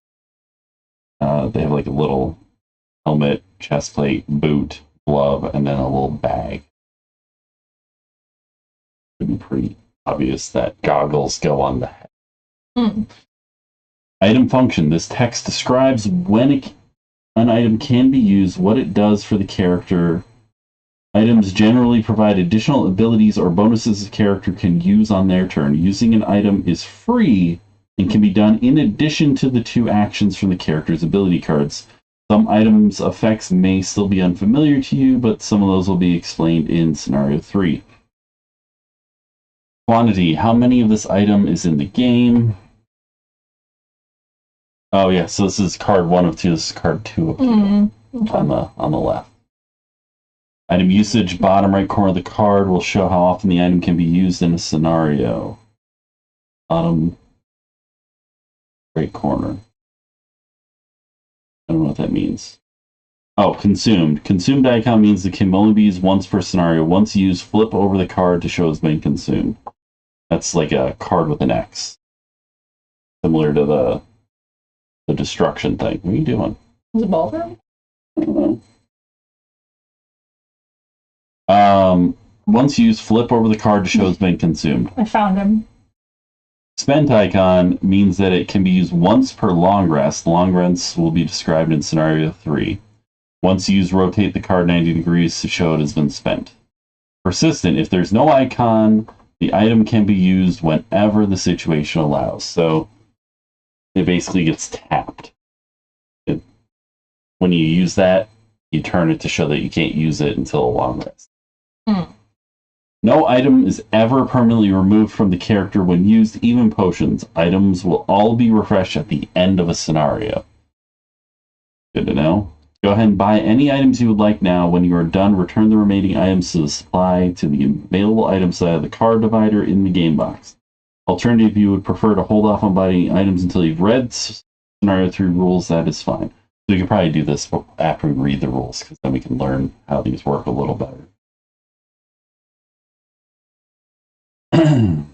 All characters should now retrieve their first 2 level 1 cards from their character's large box and add them to their pool of available ability cards. 8 total. These cards are Wind Up, Crushing Weight, Signs of the Void, and Close to the Abyss for you.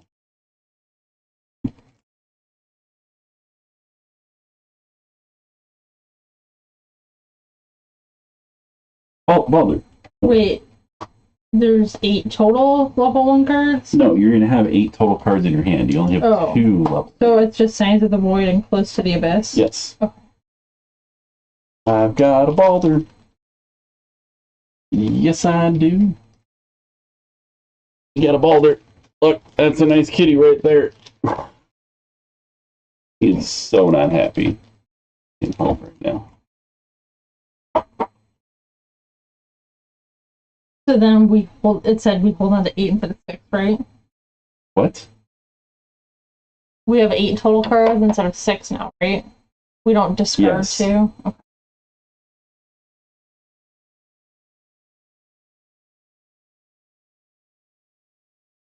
This is cool. I like this game. Right, well, it's like D&D, but there's no DM. The game is the DM, you know? Yeah. You're so warm, Baldur.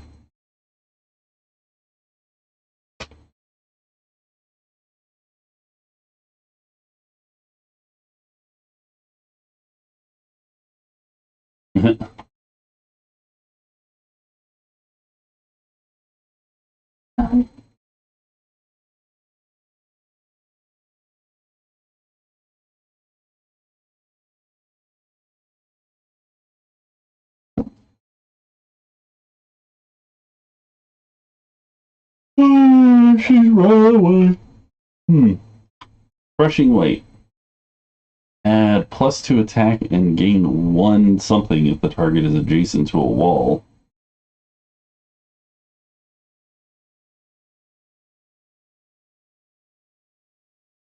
What? I don't know what any of these symbols mean. I have no idea. And I realized a good place for those cards that I will never use again that the game had me look at underneath there. Yeah, I think I put them in here. Oh no, I put them in the box.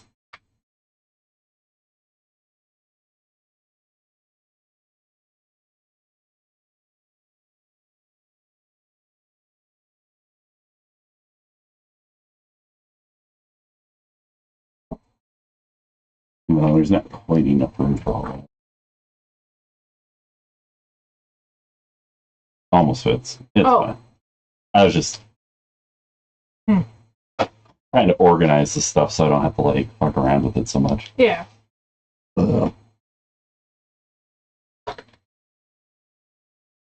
Crunch. Crunchy pizza. Make sure you wash your hands before touching any of those cards.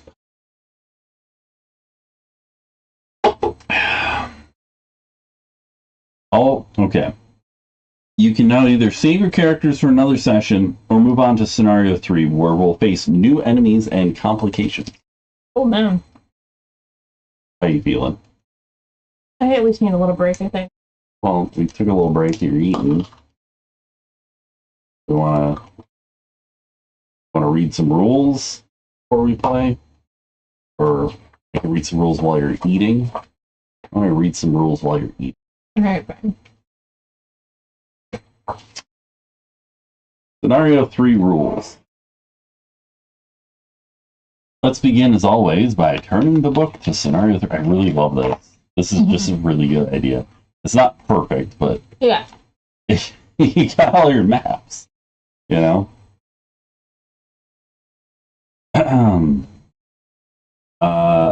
This setup will be exactly like Scenario 2, placing money, treasure, and trap tiles where indicated. Traps, once again, are labeled damage traps, so place 1 3 damage token on. Treasure chest. There's a trap.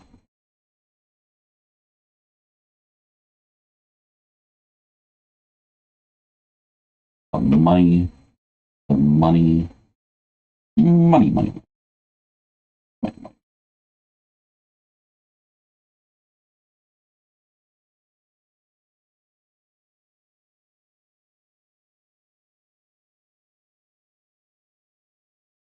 When a character opens the store, read section 1. Oh, alright. So there's like more details that we're not supposed to read right now. Kind of cool. Yeah. Open the supplemental book to page 2 to find the rest of the scenario. So there's a secondary book that adds to the map. That's pretty sweet. That's cool. I think we open that at a point.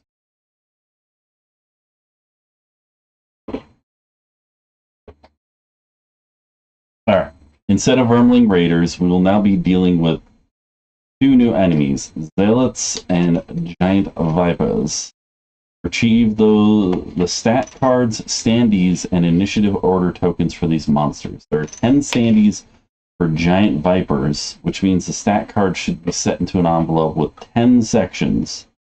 Set both monsters to level 1 and set up the 2 Zealots in the starting room. After that, retrieve the 2 4-card basic monster ability decks labeled Basic Zealot and Basic Giant Viper. Put all these Wormling things away. We may never deal with the basic cards again, but who knows?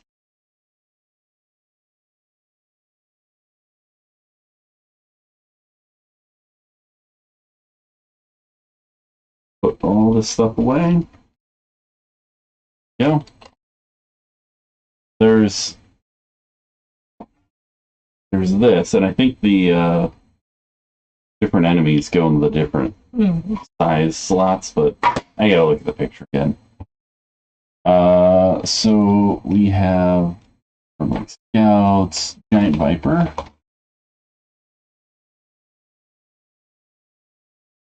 And Zealots. Okay. And they're both going to be white Zealots for this part. Get their little turn order thing. Little standees. Oh, right. So.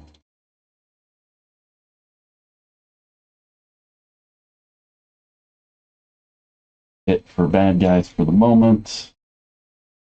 But we do want to grab their cards and their decks. Hands are crazy. No, I'm doing it. Oh. I'm not asking you to do it. Thought you were on. No, you're all greasy. Easy.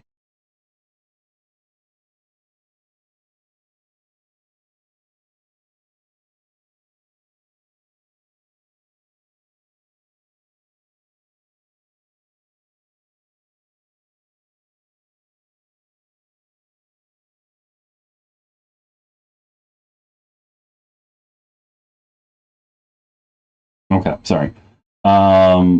Shuffle them and place them next to their stack cards. Okay. I need another stat envelope. Got the Vipers. Okay, so there are ones that are 10 sections.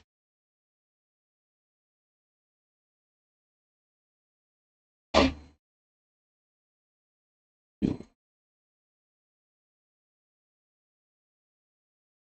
with the Vermling card. Take that out. This is really well put together. Like, genuinely. It was very thought through. And there's, on the glossary, the rules, there's players decide ambiguity. So, like, if we're not sure where an enemy's going, we came up with a solution that made sense. I think we've all played enough D&D to know where the enemies attack first, right? Try and make sure that nobody's posting and the thing's broken again. I reloaded the stream chat. I don't know if it counts as good, but good Zealots. We got Giant Viper. Honestly, get a little more space. That would be amazing.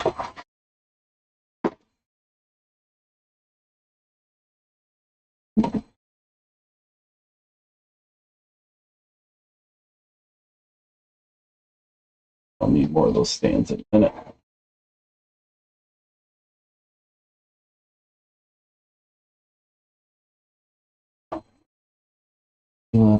Balance. Vipers. What we can do is, there's only 4 cards here. Like, shuffle the cards! There's 4. There's 4 cards. How shuffled do these need to be?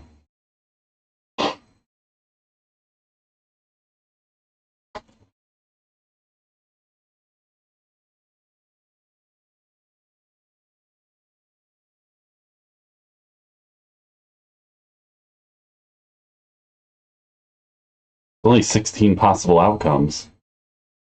Only 16 possible outcomes. I think.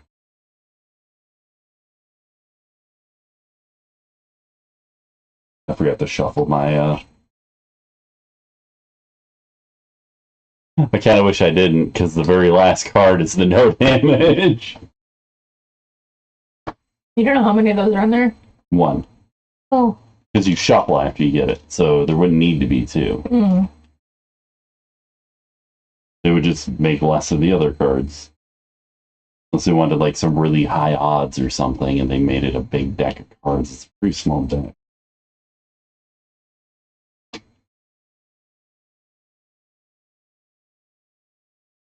Forgot a 2x from the Vermlings. Well, those should be shuffled.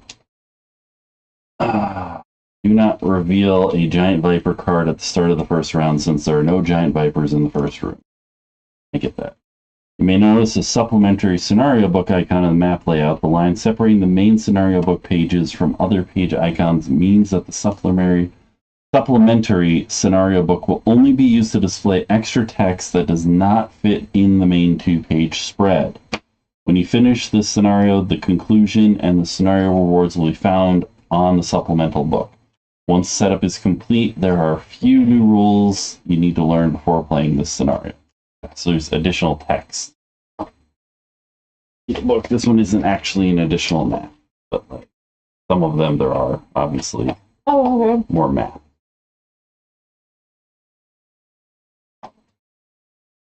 So this is conclusion and rewards. We don't need this right now.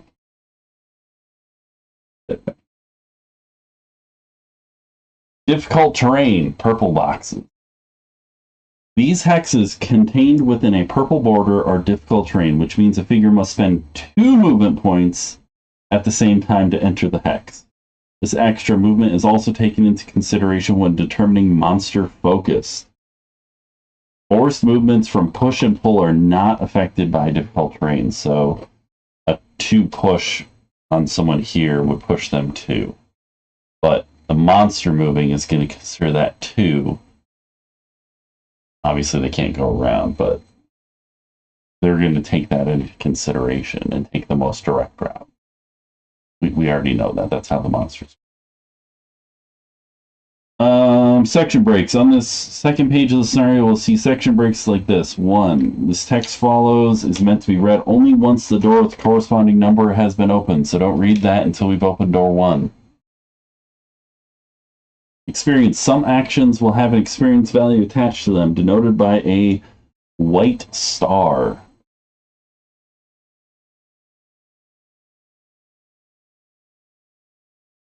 When that action is taken, the character gains the number of experience specified. Experience gained during the scenario is tracked by increasing experience value on the right side of the character's wheel, so the little blue wheel. Wait, what? Your blue wheel is XP, so it should be at 0 right now. Mm-hmm. But that's how we track it. If the star is just sitting on its own within an action, a character must still perform some part of the accompanying abilities to gain experience from that. Was that on the cards? Oh, yeah, so this card, I have to perform some part of that action to gain the experience. I get 1 experience for doing a specific thing. Does this have anything to do with the experience that we like? We haven't gotten any experience yet. Yeah, we haven't gotten any experience yet.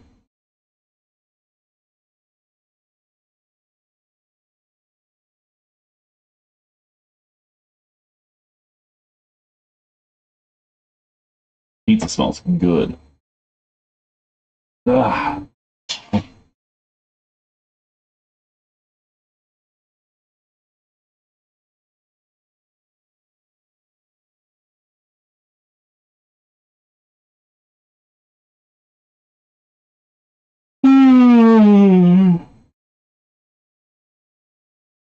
Where did Corchi go? Why did she run away?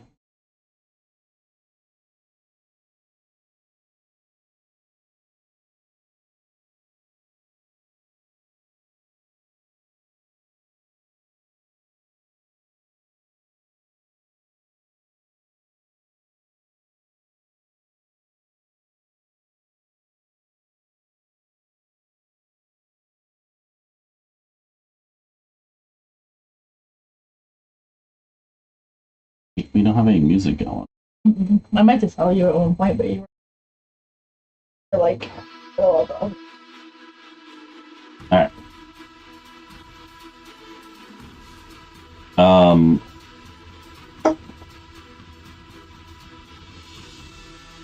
For instance, a character cannot perform an attack without having an enemy to target. So, for the experience that I have, I gain 1 if the target that I'm attacking is in an adjacent wall.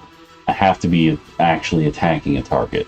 What does the XP mean now? Like, what is Set it to 0.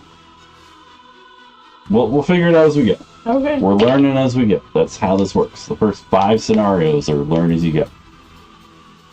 We're just getting into it. Alright. Active bonuses. Some actions... Wait. No, I skipped a section. Basic actions, page 15. Also, never trigger the experience of the accompanying action. If the action specifies the experience is gained only through specific conditions written out in text, then that text must be satisfied to gain the experience. Characters do not automatically gain experience from killing monsters. Again, very specific. If I kill an enemy who's adjacent to a wall, I get 1 XP. So I have to be attacking a monster. Can't just not attack a monster and gain an XP. You can't use the basic 2 damage either. You have to use the main attack. Cool? Okay. Not saying anything. I don't think I have any, like, money. You would have gotten 1 in your level 1 card.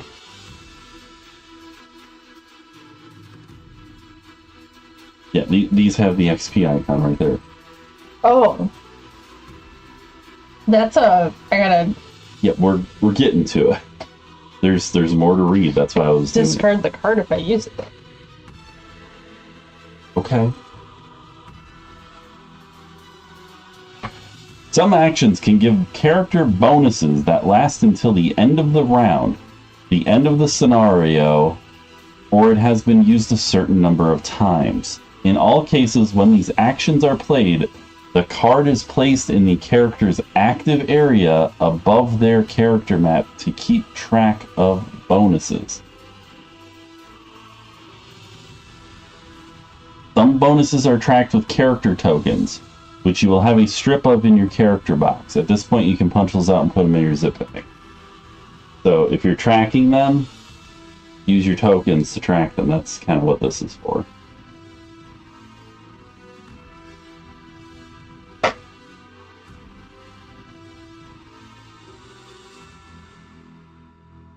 I'll just put them where I can get to them. That'll work. Wait, I can't get them out of here. Brain moment.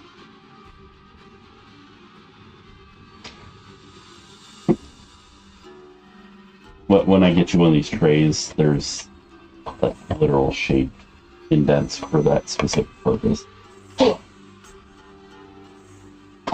Also, a roll of filament, so I can do it whatever color you want. You're requesting a roll of filament? Yeah, whatever color you want them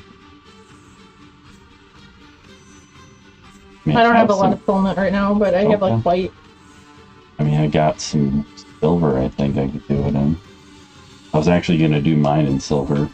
But I think it would make more sense for yours to be silver since your character is like gray. Gray cards.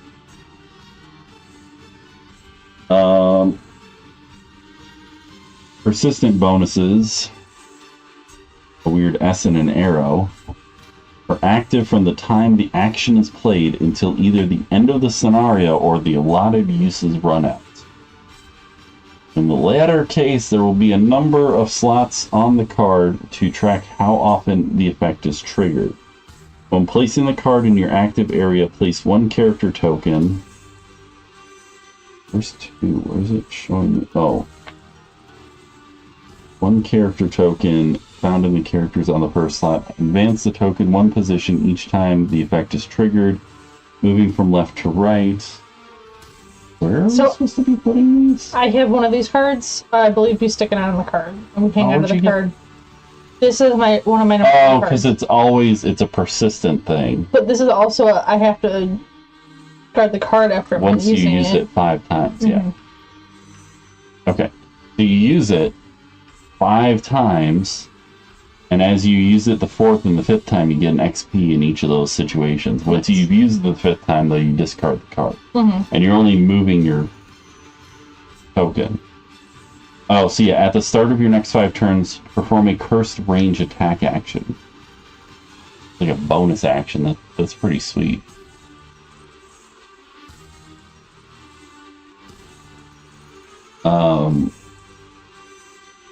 when the token moves off a use slot when it moves off of the use slot, so it's not when it lands on it, it's when it moves off of it. So if you're on slot 4 there and you move to slot 5, you're getting the XP from slot 4. When you use slot 5 and it moves off the card, you're going to get that. You have to use it the 5th time to get the XP. Looks like I get it at 3 and 5. No, 4 and 5. But the arrows indicate I move like this. That's not the arrows, so look at the arrows.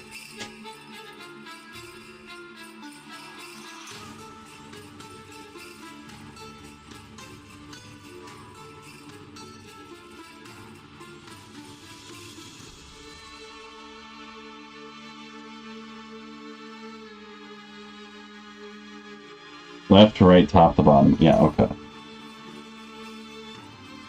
So yes, 3 and 5. Once you've used it the 3rd time and you've moved it to the 4th slot, that's when you get that one. And then once you've used it the 5th time and you're moving it off of the card to dispose of the card, that's when you get the 2nd XP. Okay. It's not when you land the token.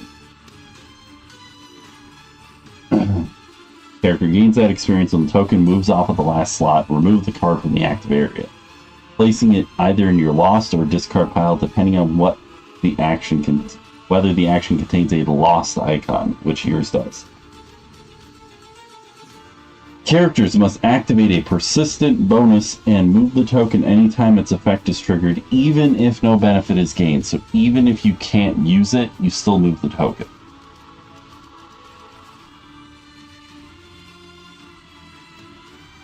And you get the XP even if you don't use the ability. Like, it's a ranged attack, but you don't have anyone in range.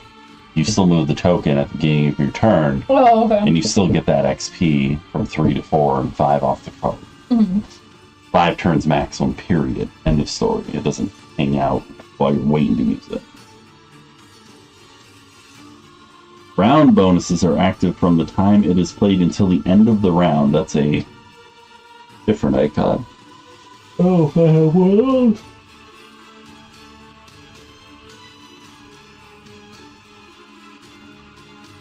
I'm sorry, which icon? I don't have one. Which icon? This. I can't. It's a circle with an arrow. I don't... Is it this? The top of that card? Yes. So that's, I have to like... Round bonuses are active from the time the action is played until the end of the round, at which point the card will be placed in your lost or discard pile, depending on whether the action contains a lost icon, which it doesn't. That's the top half of the card. It's a completely different thing from the bottom half of it. Okay. Yeah. Cards with active bonuses can be moved to your lost or discard pile, depending on the lost icon, at any time before their duration is up. However, doing so immediately removes any bonuses and effects that were being applied. So if for some reason you want to negate the bonus, you can just discard the card or destroy it in the situation on the bottom. Which, I don't think there's any situation you want to do that in unless you're trying to not kill an enemy so you can get a treasure.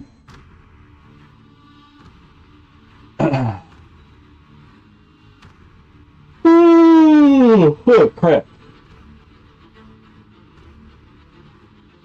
Almost out.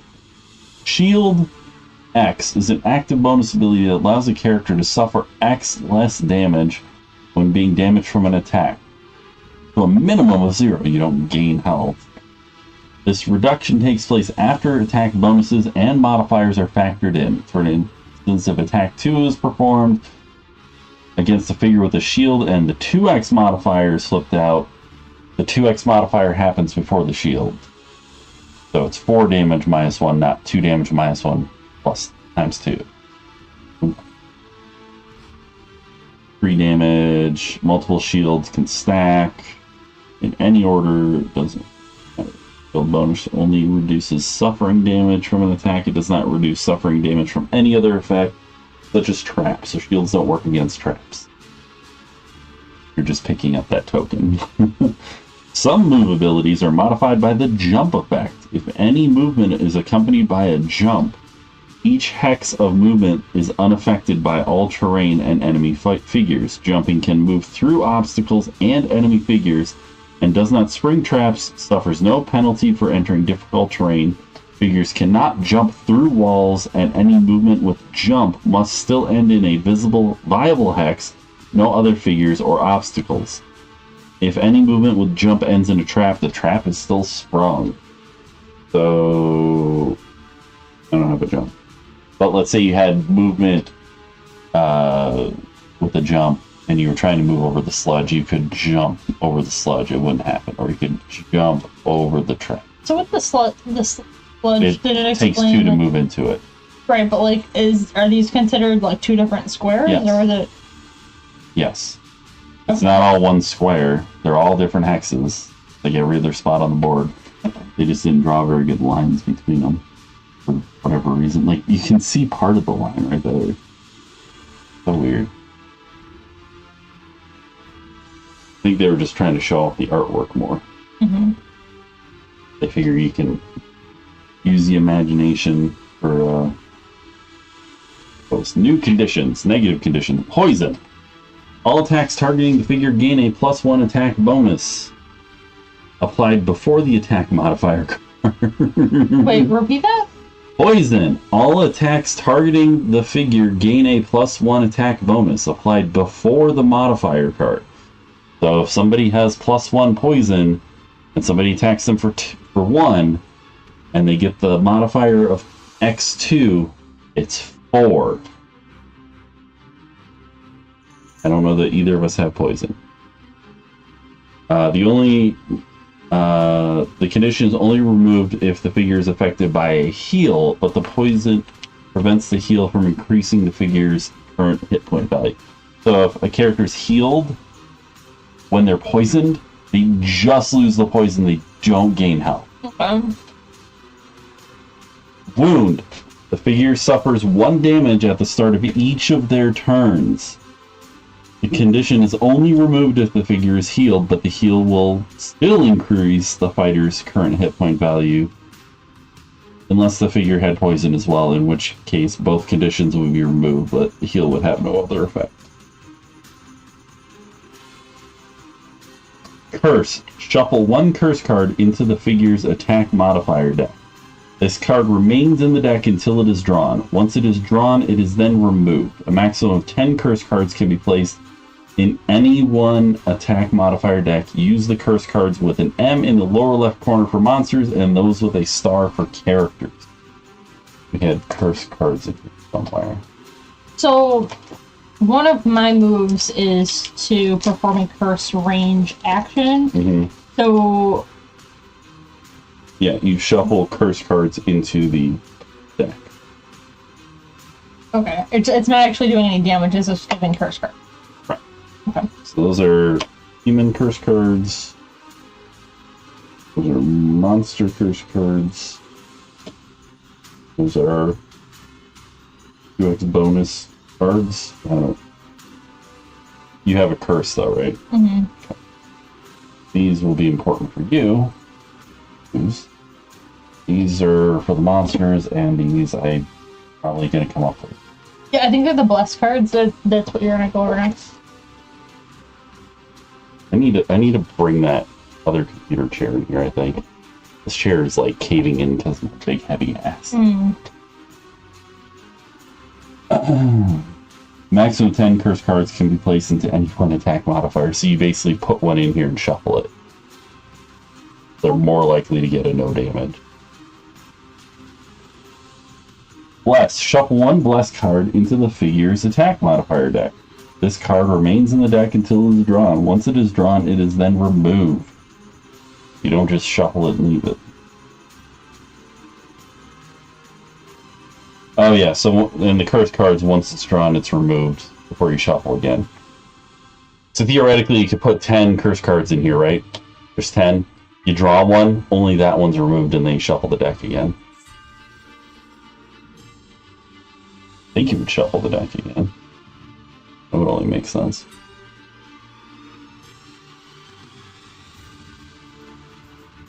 Yeah, curse cards are no damage, bless cards are 2x damage. Figures cannot have multiple instances of poison or wound. Both bless and curse cards are removed from all decks at the end of any scenario. They aren't just leaving them in there. Oh, you can only be wounded or poisoned 1x per character. You can't stack like 3 poison or 3 wounds. So you theoretically could just keep poisoning someone or wounding them. Long rest. Characters now have a new type of turn. Instead of selecting 2 ability cards to play at the beginning of a round, they can declare that they will be performing a long rest.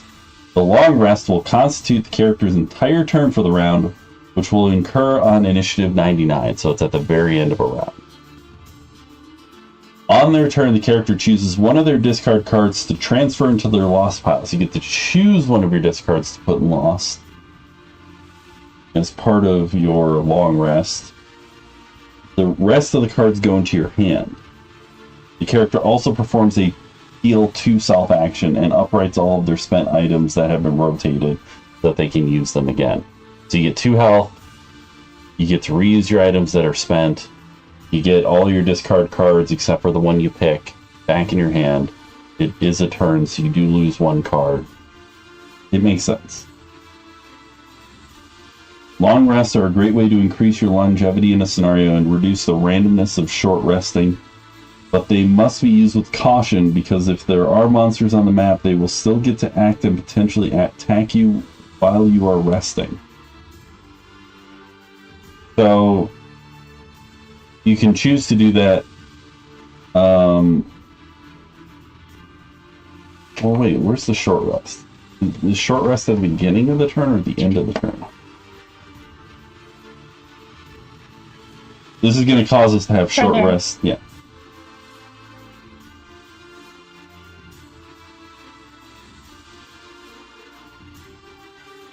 Oh, it's at the end of a round.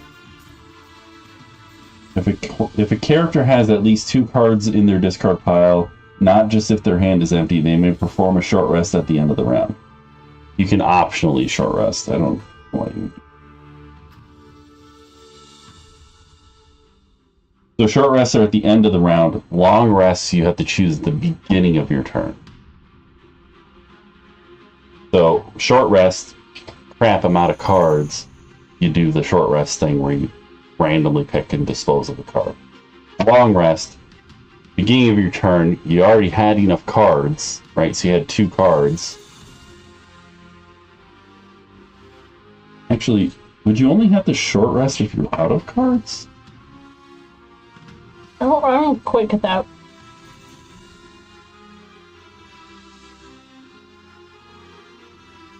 What do you mean? So you get cards from your discard pile, not your lost pile. Yeah, and you discard one of them into your lost pile in a long rest. So I guess it's based. I'm just trying to figure out when you would actually want to use that. If the cards in your hand health and your items were used, you get health out of that too. Then a short rest. Yes. 2. A long rest. No. What about a short rest? That's why you're out of cards. You do short rest at the end of a turn. Long rest burns a whole turn. You lose a turn. So short rest is what we're doing when we run out of cards. That's all it is. Yes. That's not like an optional thing. You can just decide to short rest randomly if you want. You can do it at the end of a turn to get some cards back into your hand if that's what you want to do. Okay. Long rest, you choose the card out of your discard pile that you... Alright, I'm going to get rid of this one. It's way more advantageous to long rest just before you need to short rest. Like, oh, I have 2 cards left in my hand. I'm going to long rest this turn instead of taking a short rest at the end of the turn. Okay.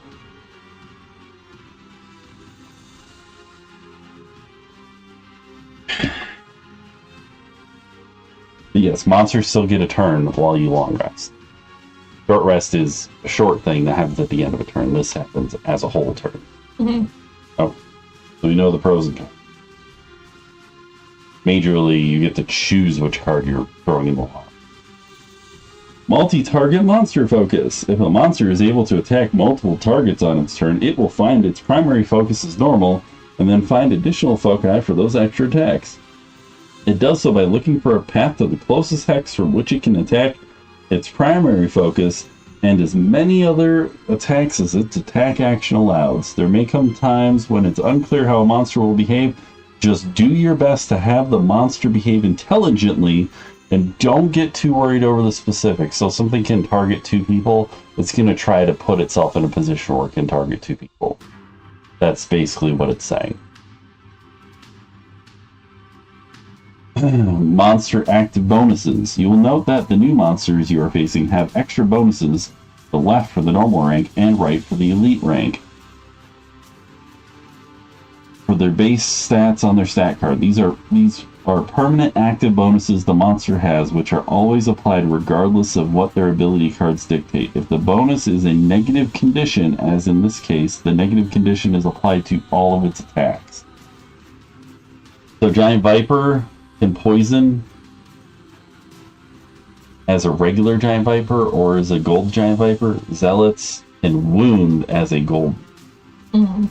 I don't think we have any golds of those, but Vipers will all poison you when they attack you. We will eventually have a gold bottle. Yeah, not a Zealot. That's a Viper. Right. And with that, you know everything you need to know to play Scenario 3. Read the introduction and special rules, but stop at the section break, then select your cards for the first round, and return here when you fought all through the 3 rooms and completed the scenario.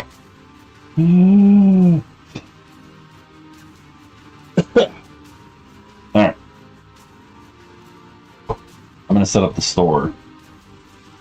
Scenario 3 complete is the page we're leaving on, so we don't need that right now. Yeah, eagle-eyed goggles, your helmet, chain armor, studded leather, leather boots, winged shoes, eater shield, throwing hammer, poison dagger, iron spear, healing potion, stamina potion, and power potion.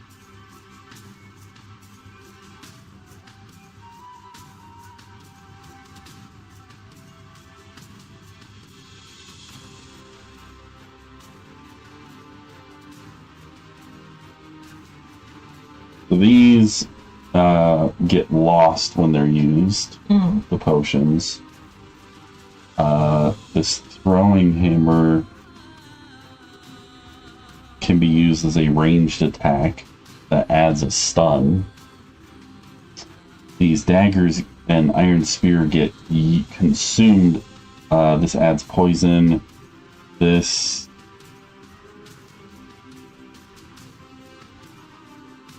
is a long reach weapon.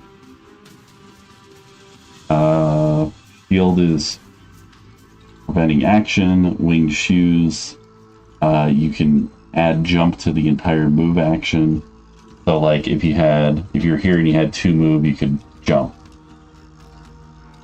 You can clear that. Whereas normally 2 move would just make you stuck there. And then it's 1 move out. But if you needed to move here to here, it's 2 and 2. Mm-hmm. So.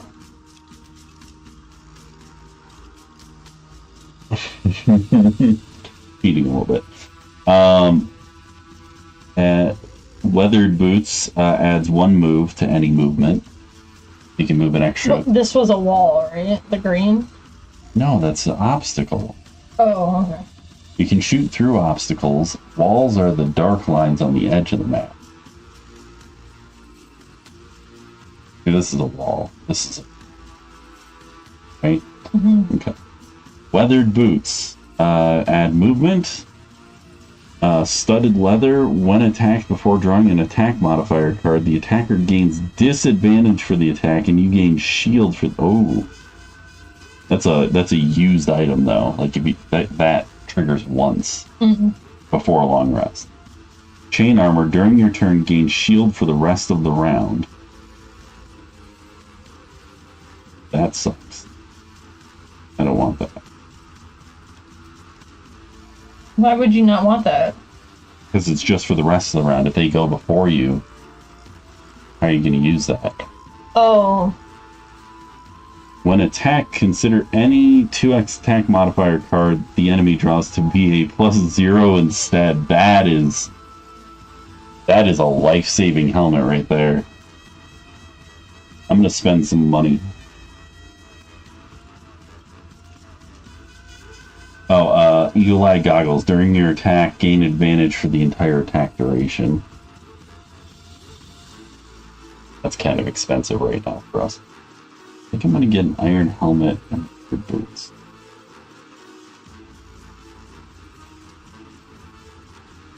When damaged by an attack, gain shield 1 for that attack.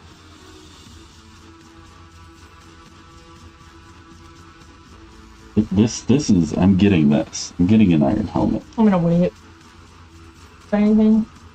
Why? They don't go away ever. Even if you dispose of them, they come back at the end of the scenario. Like, if you use a potion, at the end of the scenario, you have a potion still. Stamina potion? Okay, so healing is 3 health. Stamina is return 1 of your discarded cards to your hand. Power potion is during your attack, add a +1 to the entire attack action. And these are all one-time during scenario use cards.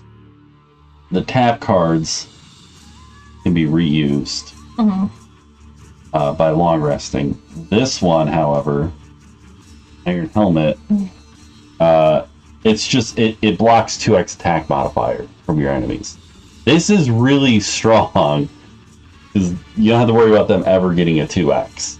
Oh, and it's actually kind of like that. It doesn't wear out, so I'm going to spend 20 on that. I'm trying to decide if I want more movement or if I want jump movement. So my understanding is you get 1 helmet, 1 chest plate, 1 boot, one hand item. You know, it hasn't actually gone over that, but let's just say that for now. It's not like you're gonna have 2 hand items. Okay, I'm gonna buy the helmet, so that's gonna take my money down to 11. Do you want to buy a potion too? No. You sure? Yeah. You could return a card to your hand. That will save you an extra turn in the game. I know, but I'm gonna get some more. I would imagine when we complete another thing, I'm gonna get more money, so. Right, but these don't go away, so using the money now, unless you're saving for something more expensive. Saving for something more expensive. Okay. That makes sense.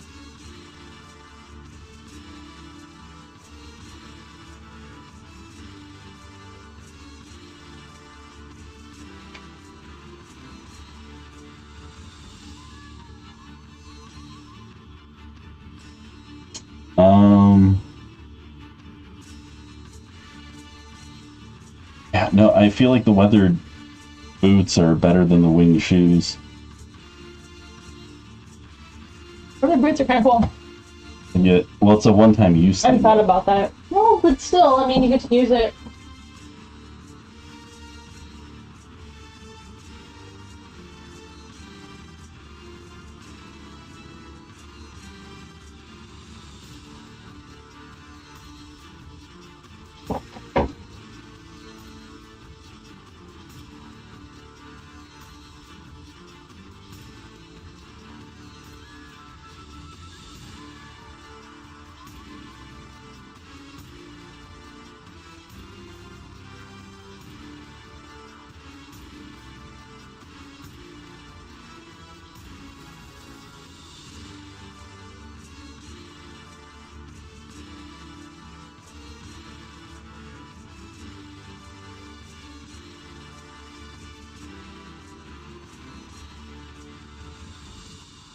Gross.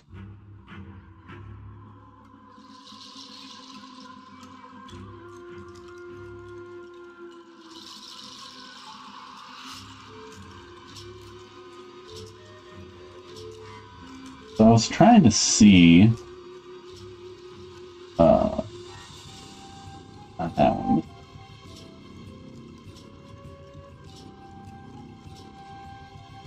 Close up on how they have these cards sorted. Okay.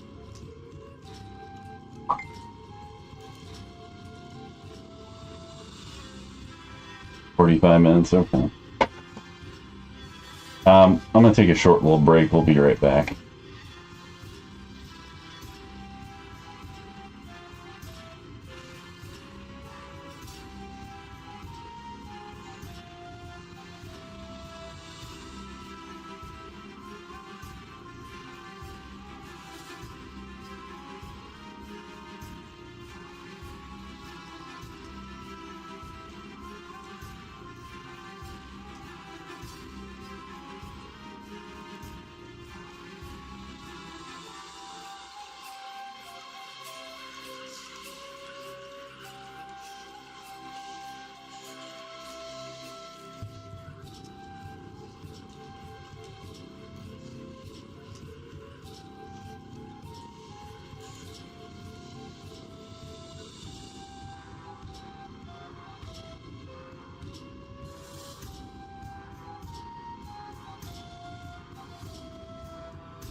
Ready?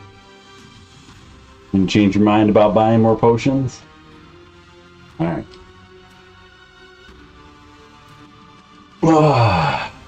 After getting your fill of stew and plenty of rest at the Sleeping Lion, you start off early in the morning. The first order of business is looking for information on someone named Roland. He seems to be making a trade out of buying fresh corpses, and you'd like to know why. It's slow going at first, but you eventually find a pair of vermlings down at the sinking market who seem overly interested in cadaver disposal. After some rough persuasion, they cough up that they too are being paid by a man named Roland to deliver bodies. They even give you the drop-off location, some derelict old ship at the old docks. Derelict ship at the old docks. I don't know why I put old in front of old derelict. You head down to the pier and look around. It doesn't take long to spot the suspicious vessel. Not only is it leaking some vile black liquid from the hull, but there are two men wearing red robes standing guard outside the dock. They notice you eyeing them and begin making threatening gestures for you to move along. Looks like getting to the bottom of this is going to require cracking a few more skulls. Special rules. Make sure characters add the first 2 ability cards marked 1 to their... Okay, we already did that. Alright, and don't read this. Do we get to add all of our hit points back? Yes, that was at the end of the last one. Also, really hoping we level up soon, because friggin' 6 and 8 HP ain't doing a whole hell of a lot for us. I'm kind of wimpy. What? I'm kind of wimpy. I think it might be better if we, not this moment, but if we move the camera up a little bit more and have the entire... But then, like, you gotta stare at my crotch and stuff. Yeah, I mean, we could move it up a little bit. I also think we could hang it from the ceiling. So maybe we figure out, like, a ceiling mount, camera mount situation. There's got to be some way of doing that. Mm-hmm. And then, you know, telescope it down. Mm-hmm. Alright. You ready? Mm-hmm. Alright, so we got these 2 baddies in front of us. We're not going to know what they got going for them yet. If you'd like to look at their stat cards, they do 6 damage. They do 6 damage. Oh, shit. How the heck are we supposed to deal with that with 6 and 8 health? They move 2? Oh, I'm sorry, they have 6 health. They do 2 damage. I'm reading that wrong. They have 6 health, they move 2, and they do 2 damage. Yeah? Okay. Let's see, where are these new ones? Next to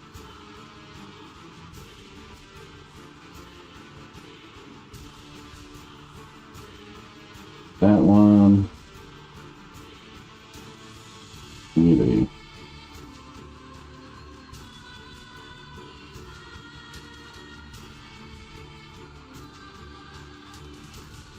a... No.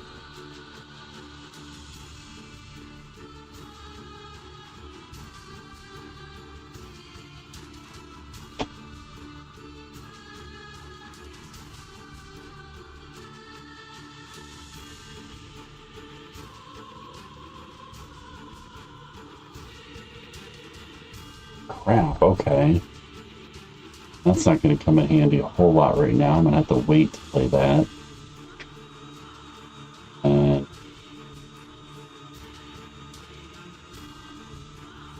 Wait, what was the other one that I was looking at? That.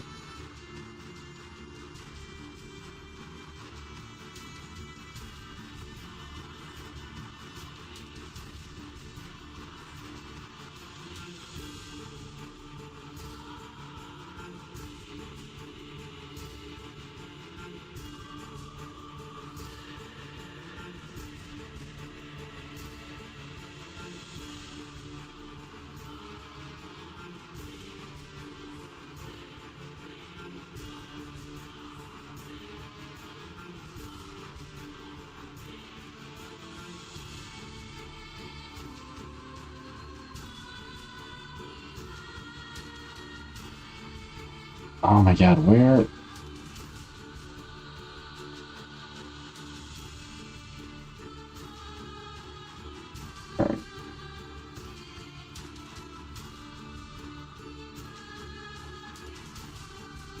I get a 66.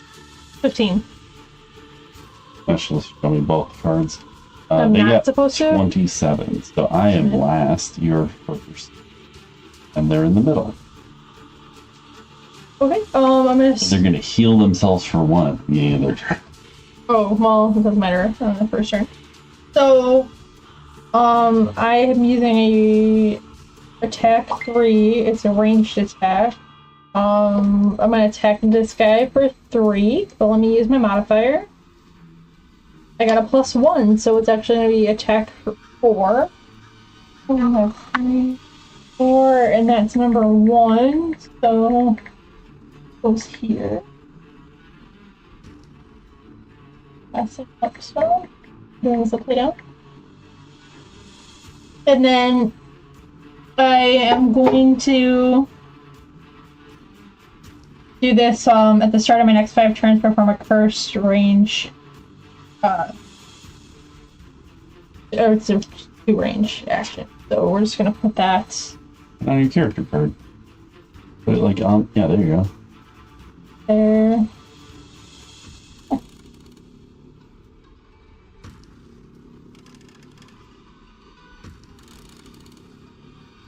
Oh, okay. So number 1 is the one you attacked, so they're gonna heal 1. They're gonna move. And they're gonna slap the shit out of me. Correct, yes. Attack minus... Wait, nope. Nope, sorry, hold on. Hold on. I did that wrong. They're gonna heal themselves. But their attack is a range attack. 2. And it's -1. So they're gonna do 1 damage at range with a modifier. Right? I'm reading that right? +1, so you're gonna do 2 damage to me.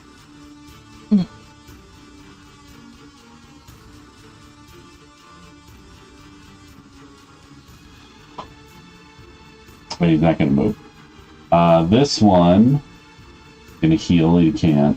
He can move extra, but he has range of 1, 2, so he needs to move. He needs to move within range. You attacked. I think it would attack you.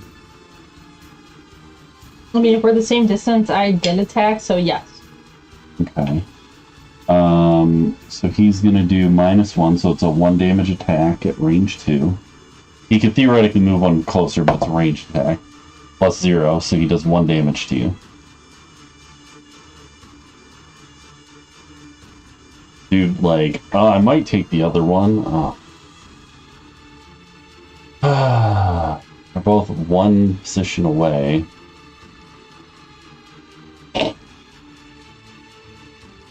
Alright, so I'm gonna use my movement card. Move there.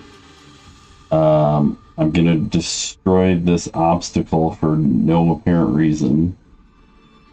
No. Wait. Yeah, no, I don't care. I'm gonna leave that. That isn't doing anything. You can destroy it ranged? Yeah, with this card. It doesn't give me advantage or anything. Let me use 1-2 punch. Targeting this guy with the first attack, which is 2 plus the modifier of 1, so he takes 3 more damage, which kills him. Because he's got 6 health. Coin. Take the damage off. And then, since it was different, since he's dead, I'm gonna attack this one with my 1 attack. It's -2, so it literally does nothing. Oh, sure. Okay. That is our first turn.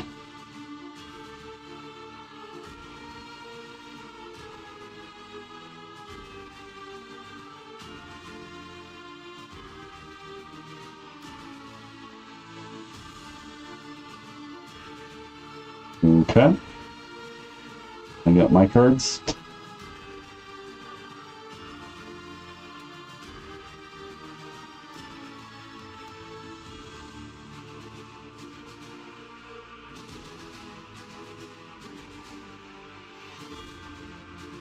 Oh, buddy.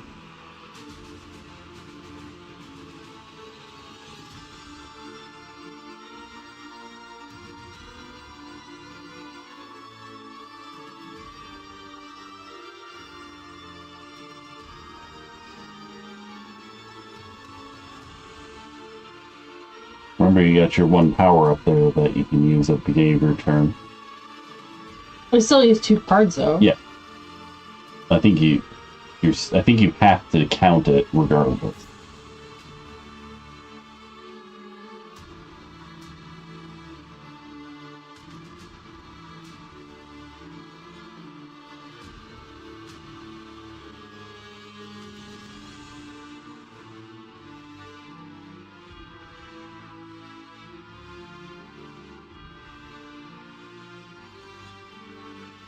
I'm just gonna go. 67. Mm-hmm. You got 42. They've got 46. Blood Boil, attack +1, ranged, and will muddle you. Oh, good.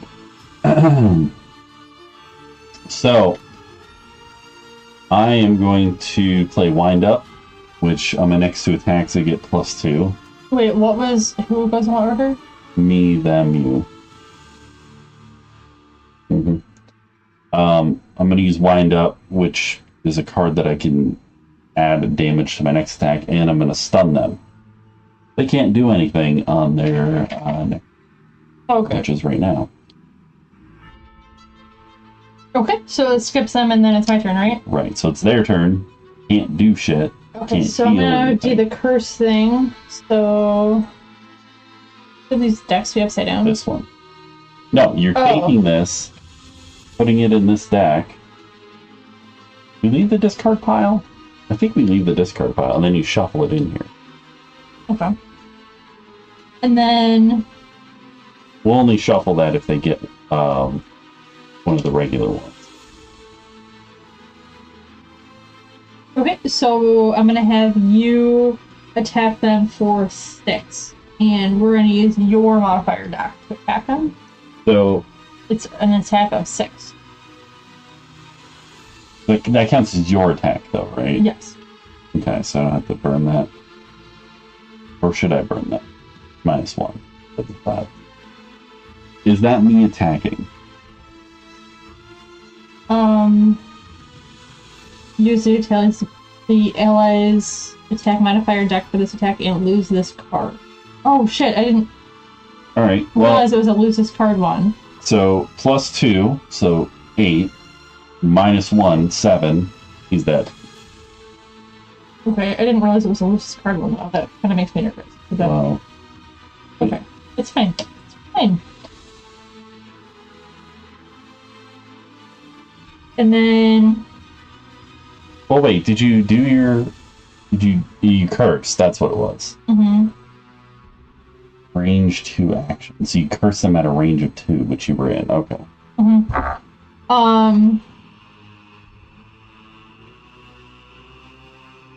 there's no enemies near you, so that's it has to be the end of my turn. Okay.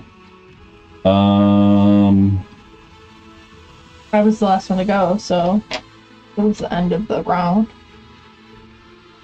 Mm-hmm.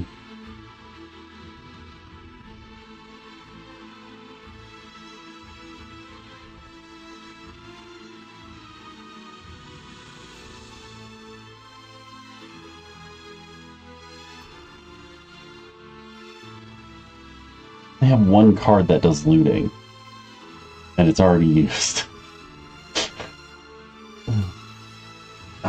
Alright. Oh. 1, 2 there.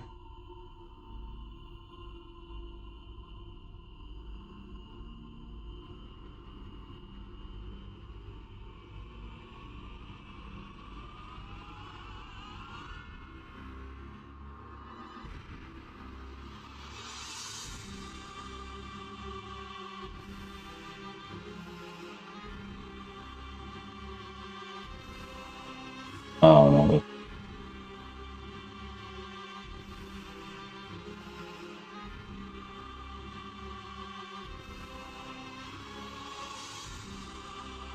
Okay.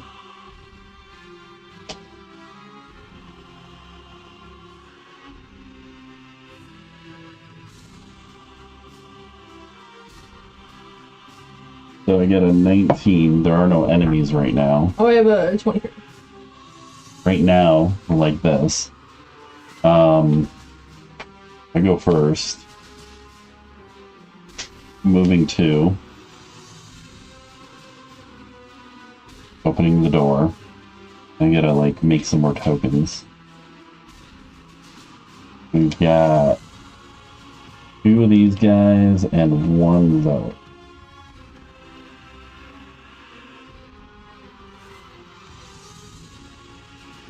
I'm just picking one at random from the bag.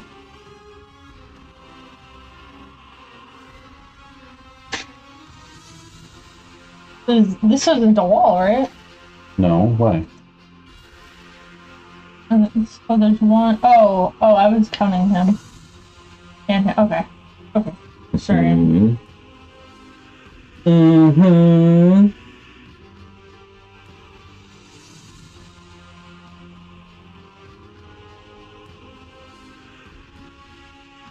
Okay. We gotta flip these over.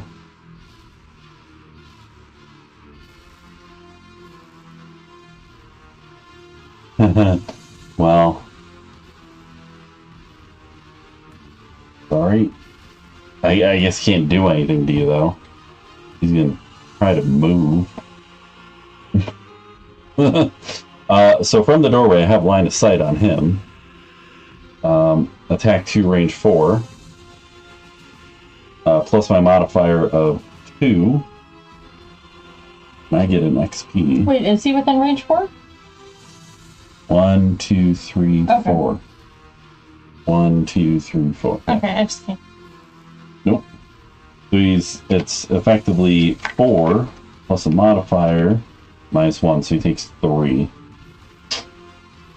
Could have been better.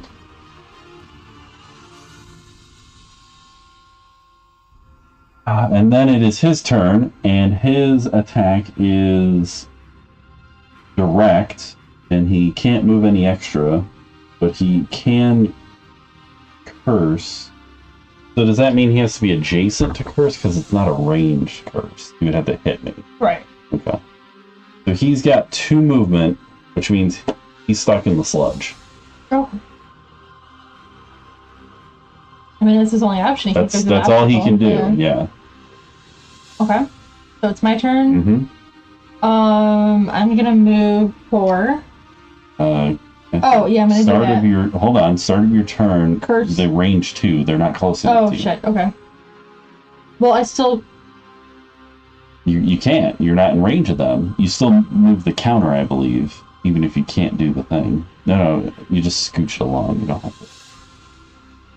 You might need those for other things. I mean, I guess not right now, but... Okay, so I'm gonna move 4. So we're gonna do 1, 2... You can move 3, you can't move... So if you want to heal or attack, that's your decision. But you're either going to be here or here, and... I'll go here and take the coin. Okay. That's fine. So, which movement were you doing? And are you doing a heal? Because, like, you could heal me. That'd be cool. Or you could attack... Oh, I see what you're saying. Yeah, I think if you use the movement 3 and the heal, you could heal me. Okay, I can do that. Yeah, I could do that. I didn't even realize that was an option. So I'm going to heal you for 3. Well, 2, but... And that's the end of your turn, so you get the coin. And then it's the Giant Viper's turn, and Giant Vipers move -1, which, double checking, neither of those are gold. They only have 2 movement. So he can move 1. And this one can move out of the sludge.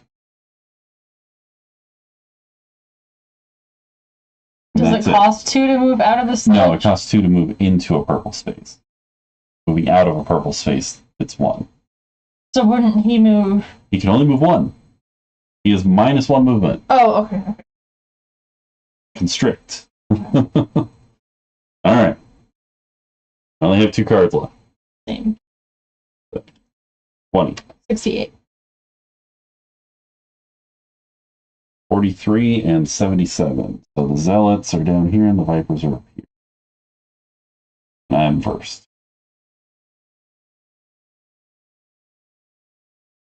Ooh, buddy.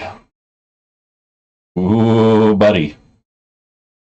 Ooh, that is so tempting. What is the range on this? Range is 2.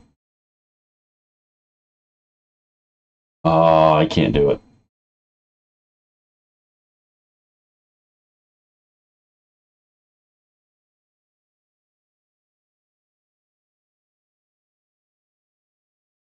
I'd have to be here. Have fun, Molly. Molly's headed to a truck show parade. Alright, have fun, Molly.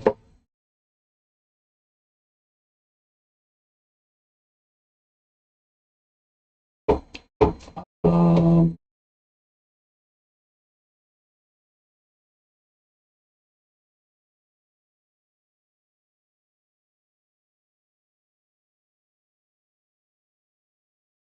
we'll move there.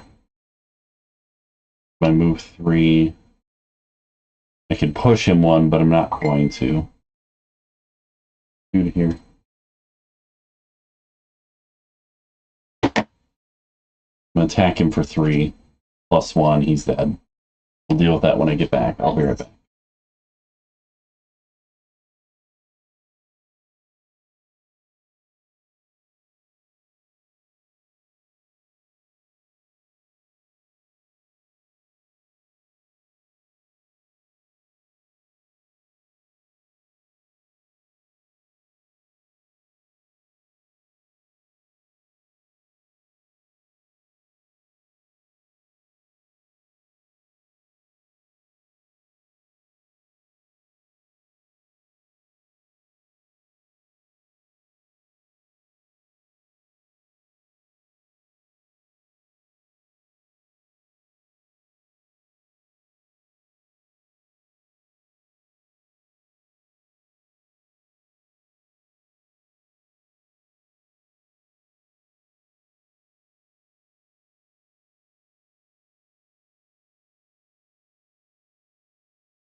Yep, I hadn't finished my thing. So I killed him, and he dropped a coin.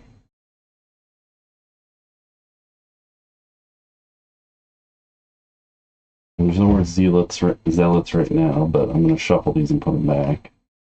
I have any more grease on my hands. Yeah, sold some of the big truck transmissions that were just kind of taking up space in the garage. I can get to the back of my garage. Yay! And I did +2 attack, right? So this is done, and this goes in discard pile. What is the S1 mean? Hold on. It just means it lasts for multiple turns, I think. Right, so I think it just gets discarded because it's not a destroy card. Which, I mean, at the end of this turn, I'm going to have to do my destroy card anyways. Lost. Yeah, it's your turn. Wait, no, it's the Viper's turn. Mm-hmm. So they have 2 movement. Oh, shit. And they can move +1 and jump. Oh, and their attack jump? is their attack is -1. So this guy can move right here. This guy would move 1, 2. No, he'd move 1, 2. But that doesn't make sense. How would you move from here in the most efficient way to fight me? Like, I feel like if he was here, he would actually go this way now. But like, he can move there, but there's a trap. There, but he can't get past him. So 1, 2. I would just go with there, because I mean the other enemy's going to move by the time. He has +1, but he has jump, so I guess he could jump into the sludge, but I don't think that's how that works. No. No, it says takes movement points to enter unless you have jump. So if you jump, you think here? Think there? Then he would enter the sludge. He would wait. Was he? Hold on. Yeah, that's he 2 movement. Here? No, he's already used 2 movement, and he only has 1 left. Then I feel like he'd move here. Well, I guess There's a trap, so he's not going to go into the trap. He's not going to go where he has to go through. Then here. Hold on. Jumping can move through obstacles enemy figures, does not spring traps, suffers no penalty for entering difficult terrain. Yeah, he's just going to be in the sludge. Which, he would go there, and then on his next move, if this guy's still here, he's going to go this way. I don't know why I'm dealing with his movement right now, because this guy is supposed to attack. So he has 1 attack, -1, but he can target all adjacent enemies, and then he's got a modifier. He does 0 damage. That was fun. And then it's your turn. Okay, so it's dead. So. I forgot I need to move. Well, you can hit him if you have something with range of 3, because you have line of sight. I do have line of sight now? Mm-hmm. Don't I have to step here first? No, door's open. If you can see through that doorway, you draw a straight line, your hexagon can see that hexagon. Okay, then...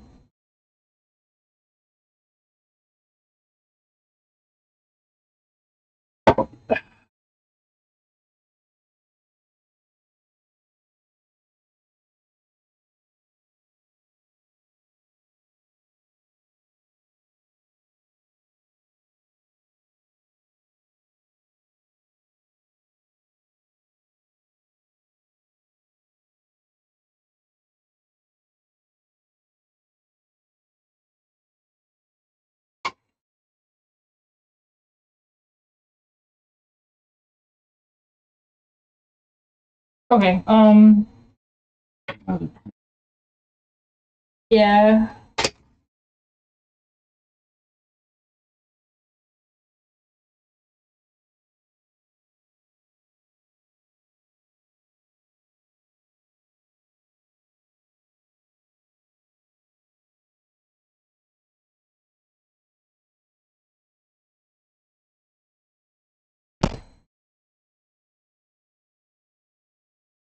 Oh, so this moves 1, and I get an XP. Can you move? But I don't think I'm not within 2. Yeah. Put another curse in the deck. Right, so I forgot about that, but I'm going to... That's a really weird way for that to affect. Right. So...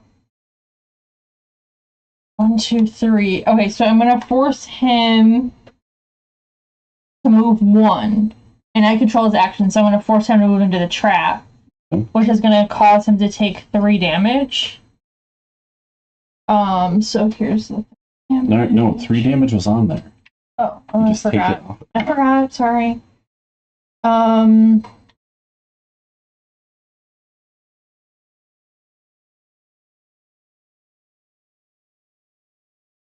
then you're not within 2 of me, so I'm not able to do this, and I don't have anybody to attack. What attack did you use already? Oh, you made him move. Mm-hmm. The allies within range of 2 may perform. Okay, so you could do what's the other word? Oh, okay. You could have just done regular movement, but I thought about that, but it wasn't worth it. So that's going to be the end of my turn. that's a bummer because if you were in range of them, you could actually, use your ability next turn to curse them. Yeah. That's a strat I would have gotten with, but that's okay. You can do whatever strat you want, because that's the point of the game. Okay, so now we have to shuffle our discard deck, right? So I'm going to do that. And me. Oh, wait. Yeah, can we just at the beginning of our turn take a long rest and take attacks?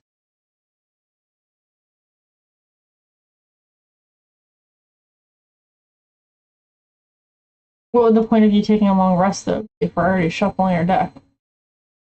Because, you would gain 2 health? Well, you get to pick the card. And... You pick the card that gets discarded, okay. Right. But you lose a turn, so you get attacked. And I think it's worth it to just randomly. Crushing weight. Ugh. Eek.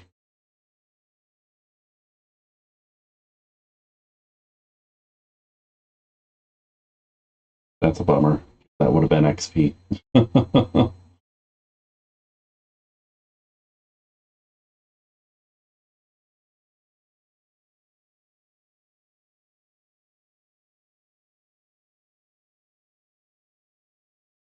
How much XP does the Viper have left? Well, that one's actually dead. Oh. So that's helpful to know.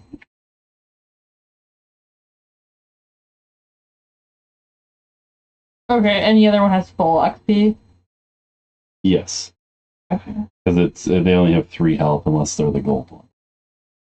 Because apparently I did not realize that.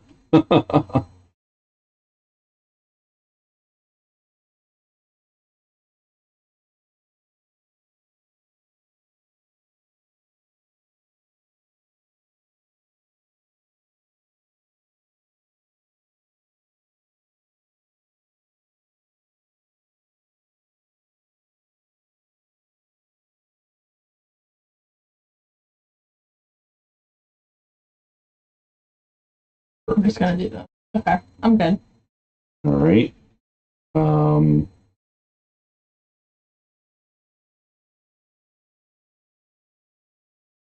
Wait. 66. 43. And the Viper is 33. Viper, Corgi, me.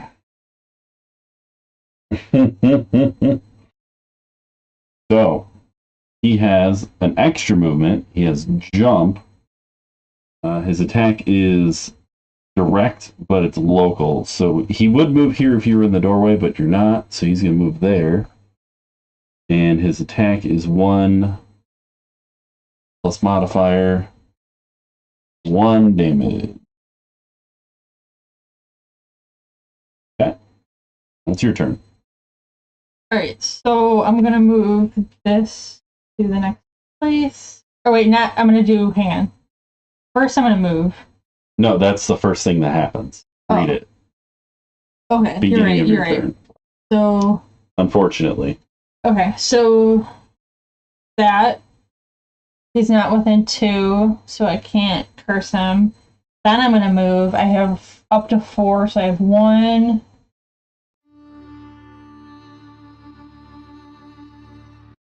Okay, that said it was royalty free, but it is definitely not.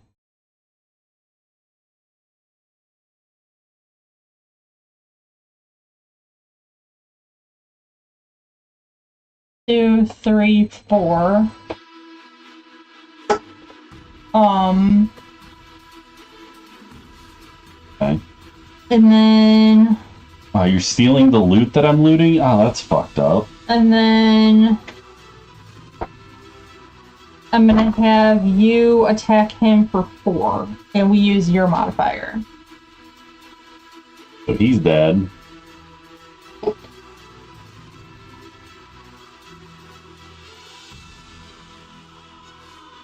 Okay, well, I'm going to play Wind Up on my next 2 attacks, add +2 to the attack. And I'm going to use this card to loot, so that I get the 2 points adjacent.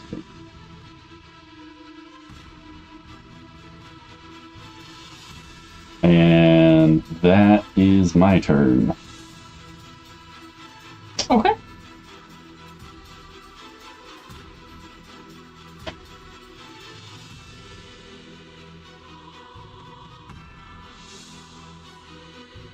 Else in here.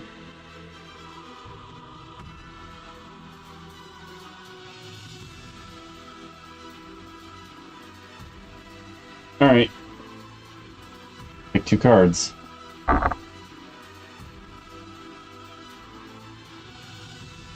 Okay. 19. I'm going to use my boots. Get 5 movement. 1, 2, 3, 4, 5. Nice. And I'm going to attack the air. That's my turn. And I get treasure number 10. Or treasure number 10.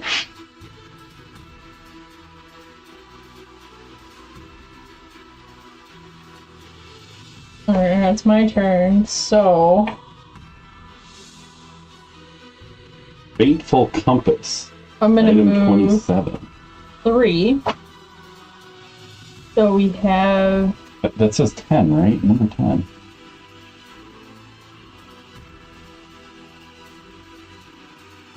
Fateful Compass.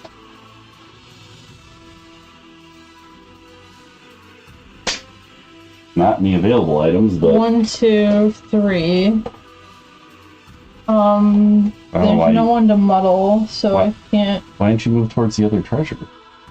I guess you have to go through that. To Exactly. Lame. And then I'm going to heal... Do you need any heals? 1 HP. I'm looking pretty good, but I definitely got a hit on me. Okay, and you're not poisoned or anything, right? So go ahead and take your 1 HP back. Yay!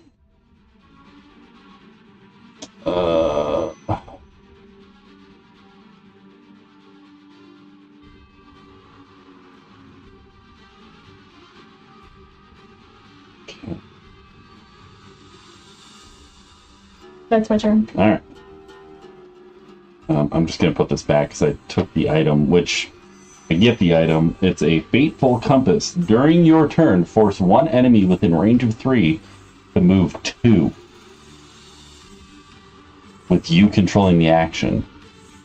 That's pretty cool. That's cool. That was what you got for your treasure? Yeah. Oh, nice. I guess I didn't realize that there was only one that faced that way. Maybe I'll just put all the tapped ones there. Alright, 37. Oh, you didn't have enough cards? Oh, wait. I only have one. Oh, it's because I have the odd card. Oh. Right, I don't have enough cards, so I have to do this. Or you can take your long rest. You still have a card. You want to bet or something, but... Okay. Randomly sack a card. You gotta sack a card anyways, you don't need help. You don't have any tapped items, so there's no real purpose in it. Honestly, there's no purpose for me doing it either, so... Okay. I'm just gonna randomly discard one. We gotta move fast so we get in the last room. Oh, I forgot to read. You burst into the cargo hold and a foul smell hits you in the face. A river of sticky black liquid flows through the ship, pouring between the various cracks in the hull. The source appears to be behind the barred door, but first you have to fight your way past more ruffians and their pets. Which is when we open that door. Oh, okay. Okay. Okay, so I need... Pick 2 cards for your turn. Probably pick something with high movement so we can get through that last door and not run out of turns. 43. 37. Moving 3. 1, 2, 3. Can't attack anything. 1 card left. Okay, that was the end of your turn, right? So I'm Yeah. moving... Well, I'm doing this. The movement's screwing me over. So this gives me an XP. That also fills this up. And... Wait, do I No, you move it one more discard it on time. the next turn? You get the XP when you move it off of that space, not when you move it onto that space. You're right.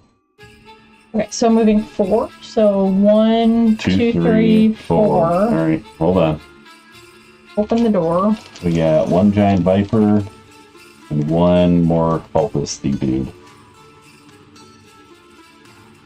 I'm always using different ones so they have different numbers, and I'm not looking at which number.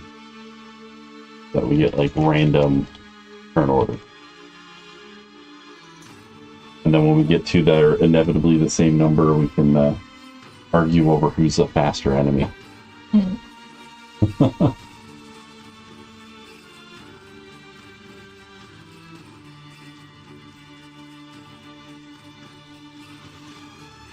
Good?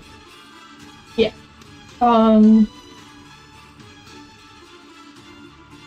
Okay, you don't have anybody within range 3 of you, right? 1, 2, nope, they're within range. So... Okay. So you open the door. It is now their turn.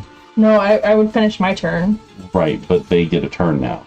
Door open. But my turn's over, so Right. now it's their turn. It's their turn. We've got 19 and 18. So the Viper has move 3 and jump, but its attack is -1. So it has 1, 2. No, that'd be 1. They have jump. Its attack is 1, -1. All attacks targeting Giant Viper gain disadvantage this round. It's too late for that. He's attacking you, -1. He does no damage. Zealot has movement of 2. Has no additions. Attack is -1, but he'll curse you. So he can move. That's probably the closest. That's the end of his turn. Okay.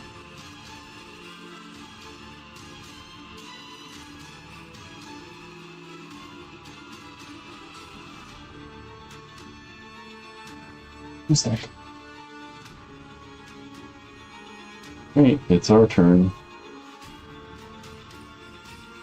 We need to move 3 minimum. Who's that one?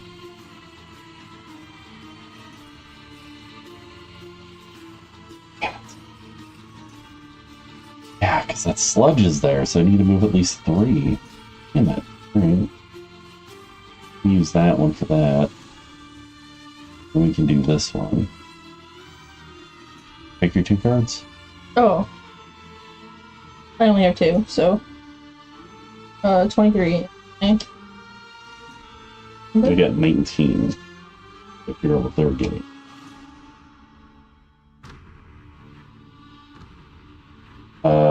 Viper's 33.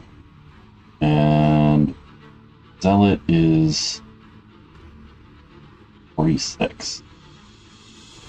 I'm up first. Use my 4 movement. 1, 2, 3. And then I'm going to use 1-2 punch, which on my next 2 attacks I get to add +2 to my attacks. So the first one is going to be at the Zealot with a modifier 0, so he takes 4 damage.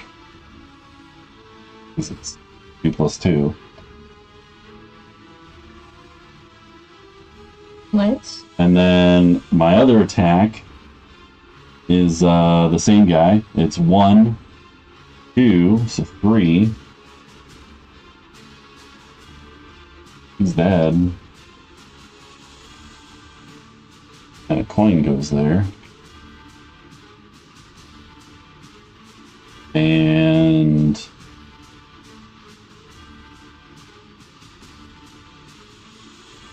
that's the next. Oh yeah, so that was the second attack, because I would put a token on the card, and then when I did it, I would move it, and when I did it, I would move it. That goes in the discard pile. I get a second XP. And it is your turn. Remember, there's money in this room. Okay, But that's it. So 1, 2, 3 Mm-hmm. is my movement. I do muddle this dude, so he gets this. No, wrong person. Oh, It's number 2 of this. sorry. And oh wait, What does muddle do again? Never mind, I got it. On this disadvantage on its attacks. Disadvantage. That's fine. Yeah, you can let him hit me. I mean, I want to get some gold before we do you have full HP? Yeah. Oh. Yeah, Okay, then I'm gonna heal myself, I guess, even though it's fucking pointless at this point. No, heal yourself. You use your thing, and that's your turn. Take your money. That's my turn. Take your money.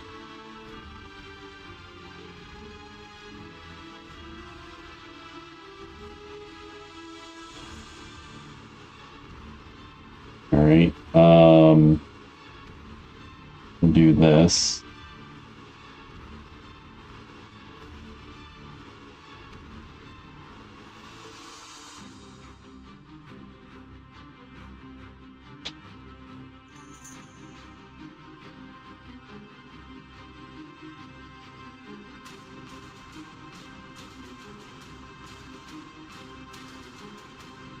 Alright, I got 20. Oh wait, it's his turn. It's the Viper's turn. He's muddled. Sorry. Attack +0, but he can target 2 adjacent people. He doesn't. He can't move to a position where he can attack as well, so he's not going to do that. He's going to attack me at disadvantage for 1. Maybe 1.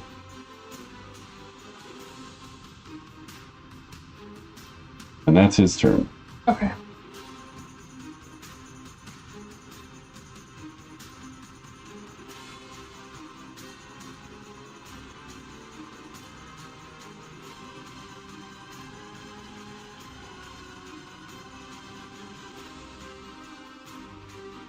Do do do do do do do do.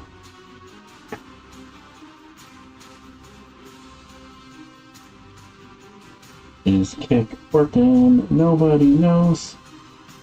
12 people watching right now. Did my camera freeze? No. I'm just static.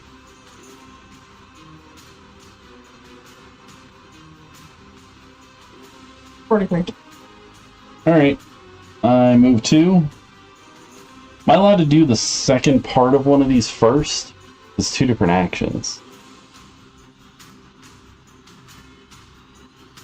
I don't think you get to strengthen yourself first. I don't Why that not? doesn't I'm seem just fair. moving. I've never come into this situation yet.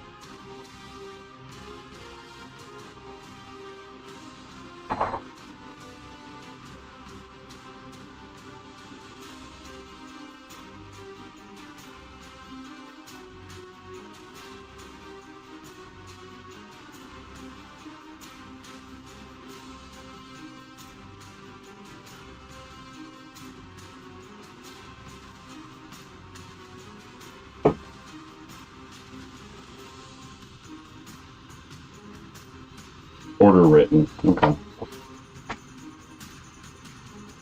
So I'm gonna land on that. I'm gonna punch the air and take my coin. Money, money, money. Loads of money. I got turns in me. Okay. We kind of ran through this as quickly as possible, thinking we were out of turns, and we weren't. Yeah. I've only got 2 in the discard pile. Well, I have 4. So I'm gonna have you attack. Oh, you get to attack him for 2 with a range of back here. With a range of 3. Okay. And you use your modifier. +0, so he's got 2 damage. And then I'm going to move. I'm just gonna.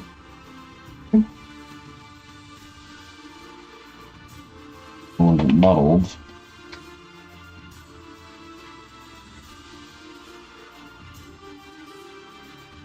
Well, actually, wait.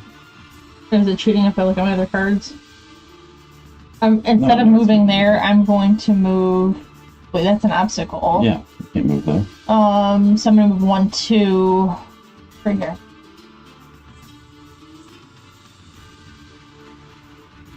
That's my turn.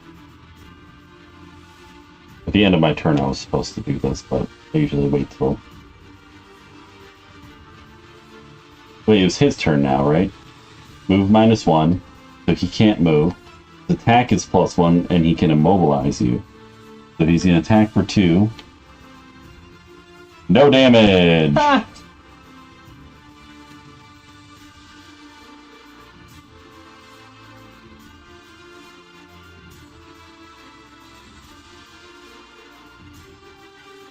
Dispose of this card. I never disposed. I was supposed to. I'm good. Discard pile. Or is it disposed? It's lost. It's lost, okay. But I did get an X. For reals. For really real? Yeah.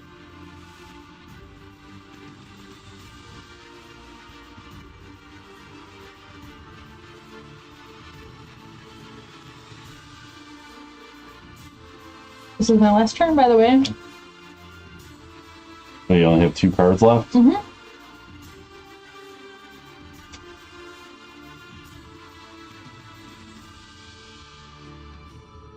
Okay. I've got 19. He's got 18. What's yours? Oh, I'm sorry, 72. Okay. So he's first. He's got an extra movement. He's not going to move because he's in combat with you. He's got -1 to his attack. All attacks targeting him get disadvantage. He does nothing to you. Okay. And I'm going to move 2. And then 1 to break this to get strength. Mm-hmm. And then I've got a range. Hold on. Yeah, it's fine. Second matter. I'm going to attack for 2 at range of 4. I have advantage. He gives me disadvantage, so it's just 1 card. 2 times, he's dead. Nice. And then I still have my turn. Nope. I do. Because there's loot. How do you solve a turn? Because I didn't go yet. You killed the enemies. The goal is to kill all enemies. It's over. But remember, there was that rule that said if there's still loot, and everybody hasn't taken their turn. Oh, yeah. So I'm just going to move here and take that coin. Yay! You're right. I forgot. Neat. All these cards back into my hand. We didn't read the second part. The smell gets even worse when you finally open the door to the back cabin. More of those robed madmen are performing some sort of incantation over an altar piled high with severed limbs and an unidentifiable mounds of flesh, with the flies buzzing and the strange guttural howls. All you want to do is get as far away as possible, but you have a job to do, so you commence with the killing. Make with the killing already!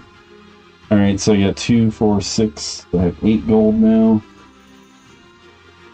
Well, I got +4 by any of the pencil, but 8. Do we get +8? But do we? I haven't gotten there yet. Okay. I haven't read the extra page. That's in this book. The supplemental. It certainly doesn't give you pleasure sifting through human remains on the altar, but does end up proving useful in between the bouts of vomiting. Oh no. Ugh. Corpses. Blah. You find a necklace. The one Sandy described in detail as never leaving the neck of her husband. With this in hand, you can bring out at least some peace to the blacksmith. Bring at least some peace to the blacksmith's widow, and inform the city guard about this whole situation. Still, you have a sneaking suspicion this isn't the end of the trail. These robed men were certainly all underlings, which means Roland is still out there. One could make the argument that this is the city guard's job, but you search the cabin of the ship anyways and find a curious map. It is a crude depiction of the boiler district, and one building is clearly marked. Surely it couldn't hurt to check it out. Each character gains 1 perk. New location or ritual and so on. We're going to get to it. It's in the rules. Gotta read some rules. We didn't get any money though? No. Oh, okay. We get a perk. And it's probably going to tell us about leveling up. No idea how many XP we need for that.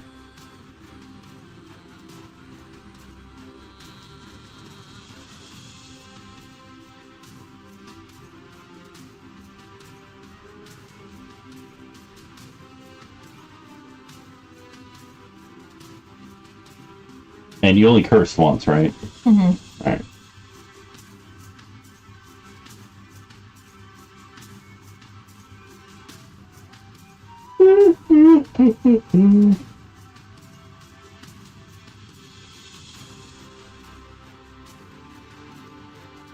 Scenario 3 complete. Congratulations on completing Scenario 3. Make sure to play through the end of the round, then read the conclusion text and rewards. As always, mark the scenarios complete on the city map board. Place the sticker for Scenario 4.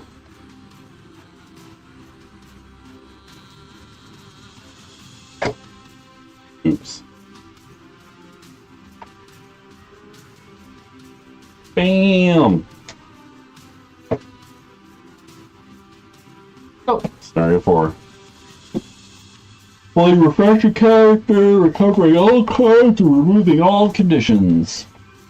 Where does the sticker 4 go? Tokens. Removing all Blessing Curse cards from each attack modifier deck and returning your maximum hit point value. Where does sticker 4 go? It should say on the thing. Oh. D2.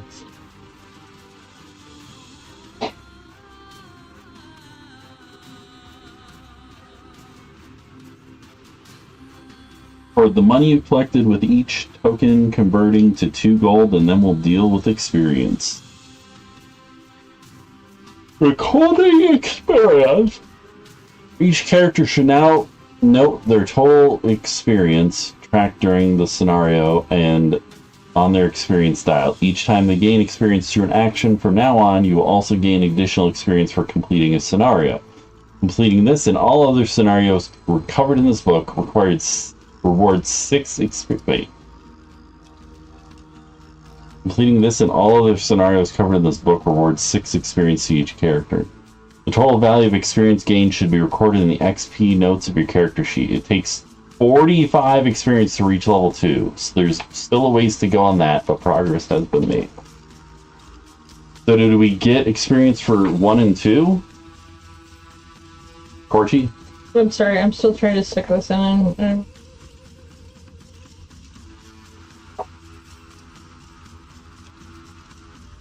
Ugh.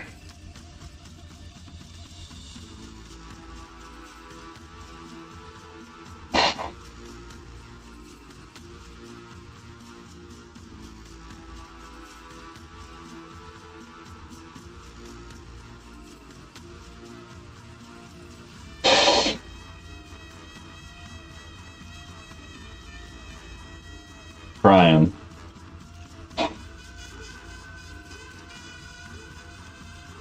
Okay, so how does the XP work? I get 2 XP? Hold on. You're no, stop. Stop. Each character should now note their experience total tracked during the scenario on their experience dial. Each time they gain experience through an action, you will also gain additional experience for completing a scenario. Completing this and all other scenarios in this book rewards 6 experience to each character. And that means 18, right? We've completed 3 scenarios. All other scenarios in the book, we've completed 3. There's 6 each. It's just now telling us about it. We wouldn't level up anyways. So, 20? That sound right? Yes? It takes like 45 to level up. Oh. 6 experience for each of the ones in the beginner guide. Those ones count though? The beginner guide? Completing this and all other scenarios covered in this book reward 6 experience to each character. So I'm saying that 1 and 2 also give us experience. Tell me I'm wrong. So 18 20. Be 20. plus 20? Yeah, you have 2. Oh, you're 20. counting my... Okay. Yeah, it's 20.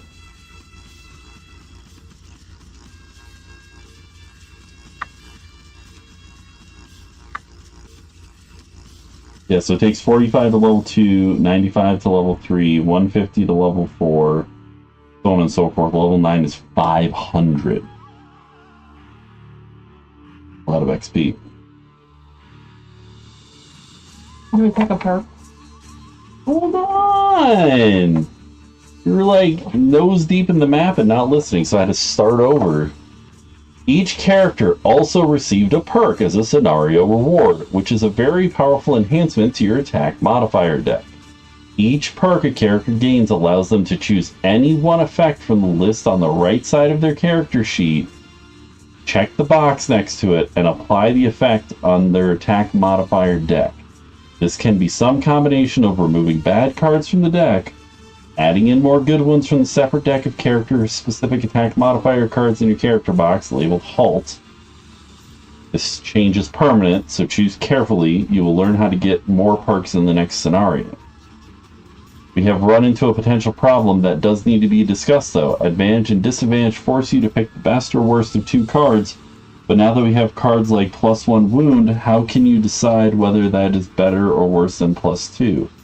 In any case of character advantage where you feel the choice would be ambiguous, choose whatever card you want. In the case of ambiguous character disadvantage, however, apply the first attack modifier card drawn. Use your own judgment when determining what is ambiguous. So, you pick 1 perk, remove 4 +0 cards from your modifier deck, remove 2 -1 cards from the deck, remove 1 -2 card and 1 +1 card, remove 1 +0 card with... Yours are different than mine. Yeah.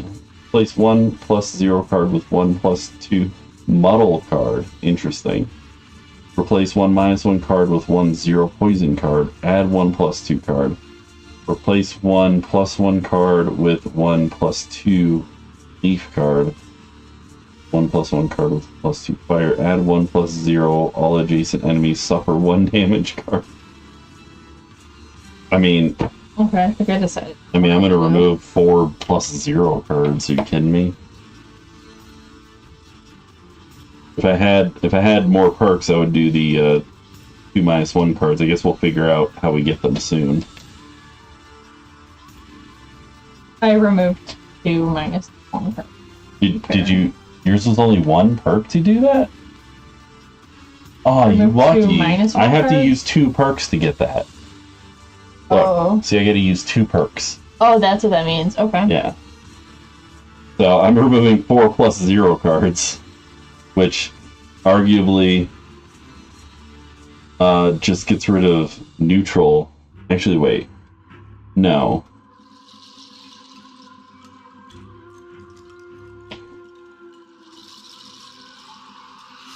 Is there a minus 2 card in here?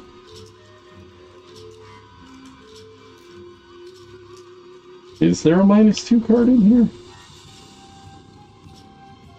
Well, there is a minus 2 card in here.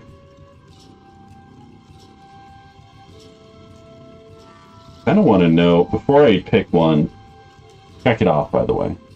Oh, you have the pencil. I mean, it's more of a permanent one. You should probably use a pen.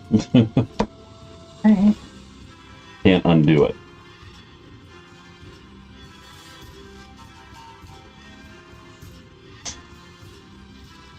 Trying to figure out if there's a thing about perks. Trying to not read ahead too much.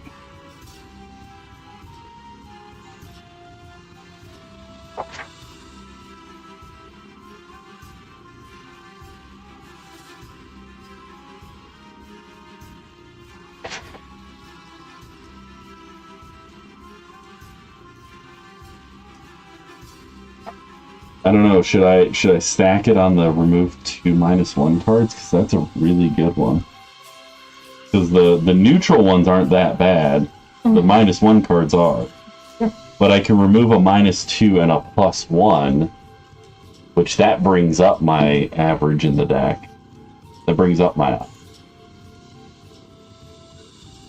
Oh, I feel like I don't use my modifiers a whole lot, so it's like... I mean, maybe I will. I mean, that's probably why it costs less for you to do that than me. Like, I'm using them every freaking turn.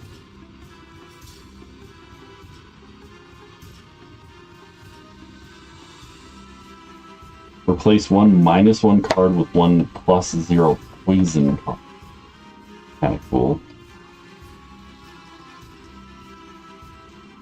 I don't know, man. I don't feel like the zeros are a bad thing. But it increases my odds of everything else in the deck. But the zeros aren't bad. You still hit full. Right. I mean, you're more likely to get... Alright, I'm removing the minus 2. You're more likely to get bad stuff, too. And a plus 1. That's one of my perks.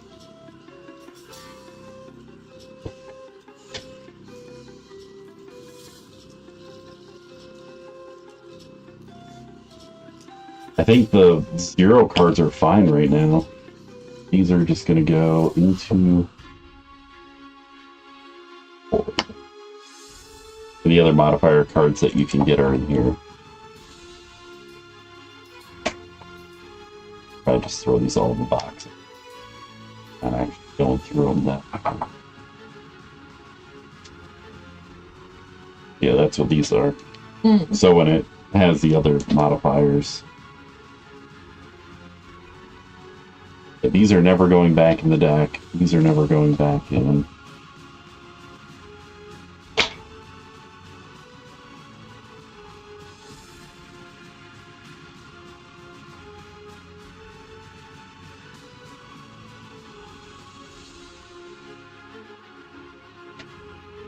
Oh, buddy.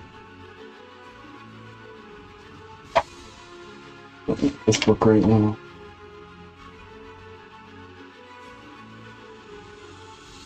I'm just like, the floor is a good place.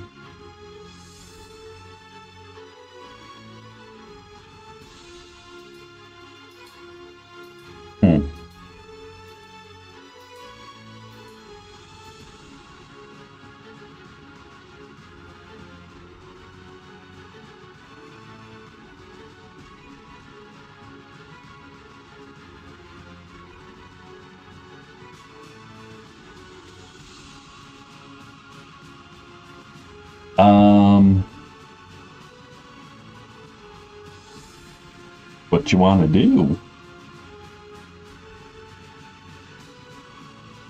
Well, almost 7:30. Almost 7:30. Good lord. We've been playing for 7. Fun though, right? Mhm. Yeah, no, I really like it.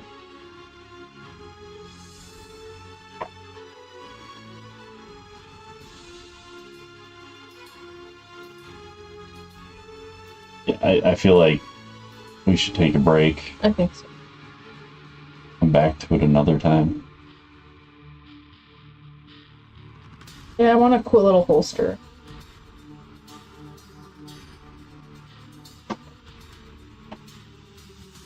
It's neat. These holes are a little too small for the tokens, but you can still set them there.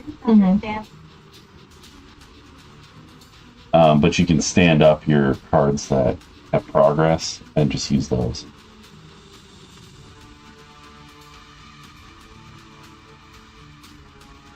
I guess since you have multiple at some point, possibly. Yeah, I like need to that's reset cool. that to. Yeah, I already did.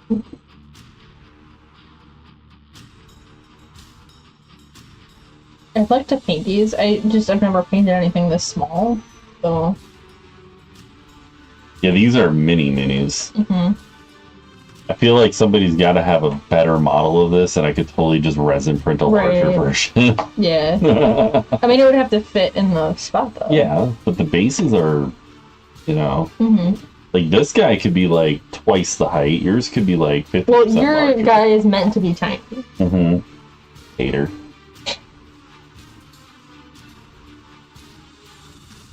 Did you look at the placement of the new sticker? Gotta go back near the hole in the wall. A ritual in stone. I wonder how long this game takes to actually beat, especially if it's like leveling up to level 9 is 500 XP. I mean, I imagine the fights get more intense as time goes on. Yeah, oh yeah, I'm sure they do. It's kind of the whole thing, right? You know, another thing that you could probably do? We're going to be doing less reading, too. Right. Another thing that you could probably do that I'm not suggesting we do right now, but we could play, like, we each play as 2 characters, so we'll play as all 4, but then we would have to... Do you know how long that would take? That's true. That's true. You'd have...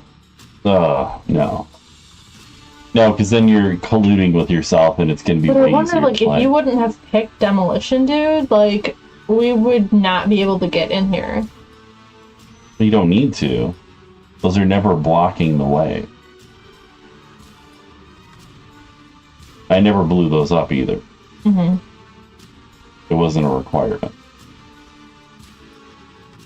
No, well, I guess we can go shopping at the store, but I only have 8 gold. I only have 19. Did you want to buy anything? I At 19. mean, all I can buy with 19 would be, like, a potion. Weathered boots that give you +1 movement. Oh, that's Winged kind of shoes cool. that give you jump. Those are both one-time use until you take a long rest. Oh, it's only 1 extra movement once. Until you take a long rest. You get healing potions, stamina potions, and power potions. I'm just gonna wait till I have some more. I get that helmet. That's like the best item I saw. So far. What's funny is like we both got one, but if we were playing 4-player, only 2 people get that helmet. That's true, yeah. Very true. Alright. Well, this was fun. It was fun, yeah. I think we could probably just leave it out. I just don't want anything to do. These are We itty do bitty pieces. still have 2 more scenarios with rules that we're gonna Yeah, learn, with the starter book. right? So there's rules there, and then I mean there are less rules to read now than there were for the first, and that's for 2 scenarios. It's only a couple pages. Yeah, I mean, we're gonna obviously have to play again soon, though, so we can, like, bump up. Yeah. Maybe 'Cause Monday? I'll forget how to play. I mean, we're gonna have some time tomorrow, too. But yeah, I guess we could play in the morning. Yeah. I do need to, like, shuffle the garage around to make sure I get the car. Unless we go on a motorcycle. Or both. Why not everything? So we're passing out and complaining about being old. Mm-hmm. Alright. Well, that was fun. We made progress. We learned a game. Mostly. Not completely. It's really fun, too. I like this game. And, It's complicated, but I don't feel like it's overly complicated. I'm gonna play some video games. I'm gonna take a break. I'm gonna play some video games. What I'm gonna do is I'm gonna skip over to the other computer. So I'm gonna put this on BRB. I'm gonna shove some food in my face and get the other one set up. So I will be back. I feel like we need to find a better situation for the camera. Well, start looking for ceiling mount cameras and stuff. All right.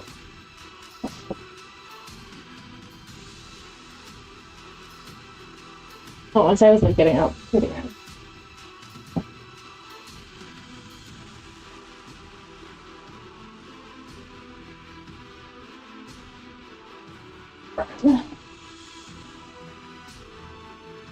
It's so funny. Yeah, I took. Did you see that picture? You did.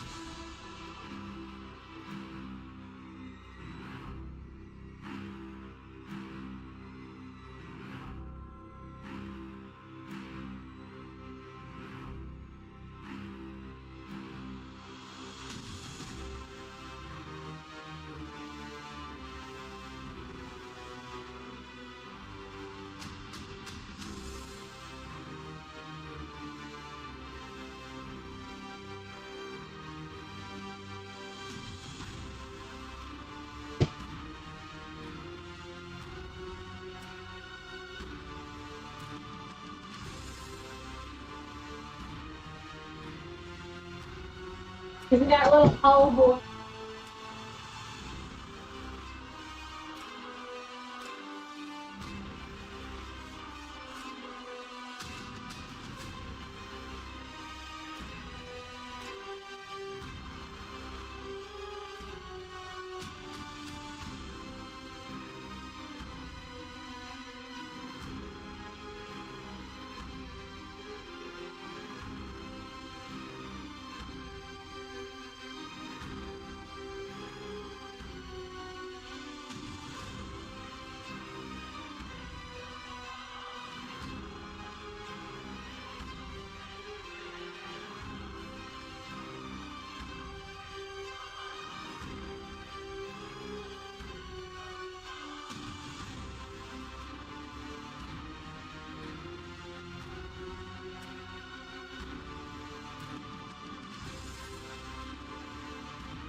Yeah, lick your lips.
Well, they're like puts on my seat. Like I think maybe it's because it's warm.